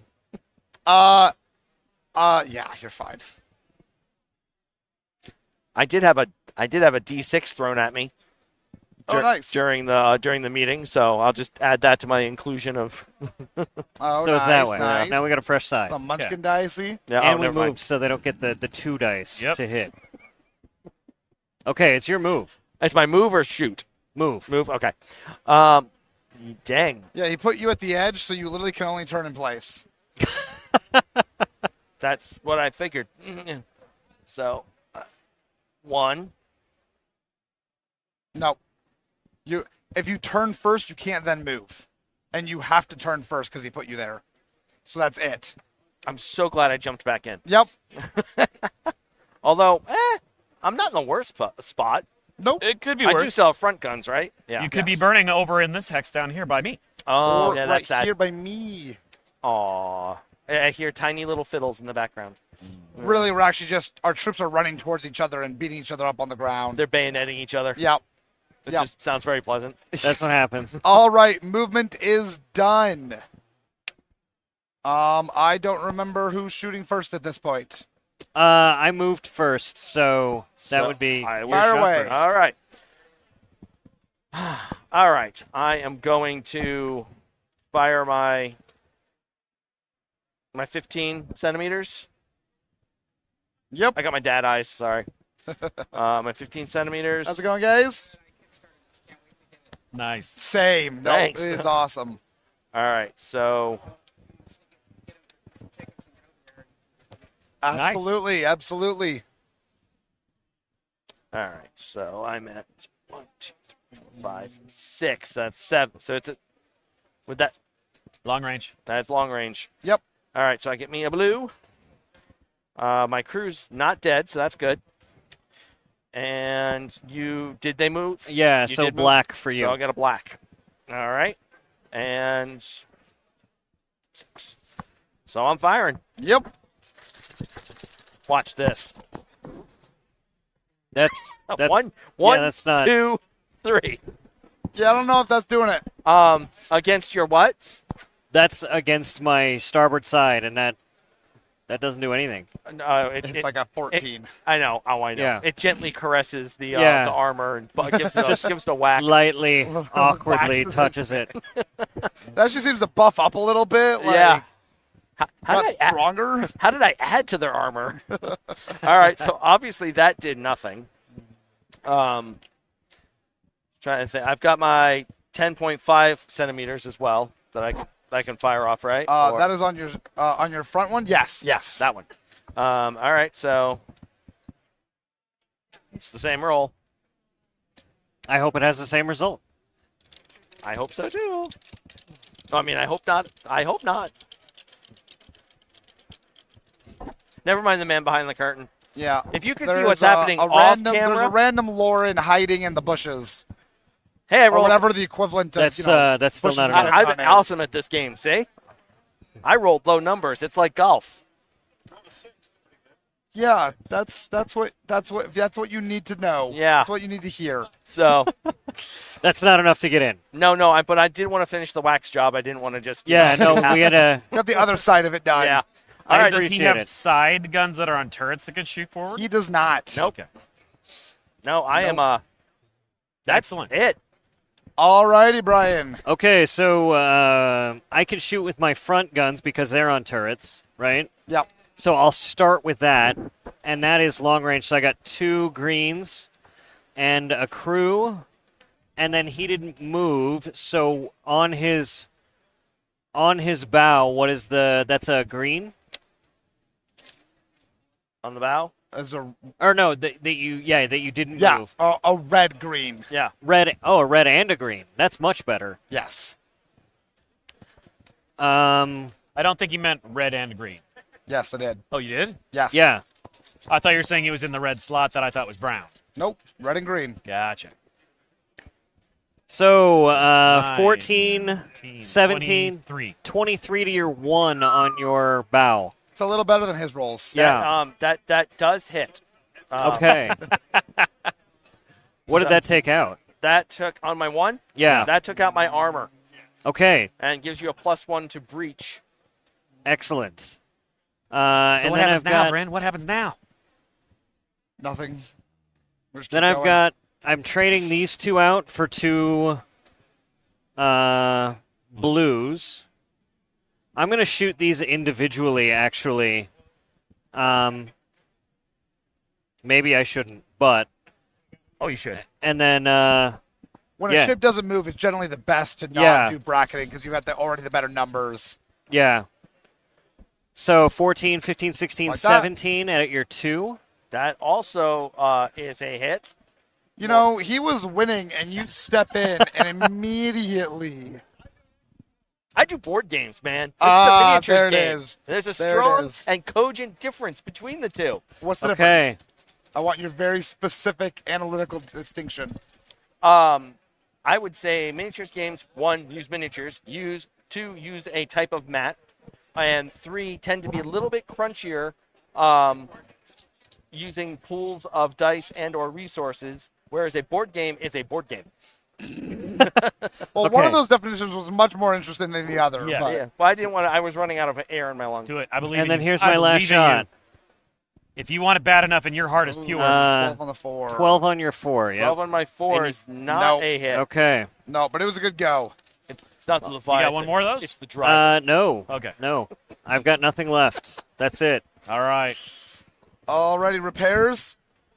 So I will try to repair. 2 ships are never going to die. I know, they're right? gonna die. Well, I'm in command now, so I'm taking this thing race to the bottom. I'm gonna So what are try. the factions that these are from? Because these ships are gorgeous. So you guys are sporting our beautiful French selection. Okay. Hence the accent blue. Exactly. And on the other side, we've got our German fleet.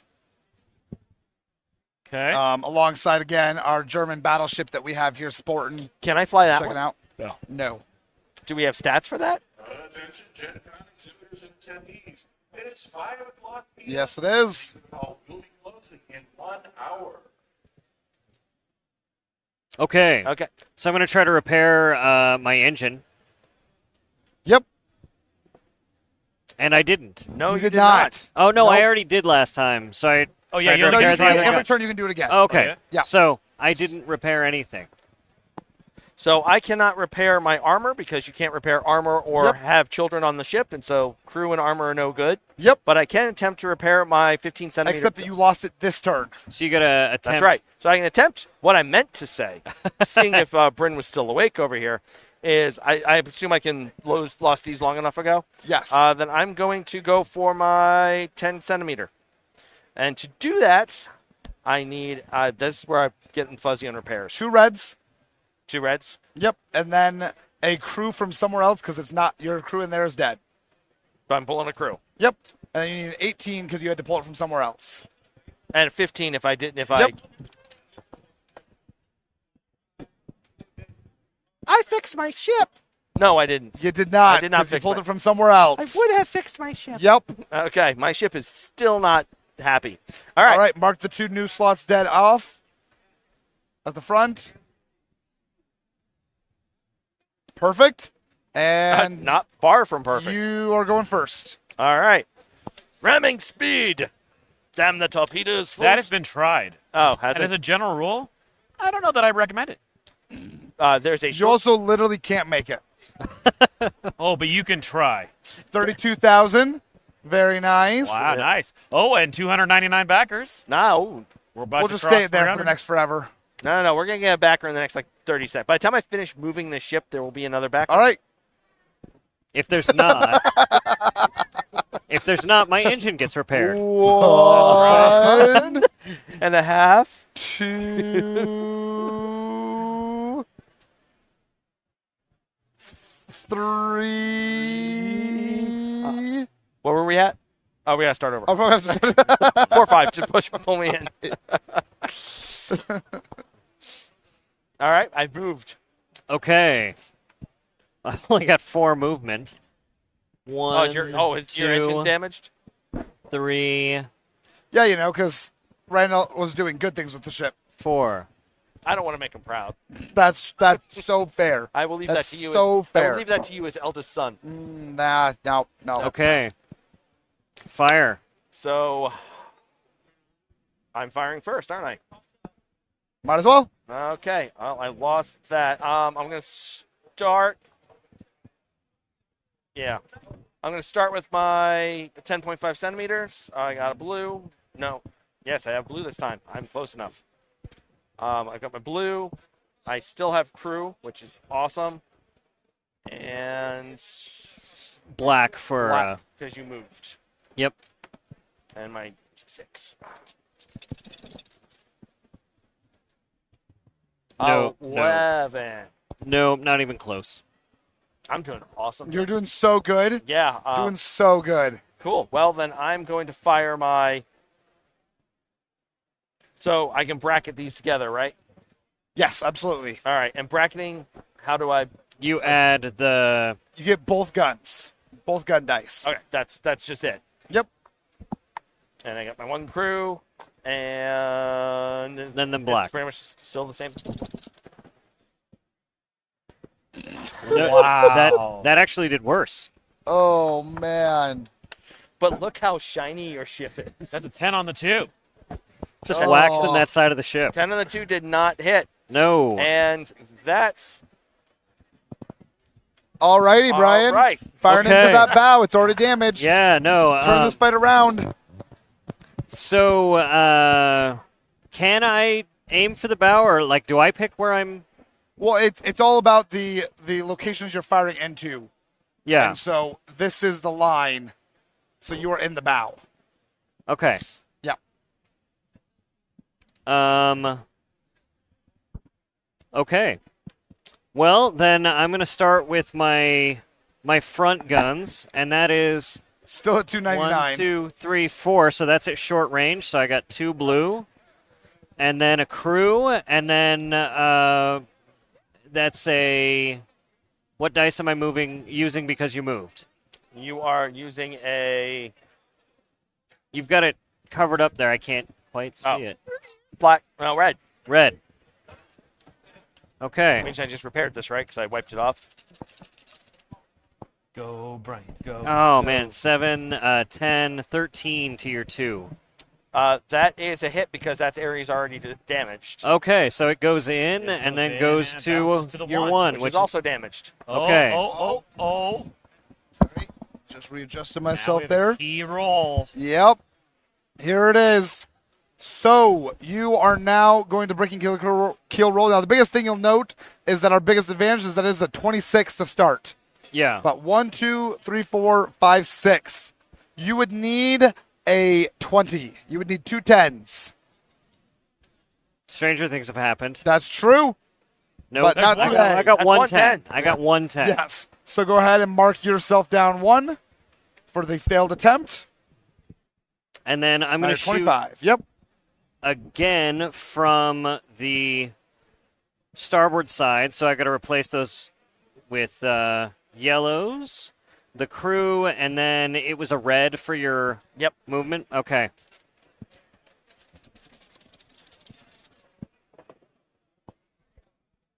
Wow. That's a hit too. Into the 3. 14 to the 3. That is a hit. You just took out my crew. Yes. What'd they ever do to you? They waxed my ship. You're supposed to tip them. Yeah. They're being tipped. Yeah, with lead. Over. That's how we tip people in Germany. You know, that's probably true. No, tip is included in your checks in Germany. Okay, I don't have my rear gun, so I can't shoot with that. So that is it for my firing. And you already fired. Yeah. Yep. I forgot because it didn't do anything. Wow. Nice. I forgot because it was so pathetic. Yeah. Writers are so good with the trash talk. Excellent. That's what we're supposed to be doing, right? We're making entertainment. That's absolutely. Yeah. I thought I was over my my Alpha Strike showing at Adepticon. I don't know if apparently anyone watching was there, but it was I've never played a worse game, one-sided game of Alpha Strike. I didn't know Battlemechs could trip and impale themselves. We had two. Oh yeah. We had 2 stars of clan mechs on our side versus, I think, a company of on the enemy side. And if we killed one mech, that might have occurred, and we got wiped from the map. Wow. Maybe one mech died, and that's truly a maybe. I don't quite remember. Wasn't that like Battle of Tukid we were playing or something, some scenario? It's also really telling it that was the you battle invasion of Coventry. That was it. It's really telling that you would refer to the inner sphere mechs as the enemy. Yes. Yes. That's yes. Clan of forever. course. Yeah. No. Oh, I'm sorry. You said it. You fist bumped on it. You can't take that back. I'm like supporting Mike in his And then you weird rethought? understandings of what board games are in contrast to miniatures, And but my inability to roll dice. and your inability to roll dice. I've That is- appreciated it. I imagine you have. Move your ship. It is my move. Yeah. Yes, no, it it's is. yours. You went second last time. I don't remember. I went first last Okay, time. I'll 'cause go I tried for- to ram you. I couldn't make Yeah, it. no, he's right. Yeah, no, that's he's right, right. that's right, yeah. that's right. Because there was the ramming and 300. By the way, there it is. I told you. There it is. You And- meant this movement. And there, I just finished my move. That's why you didn't shoot. Right. Nice. Okay. It's going to be interesting. Is that seriously all you did for your move? Yes. No. Well, it's your move. It is. I have to drift 2 before I can turn, right? Unless you want to just turn in place. yes. Unless I just want Yes. to make a turn. Yes. All right. Then. Ooh. You can stand still. I did that earlier in the game. Yeah. Not that effective. Did die. It's true, but not that turn. That's true. But that was the turn you lost all your guns, I believe. Why you got to be that way? I do Why? got to be It's that. just hurtful. I know.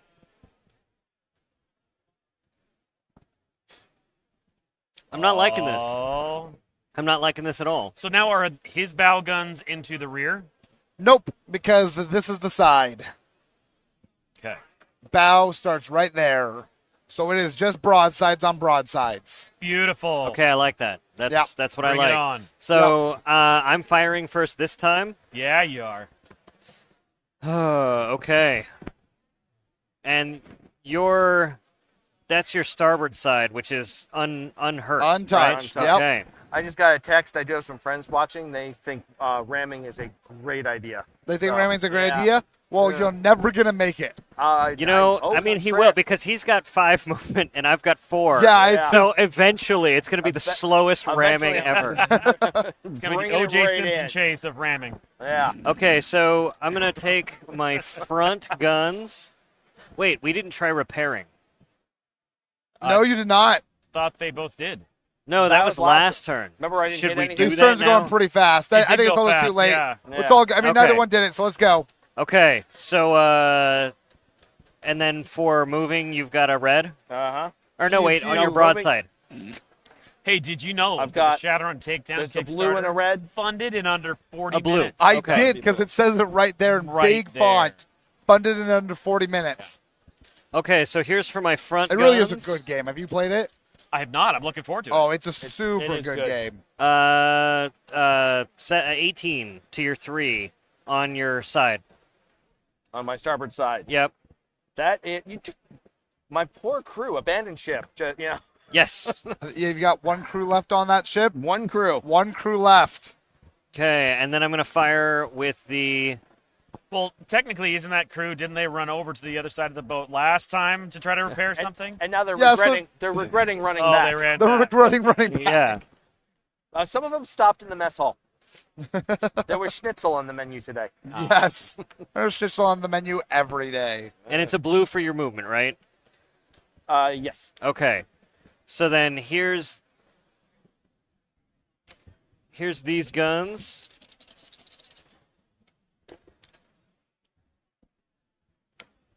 $13 to your 6. Nope. Okay. It was close. Yeah, I admit, I tried. have no idea what the average diet of a German naval serviceman is in World War One. Yeah, that's just a little outside of my knowledge base. I doubt it was as good as Schnitzel. Yeah. Yeah, it may have been Schnitzel like the first week of the war. Yeah. You do run out at some point. Yeah. Well, didn't they have a big bread shortage? They did. Yeah, no, because so I wonder what they were eating. Very different in this timeline. But, in World War I, Germany got blockaded. Yeah. And so, part of the reason that Germany eventually lost the war is they just ran out of everything. Yeah, there were even They just- stories. Sorry. No, you're good. Well, there were even stories of in the trench warfare, which is one of the most horrible things humans have ever done to each other, where kind of the chain of command broke down, and Germans were like, "You throw us your food, and we won't attack." Yeah. Wow. Yeah.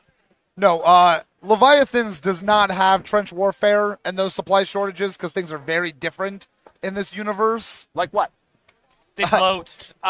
Yes, that's the biggest one. No, the alliance chain is different. I've noticed. Yes, did you? Yeah. I finally noticed. For those of you who do not know, actually, Mike Ritchie is writing for us is it officially a novella now? It is now a novella, yes. It is now a novella, yes. It got bumped up to novella size. But in his first draft, he did not realize that that the French and British were not on the same side in Leviathans like they are in the real world. And then I had an entire British Yep. wing land in Marseille and say hi. Yeah, so there were some edits to fix that. Yeah. For obvious reasons. Are you shooting? I'm a shooting. You're shooting. I'm a rootin' tootin' shooting. Although without my extra crew now. So I'm gonna I still have my bracketing crew, so I'm gonna bracket these shots. So I am close range, so I need 2 blues. And then a black for. Yep. And my crew. Oh. No.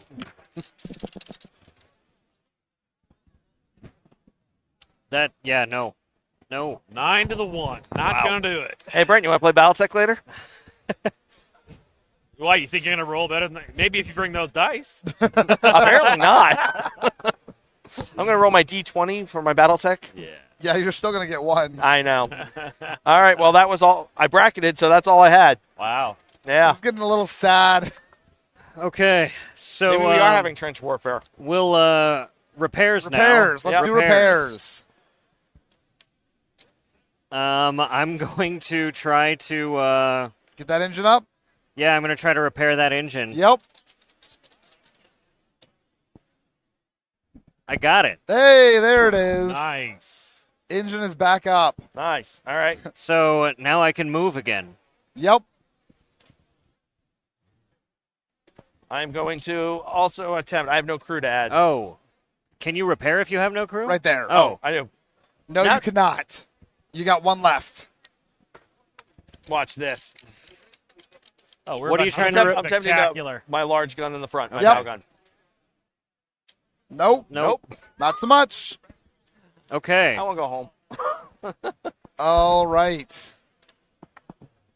Well, it's your move. You can fly that direction. That's true.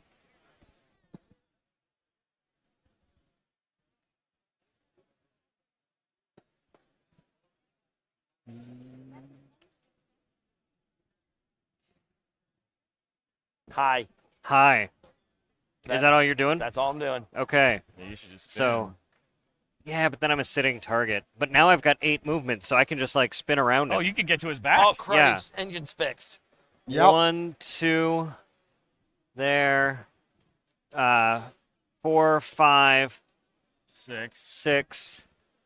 For what it's worth, if you can get into his bow instead of his side, his bow is very hurt. Shush. Whose side are you on? I think because the side of seeing a winner. I've been dead for a long time. It doesn't matter to me anymore. You forgot whose side you were on. But I mean, like with my only 8 movement, I mean that's as close as I can get to that. Yep. But he's gonna limp around some more. Well, I was just if you started here, going the other way gets you into his bow, which is much more damage than his side. Right. Yeah, go for it. Good game. Okay. Great game. Isn't it though? It's such a good game. Where's my maple syrup? Way better than that takedown thing. I mean, who even made that, right? Always the Canadians. Always the Canadians. Where's their ship? Oh, we've talked about it. It is an option if things keep going, but we are not anywhere close to there yet. All righty. Fire into that bow. Kill this thing. Okay. Can you fire into my bow? Yeah, you can. Oh, Yep. yeah, you can. Oh, yes. Where's my aileron? I put it away. Oh, okay. Blew it off. That's Okay. right.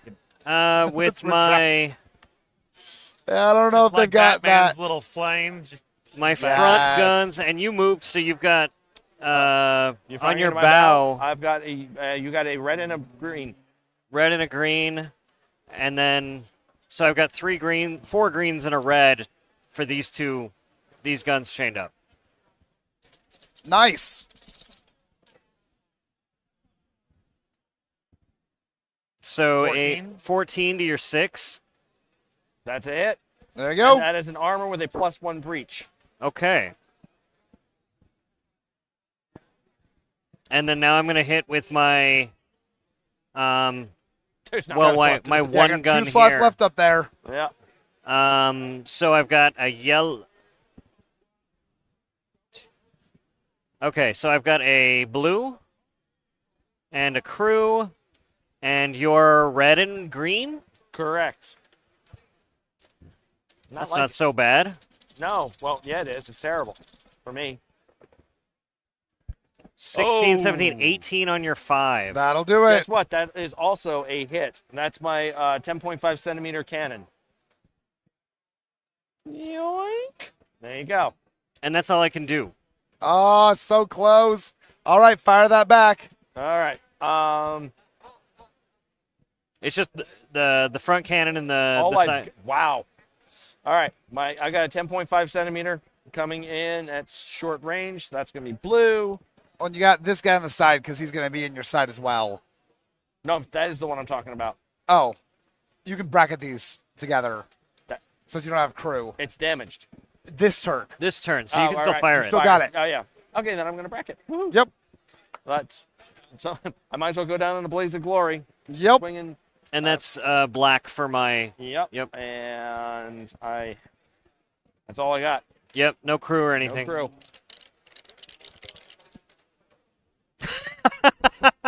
wow. I don't even know what to say, man.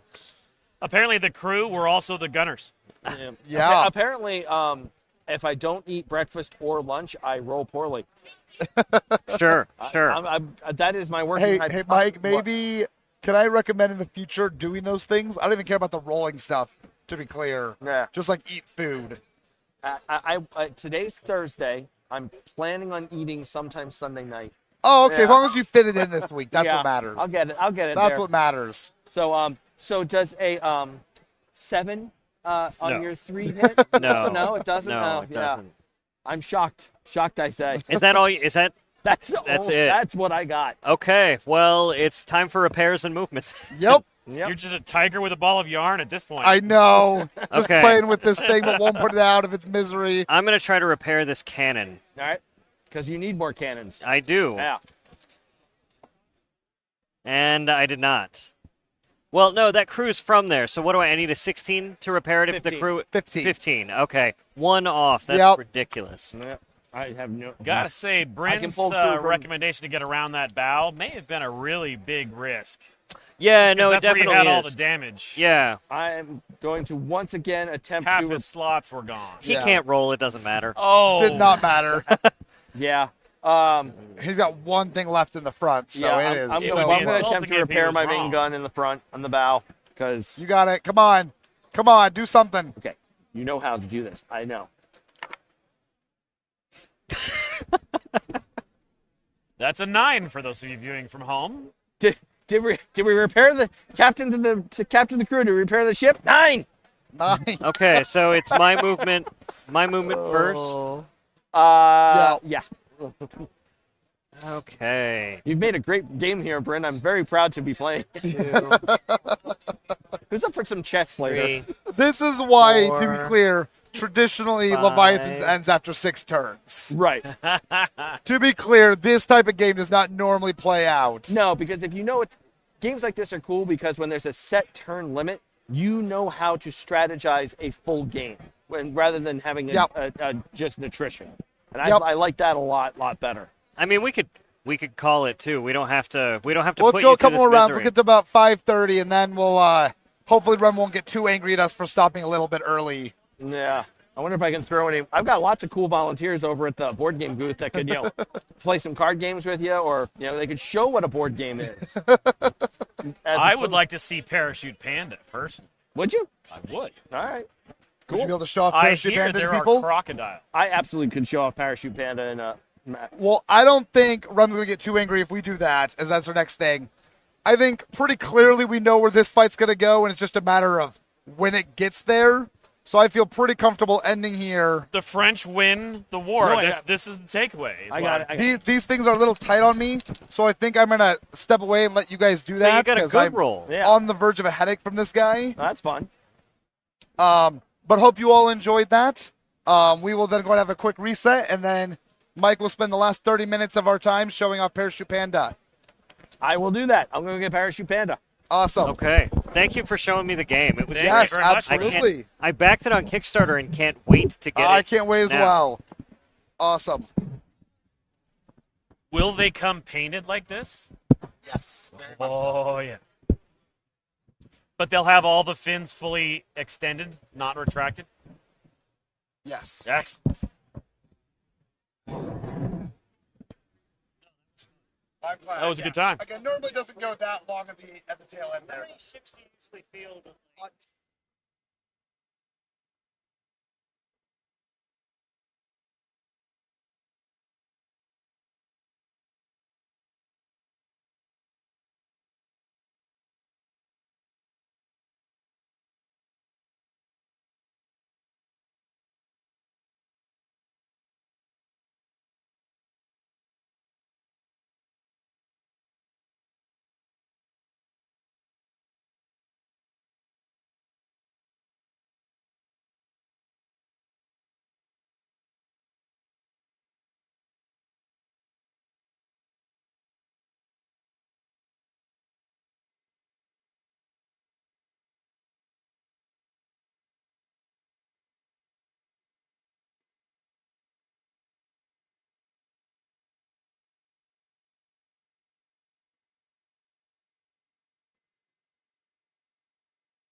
Welcome back.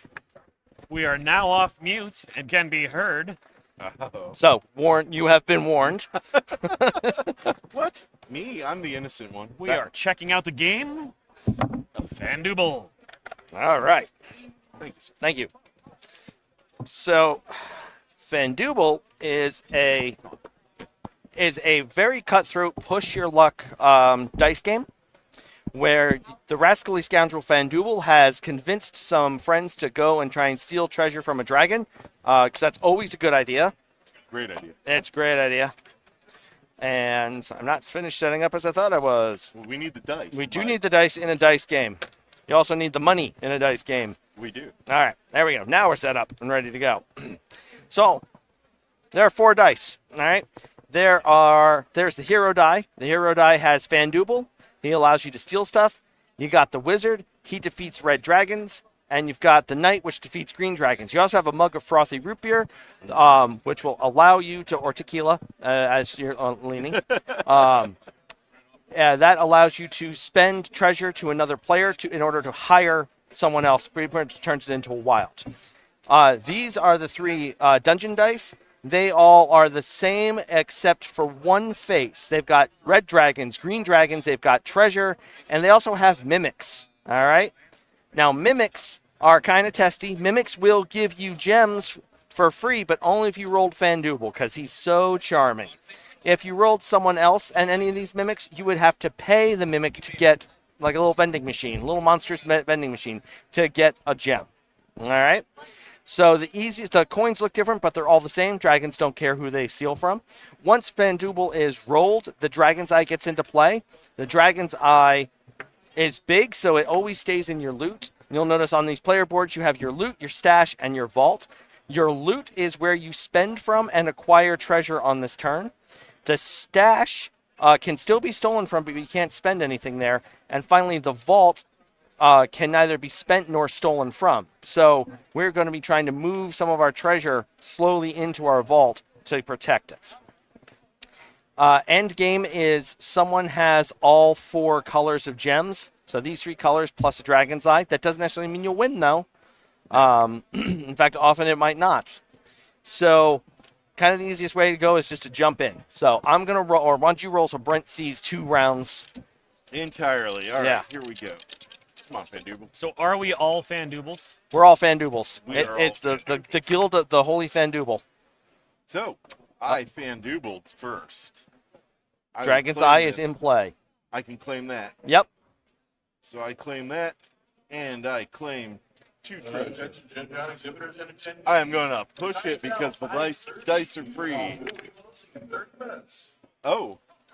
What is the special with the wizard and 3 chests? Magical Mischief. All right, you've rolled Magical Mischief. That exchange one of your gems for a different color gem with another player. But you're the first player, so it doesn't really do much for you. But I can re-roll all these dice.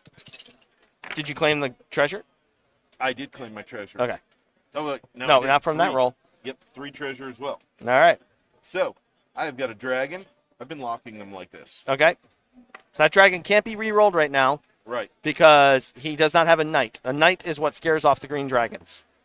So, down to 3 dice. So now he's starting to get a little squiffy. Oh. Oh. Okay. The knight. Yep. So before the turn ends, the knight will defeat these. That dragon is locked into place. He would steal from the stash. I have nothing in the stash, and I'm feeling really good with where I'm at. And after that type of roll, I'm going to pass the dice on to Mike. And now he has an option. Well, something that you do is you can take 1 piece of treasure from your stash and move it to your vault, and then 1 piece from your loot to your stash. If at any time you have 3 dragons that you can't defeat, you will lose all your loot. If they're red, you'll lose what's in your stash. All right? So first thing out, I've got a treasure. I've got a mug of frothy root beer. I've got to pay to someone. I'm certainly not going to pay Andy. I'm going to pay Brent here. Okay. So I can turn my mug of frothy root beer into a knight to take out the dragons. And I'm going to push my luck. All right. The knight takes care of that, but now I've got a red dragon. That's kind of rough. I got a mimic.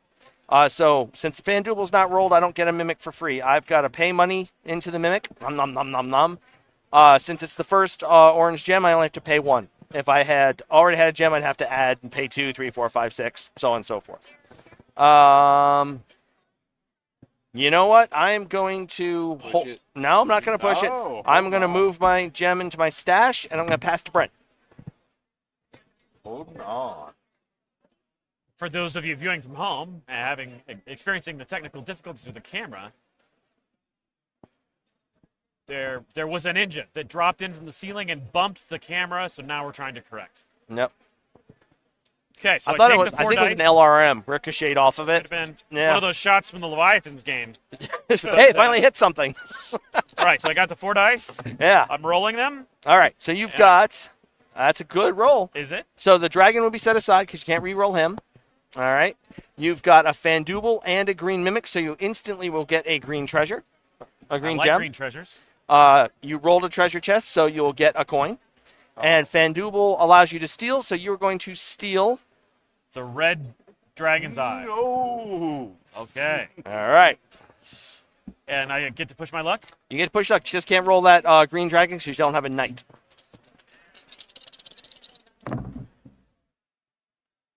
Red dragon, green dragon, and a mug of ale. All right, so you've got 3 dragons, which could kill your turn. However, you have 2 choices here. You could end your turn and just take everything that's in your loot and put it back in the hoard. Or you could pay the dragon's eye to somebody, and which would allow you to change the mug of root beer into any hero you want. So that's your highest value treasure. So that's what you got to get rid of first. Turn See, this not into you. a what? Me. Oh, yeah. Turn them into a knight. And that will allow you to re-roll the green dragons and the knight. You just got the red dragon set aside. This is mine now. Pushing my luck. Pushing my luck. Got it. Okay, Oh, I got a Fandouble. Dougal. Fandouble, you get the dragon's eye treasure. back. Yep. Treasure gives me a coin, right? And gives you a coin. Red or silver? It doesn't matter. Okay. Yep, they just look cool. But the denominations are And the then same. do I get to keep rolling? If you choose, you've got 2 dragons out right now and no way to deal with them. So if you stay right now, you could end your turn and you're in a pretty decent spot. But you really risk losing it all right now. It's a push your luck game. Yes. Good man. This is how you win. Indeed. Boom, another dragon. Look at that. Yeah, and Fandouble can't do anything about the dragons, so you just lost everything. All right. You've taught us how to push. Never make a deal with a dragon. No. No, I hear that goes bad. Let's see. Ooh. 3 dragons. Oh, that Fandouble. is, and Fandouble, that is absolutely horrible because I have red and green. That gets my stash and my loot. No, it's got to be all red to get your stash. Oh, it is all Yep. all red. Okay, Yep. but the 2 green because I ended. Any combination of 3 dragons ends your loot. But if they're all red, it gets your stash. Okay. Yep. But the 2 green get my loot. Oh, yeah. They get it. Gobble, gobble, gobble. Yep. I'm liking... So, can I still move? Yes. You can still vault into the that. vault? Nice. All right. We are That's really a lot good. of dragons. I have we are brought really the... good. I got my rear. I've got my... I'm going to spend a coin... Oh, you're both so sad right now. And I know. I'll go to you this time. I'm going to get my purple gem because I turned him into Fandouble. And well, I am going to move that, and I'm going to pass my turn because I saw what happened. Here's where I win it all back. That's true. Yeah. It can. I've seen it. Actually, that's Hey. not bad. I got one of everything. Yep, so Dragon's Eye goes back to... Oh, good. Thanks. Dragon's Eye goes to you. Yep. You've got a Fandouble, so you got a purple gem. And you got a coin. So that was a good turn. And I reroll Everything but the green dragon. Okay. Also good again. So you get, since you already are in possession of the Dragon's Eye, Fandouble will steal something. Now the only thing you can't steal are the gems in our vaults, but you can steal any other thing you want. I can steal that stash. You could steal the stash, and the stash is probably the best thing for you to steal right now because the way gems are scored is they're squared. So that's 1 point in gems. By taking this, it's now 2 times 2, which is 4. So you just jumped up pretty I hard. jumped up pretty hard, you said? Yeah, pretty Okay, well. okay. Yeah. A big jump. A big I jump. still got. So he steals the stuff, and this gives. Still gets you 2 coins. So I get 2 more coins. Yep. Okay. You've recovered. Yeah. Okay. Yeah. Yeah, I got a knight and 2. 2 coins. 2 coins. And more the knight will coins. kill that green dragon, so you can re-roll everything. I love this. How do I get things from my loot to my stash to my vault? So when your turn is over, even if you blew everything, no matter what, once your turn is over, the last action you take is you take something from your stash to your vault, and then something from your loot to your stash, in that order. Okay. Here we go. Here we go. All right. Oh. I got him. I got 2 of these and 1 dragon. So 2 coins. 2 coins, and you can Stealing his coin. You probably More my coin. I'm gonna steal your coin because I stole his gem. All right. That's fair. That's fair. That would be an amazing place to hold, but yeah, I haven't won yet. Okay. I'm totally taking. I've been to Vegas with you already. So What am I my thinking? my last thing is to move 1 thing over. One thing from your stash to your vault, and then 1 thing from your loot to your stash. You do both things. But I don't have anything in my stash. Right, so you would not be able to move anything from your stash to your vault, so then you would just go to move from your loot to your stash. Okay. But it's fine. You're pushing your luck anyways to win the game this turn. Can I do the Dragon's Eye or? No, will- the Dragon's Eye too big to fit in one your thing I stash or can't? your vault. Okay. So the smart thing for me to do would be to move this over there. If I were you right now, I would hold my turn and I would move one of my purple gems into my stash. He's the game designer. I wouldn't trust him. I am not trustworthy at all. I mean, but before you make a judgment on my advice, look how well I did at Leviathans. Well, he's still Okay. alive, One of barely. that, One of that. One of that. Well, now he's going to steal my coin. Yep. Yep. So last Fandouble can steal from And I get everyone. 1 more coin, right? Yeah. Yes. Dang, he's demolished us. I mean, he might get that other win condition. Okay, so now if I roll a 3rd dragon, I lose it all. Yeah. A 3rd dragon that you can't defeat the dragons. Right. Oh, so if I had rolled a knight, then that would Right, defeat a or dragon. the knight would have killed the green dragon, the wizard would have killed the red dragon. But at some point, I'm going to have to put something in stash. Yeah. Or you push your luck until you win the game. I wouldn't try. God, it seems so glorious. But, for those of you viewing from home, I don't want to win right off the bat. That's So, a fair point. We need the where's right. the drama? Right. That's true. Yeah. That is true. No one learns poker by watching a poker championship. Oh. All right, here we go. That's nice. That's not Yep. bad. 2 coins. Now you can buy stuff again. Nice. Yes, and the knight defeats the dragon, so we can continue our journey. Come on. All right. Oh, Mug of frothy root beer. mug of frothy root beer. You turn that to Fandouble, you just got 2. You got a purple and an orange. And I would have to spend that to. No, because it's in the vault. Oh. Nothing from vault can be spent. That's So the I can beauty of it. I can give one of you. Yeah. Yeah, I I'm pretty feel bad. destitute. I feel pretty bad. Yep. So I will take another. Of So how did he these. get gems? So Fandouble is so charming, much like yourself, that he's able to coax the mimics to just give up their gems. Oh, is that a mimic out there? Yeah, those are 2 mimics. A purple and an orange. Really? Okay. Yeah. So, could not defeat the dragon, but still You got got the 3 good stuff. dice. I got 3 dice. I can push it just a little more. Oh wait, I forgot. I got Fandouble as well. That's right, you did. I Dragon. did steal. You did. So now I'm definitely pushing because I can see the end game. There Yeah. you go. How do you win? Two different conditions. All the coins are gone, Okay. or someone has all 4 color gems. Now that won't mean they win, but that does end the game, and usually means they'll win. But if Okay. I had all, say, 6 green gems right now, that's 36 points. Okay. I did Fandouble again, so I'm going to steal a gem from you. Oh, is it the one out of the stash? No, it's whatever he chooses, but it can't be from the vault. I can't. Yeah. Okay. So, So But do I'm you going want to choose the stash Okay. because it's better for I'm- me, so you're trying to knock me back. Yeah, I'm Yeah. trying to keep you down. Yep. And I've got the 2 dragons on. that's a great hold spot. That is Yeah, the best. let's And do. so I will. Jemmy move Jimmerton. Yep, watch this. That. That's not, oh, no, that's okay. The wizard will take care of you. I'll get a coin. And You're on your way back. I'm on my way back.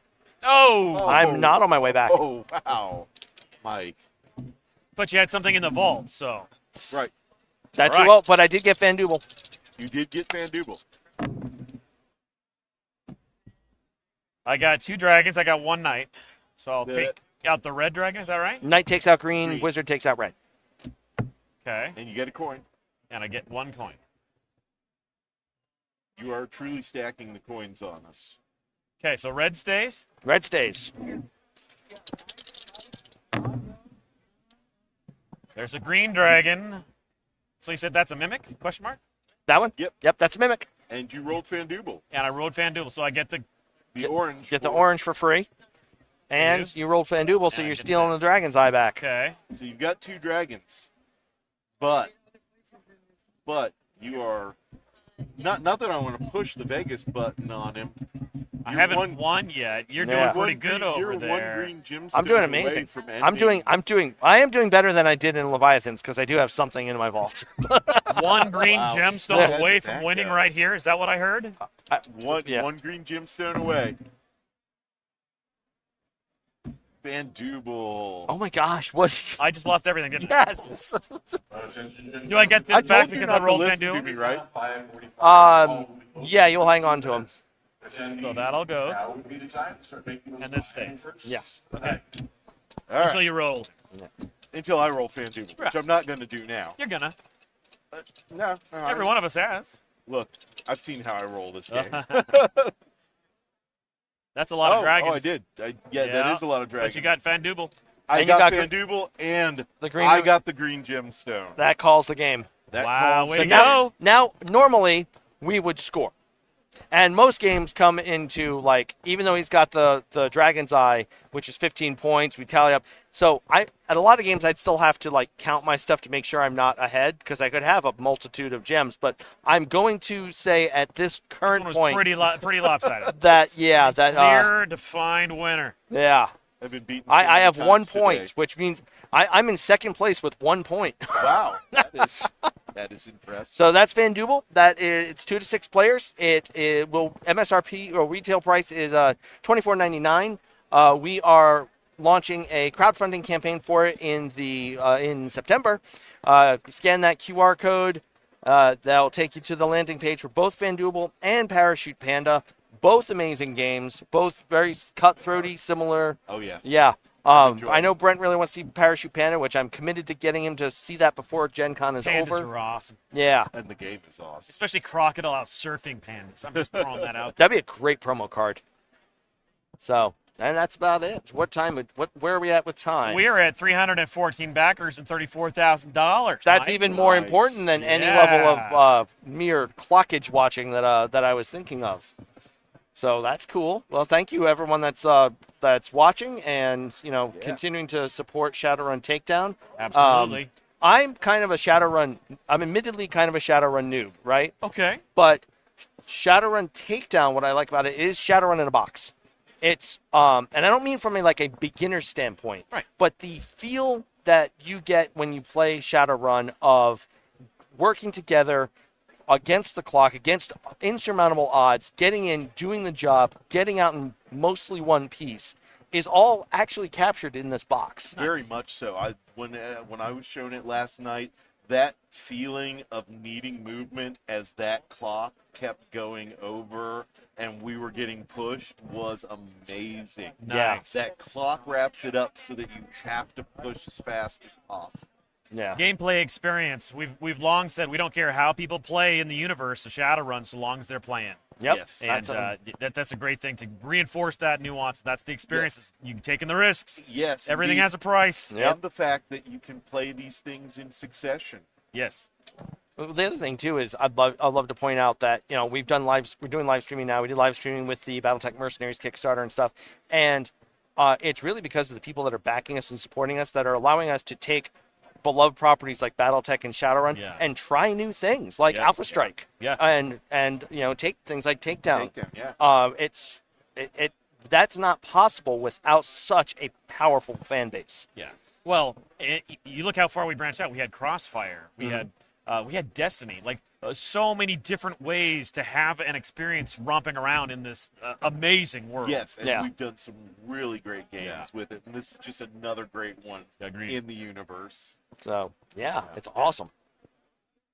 So, cool. Well, thanks for playing this one, Brent. Yeah. You're very welcome. Thank you for showing me. Yeah. We'll have to do Pandas tomorrow. We'll do Pandas. I think Pandas are on the schedule at some point. Are they? Okay, go. I'm not sure where you'll be, but I'm not sure either. Hopefully here. Hopefully. All right. Well, thank you all. Thank you. Thank you.